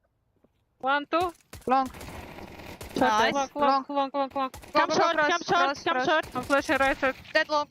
Bad smoke. I I will don't stay know mid. what is They this. cannot be short. Cannot I be short. have the cross. What the fuck? I play with purple. You have one way inside, guys. I have it. Oh, ебать! Long. Блокер, профи, вот Дима гейм. Охуеть. Всё, бля. We did see what you did. We did see what you did, in fact, and some very good things, but not enough good things. Because at the end of the day, we are going to a third. We're getting a little bit more action here. We're going to end this on Dust 2. And we really didn't quite expect this coming into the Inferno, just based on what we'd seen on the Mirage. It was a strong-looking Imperial, but on their own map pick, MIBR really showing a better face here. Yeah, I think it's one of those things, though, where historically, you know, in all open competition, Brazilians, you can never really underrate them or underestimate them here on a map like Inferno. They all seem to be pretty bloody good at it, and you could see, even though they weren't all good at it, Olga was good enough to carry the bloody team. Oh my goodness. She was absolutely incredible. What a performance here, Letty. Yeah, like an incredible performance, and you finally see like kind of like, you know, old Olga performance when she actually like know what she's doing, and it's really, really nice to see. And I'm really happy that MIBR finally woke up.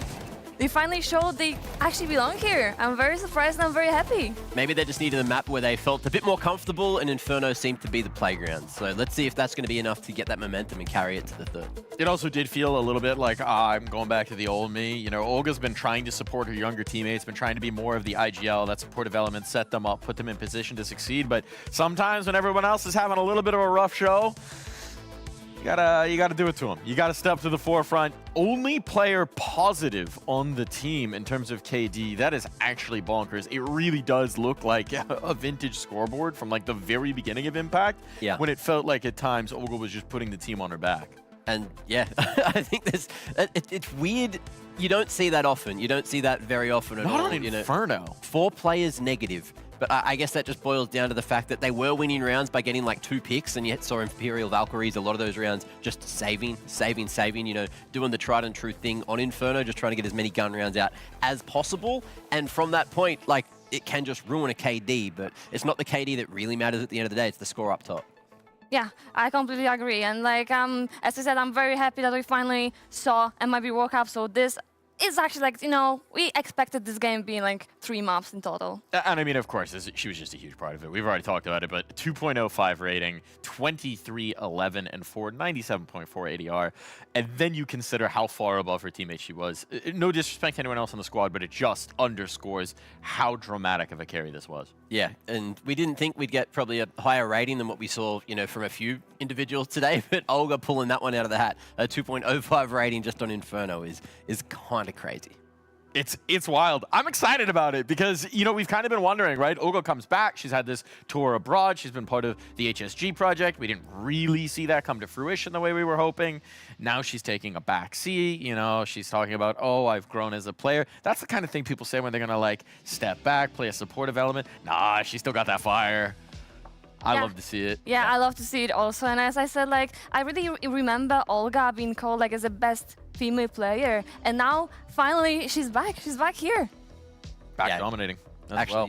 Farming and showing them how it's done. Look, and as you mentioned, sometimes you got to do what you need to do. And if your teammates aren't performing as well as you would like, maybe, you know, just don't be that first person in. Maybe just go in second or third and make sure that that trade is secured. If you know that you are playing well, why not play to your strengths?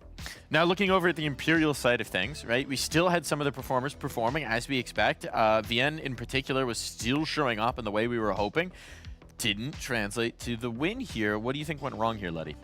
To be honest, hard to say, because like it's of course like it's hard to win if only like one player is like doing an impact. Of course, like MIBR show that it is possible. Yeah. But like Inferno is very, very hard map to like actually do it, and Vienne looks like he don't have any pressure on herself, and I'm actually surprised how she's doing it. She was like doing such a good job in the season, online, you know, in her own PC, but now she's in the tournament and she just plays like, you know, like no stress at all. Like I'm so happy seeing like, because she's young, seeing like young talents like performing like really good. Yeah, and look, it's an interesting conversation to have now.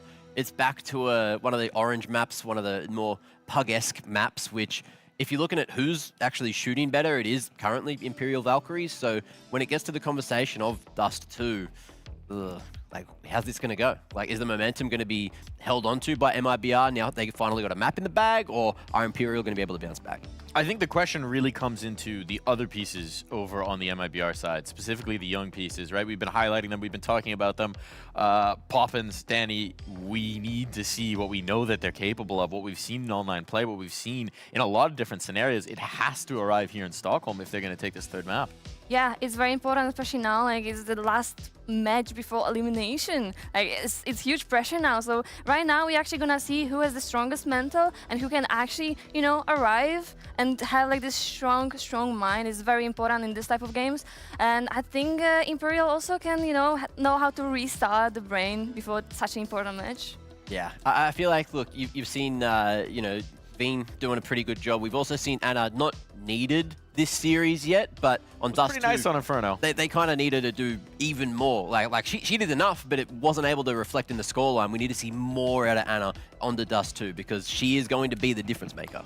Now, I do wonder, and I want to dive into the player psychology element of this. I'll toss this over to you, Letty. When you have a teammate pop off like that, sort of carry you on a map, and it's in a series like this, is there almost, does it inspire the troops? Do you feel like, oh, now I can't let this person down, like what they just delivered? Yeah, exactly. It's like so important to know that you can actually have someone in a team that you can count on, and especially like if it's someone like, you know, you just know like, you're gonna go with this person and you know she can actually win the round. So if you have a teammate that actually can, you know, go first and make a space so that person can actually like shine, because she literally had a momentum. She literally had a very good game for herself. So like if you have the people who make a space for you, like it's perfect.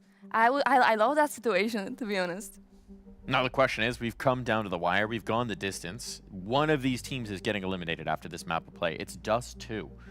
Now that we're here, where's your confidence at? Who do you think's winning this Dust 2, Mac?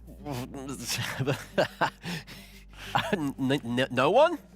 No one? No confidence. No confidence? No, it's best of ones, and now like we're back to best of one territory. And the teams that on paper shouldn't have won have been winning all day on this situation, so no confidence. He's just bowing out. All right, Letty, are you Boulder? Who do you think's gonna take this?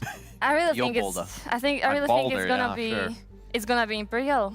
They've been in this situation already many times, as I said. So like I think they're like basically like mind and brain is just working like that. So they're gonna restart and just gonna play Dust 2, and they really like Dust 2 also. I think I'm with you. I think I just haven't seen enough from the MIBR supporting cast yet to really have a ton of faith in them. If they start sparking, if the young players show up to play on this one, I think Imperial are in a lot of trouble. But if they don't, I think we know what Imperial can and will do here on this Dust 2.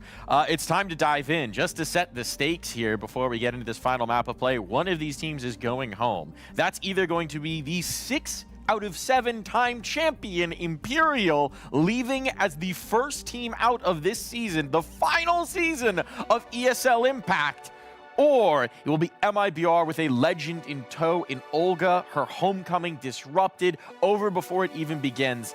I don't know how it's going to end, but I can't wait to find out. We'll be back after this.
thought I could walk through fire, blow up the storm and see the light, yeah.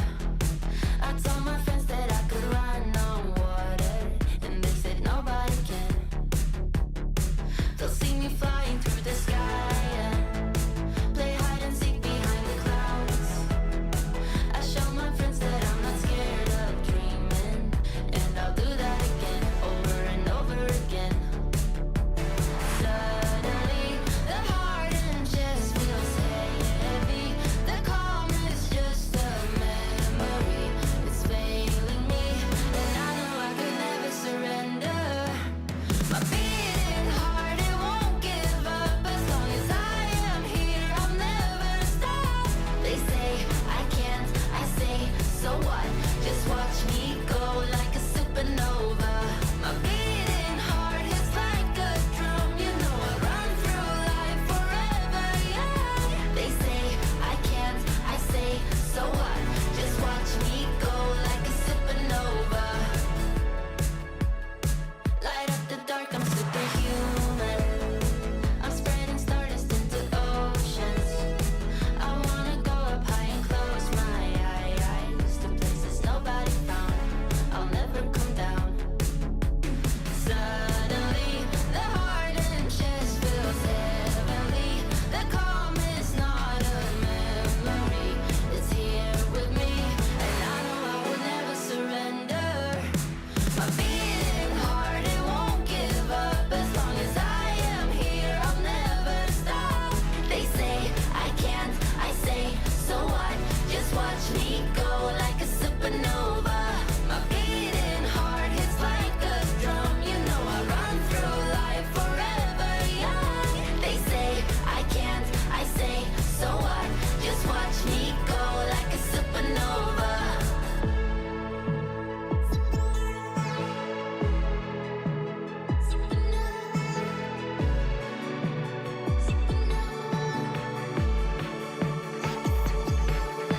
My beating heart, it won't give up. As long as I am here, I'll never stop. They say I can't, I say, so what? So what? So what? So what? My beating heart is like a drum. You know I run through life forever.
breakfast as well.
Go start whenever, go. Short peeking, go. she was peeking short.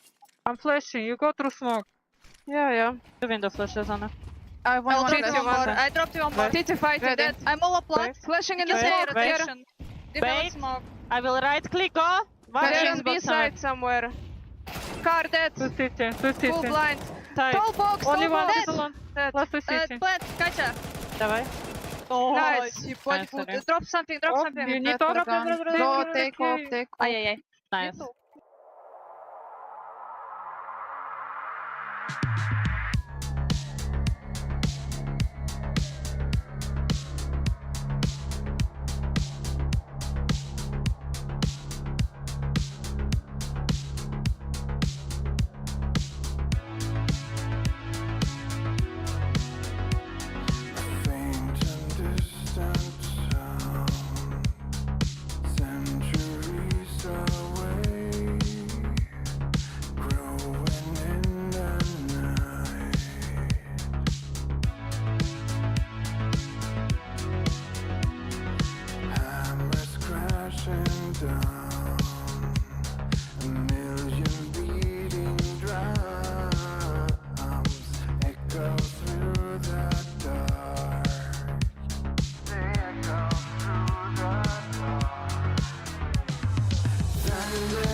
able to survive. But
That is stunning. There's no other way to put it. A flawless second half of Dust 2. 7 rounds run in a row from MIBR to put down their oldest foe, their nemesis, Imperial. This is a team that has won 6 titles in a league that has only had 7 seasons. They have been the dominant force, the story of Impact through so many years of competition, the team that has defined women's Counter-Strike for so long. And they are the first team to exit these Season 8 finals. That is stunning, and I have no other words for it. Wild here, Letty. Yeah, like, I cannot believe that, to be honest. Like, it's the first time I see Imperial in such a bad shape, and like, actually like losing in the first day for them, it's like, it's an unbelievable, to be honest. Like, I didn't know I actually gonna see it. Like, I swear to God. And what a way to end it as well. Olga with the quad from on site, just fully piecing them apart, dropping 26 and 6 in the end. Like, that was just absolute insanity. And whoever's writing this script is just, you know, picking all the right things to throw down here for the script. You could not get a more dramatic way for that to end. And we built it up in the pregame. This was the storyline of so many of those early seasons, but it was always that Olga, despite her incredible individual performances, it wasn't enough to best this Imperial squad. That was always the tale. It was David taking oh so many cracks at Goliath, and well, this time that stone found head. Goliath has fallen. That is Olga and MIBR triumphing, going over the line. We needed more from the supporting cast. We got it this time, and we still got the heroics from Olga, and that was all the difference. And that's also why, like, you were asking about the confidence before that third map. That's exactly why I wasn't confident. You know, they were shook. You could see it. You can see it in the KDs of everyone. There was like 4 of the 5 players on Imperial Valkyries going single digits. We haven't seen that. We haven't seen that in a very, very long time, if ever. And it's happened at the worst possible moment here at Impact. Yeah, like, I have literally no words to like, express how shocked I am. Like, I swear, I never expected that to happen. We seem to be out of words here on the desk, but hopefully they've got words over there in the arena because Heku's standing by with Olga. I really hope that Olga has a lot of words to say to us because we do need an explanation, and we honestly, it took you so many seasons. You know, you got to play against them in the grand final, and every time the trophy was so close, then you changed regions, now you came back, made in Brazil, win against Imperial and get this legendary lineup. How do you personally feel, Olga? I feel very great. It's like I say, first time I won against them. I guess it took, I don't know, 7 or 5 to win them, against them. I guess 6 times I played this tournament. I got eliminated by them. So I feel very great to be able to keep going the tournament and win against them by the first time, against like a team who won so many times before. So I guess it just boosts our confidence, But you used to play for a Brazilian team, and there was even a moment when you were IGLing for Furia. Then you went to a Chinese team, and then you were in a Chinese team, playing in Europe, and now you came back. Do you think that maybe getting all of that experience from different regions helped you maybe lead MIBR to a victory today? Definitely. In Furia, I was more like just run and gun style, everyone's supporting me now. And going to HSG, I need to learn and to do different roles, so it helped me a lot to be an IGL. I tried once to be IGL in Furia, just for 1 month, and they say, it's okay, we won a tournament by the way, but they say, it's okay, Olga, go back to your role. We just want you to be the star. Yeah. And But- then, sorry. No, continue. No, and then going back from Asia, I could bring all these, experience in another roles, mostly supportive. I started to study a lot how IGL works, and I'll try to mix. I don't want to lose all my personality inside the game, so what kind of IGL can be this entry fragger sometimes, be this, we call the dirt job, sometimes go alone by themselves, and then the team another side, So I started to study some IGLs like that and trying to make our own style, You kind of got a new maybe perspective, not only just for your own role, but also for the roles of your teammates, which is really important when it comes to being an IGL. Well, the good news for you personally is that you managed to finally win against not just a Imperial, but the whole legacy that they have as a core. But you have not secured yet yourself a spot in the semifinals, and you're going to be playing against Atrix, which kind of maybe, again, I don't want to rain on your parade, but in that best of 1, there were some difficulties. Why so? Definitely we didn't play our game. I guess we feel a bit the nerves. I tried to bring them up, even sacrifice myself, but I feel the mood was a bit down, not confidence. We did many mistakes in some 4v2 situations. Even 4v2 we won. It left 1v1 situation, should not live that way, And so we talk after the games, and then we say, guys, that's our last chance, So we need to do it now, because we've been practice, we've been doing great, We won against everyone in Brazil, won other tournaments happened there. Even against Atrix, it was the first map we lost to them. So we felt like that's not our game, Of course, they deserve it, they play very well, they shoot very sharp, but we know we could deliver more, And now we're gonna face them again in a BF3 with more confidence to play in this match setting, That's it. Definitely it was on our game, and we're gonna show it tomorrow. So basically, the fact that it's not going to be a best of 1, it's going to be a best of 3. It's gonna be an opening series, and also you just got the confidence boost. If there was any maybe confidence lacking, you got it right now, right? Definitely. And the motivation. Definitely. Because right now, the only 2 champions that we ever had was the core of this Imperial, and then also Furia. So right now, the way to the trophy is open to anyone, including you. Yes.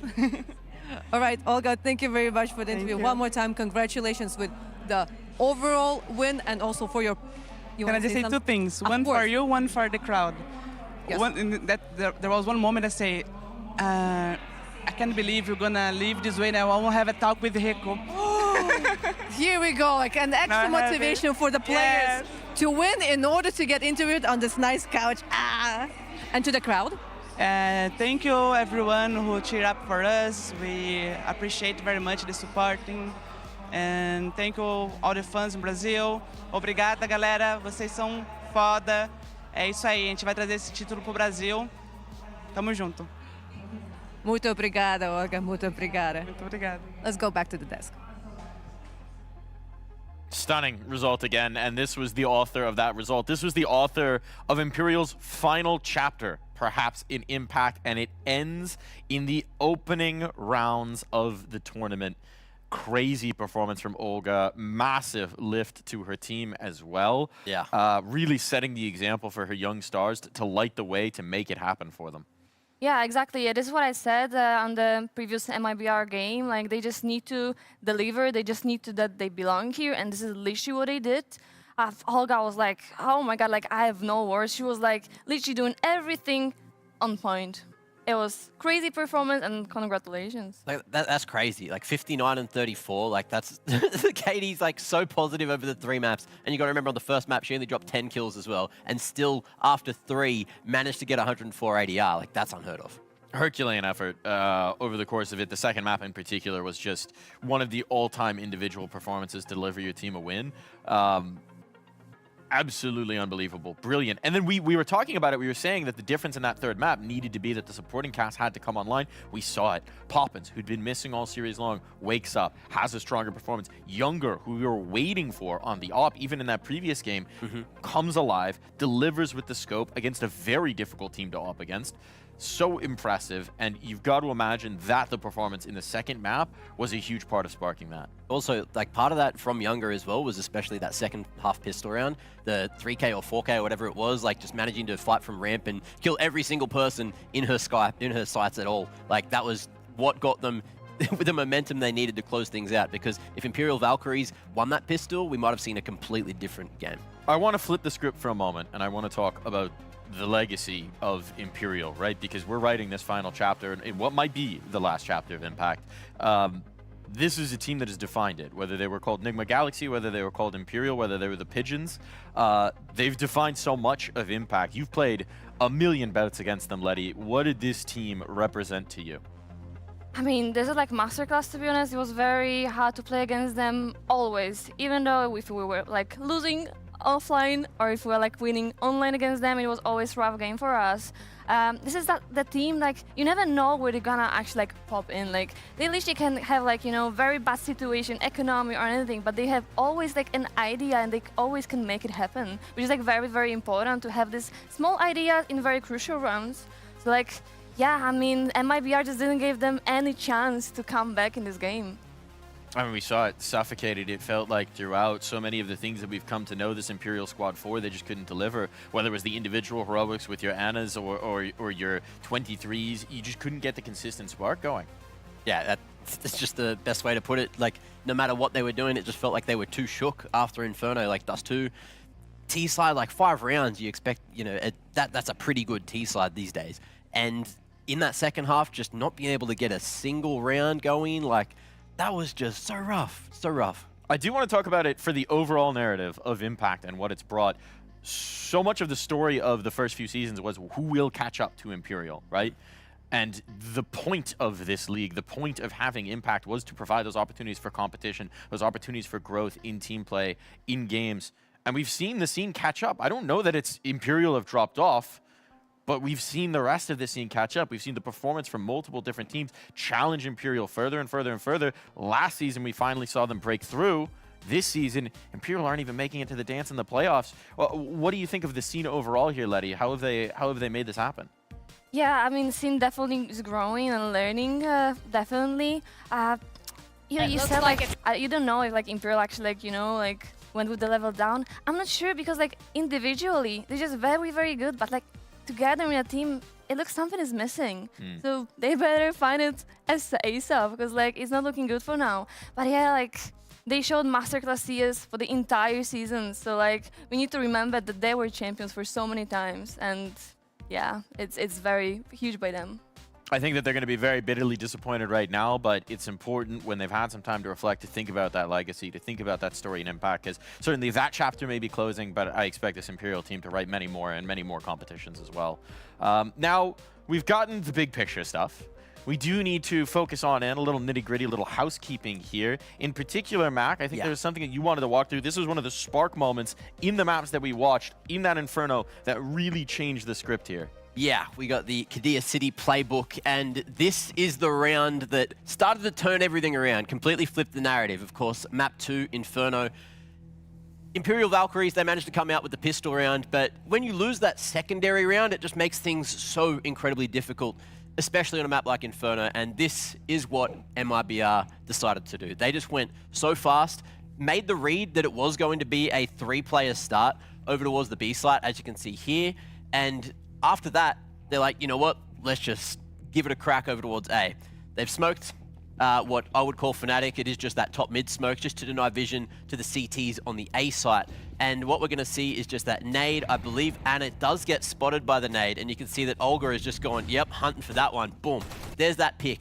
After that pick, instantly, we're going to have a just full bust at apps. There's also a flash coming out, which you'll see in just a moment. This one here, right? So they're about to jump through, but what we have seen is this flash has been... Whoop, wrong button, sorry. This flash, you can see it. It's gone back towards stairs. The T's have taken the opportunity to go through. You'll see 23 go and play anti, which gives this tiny opportunity for the T's to just dry push the smoke and get the second opening. After you get those 2 picks on A, you think, okay, there's maximum 1 more player here. And from there, they proceed to win the round. And we'll just play it out from here. You can see 23 dipped behind the wall to dodge the flash that was never popping in her face. T's take advantage of it, Tech9s, they get that 1-tap potential, and you can see the kind of damage that it does. Instantly, you see the rotation back to B, Imperial saying, we got to save. And they did a lot of that. We highlighted it with the stats as well. There was KDs for MIBR towards the end were super negative for the most part, but they had the rounds. They were winning rounds like this, and that's the Qadir City playbook. It was the turning point. It was the turning point. It was the moment that changed the fortunes of this team, of this matchup. We really didn't know what to expect after that first Mirage. It seemed comfortable for Imperial. We were thinking same storyline we've gotten all the time. Now it's cast aside. Letty, at this point, it's anyone's game.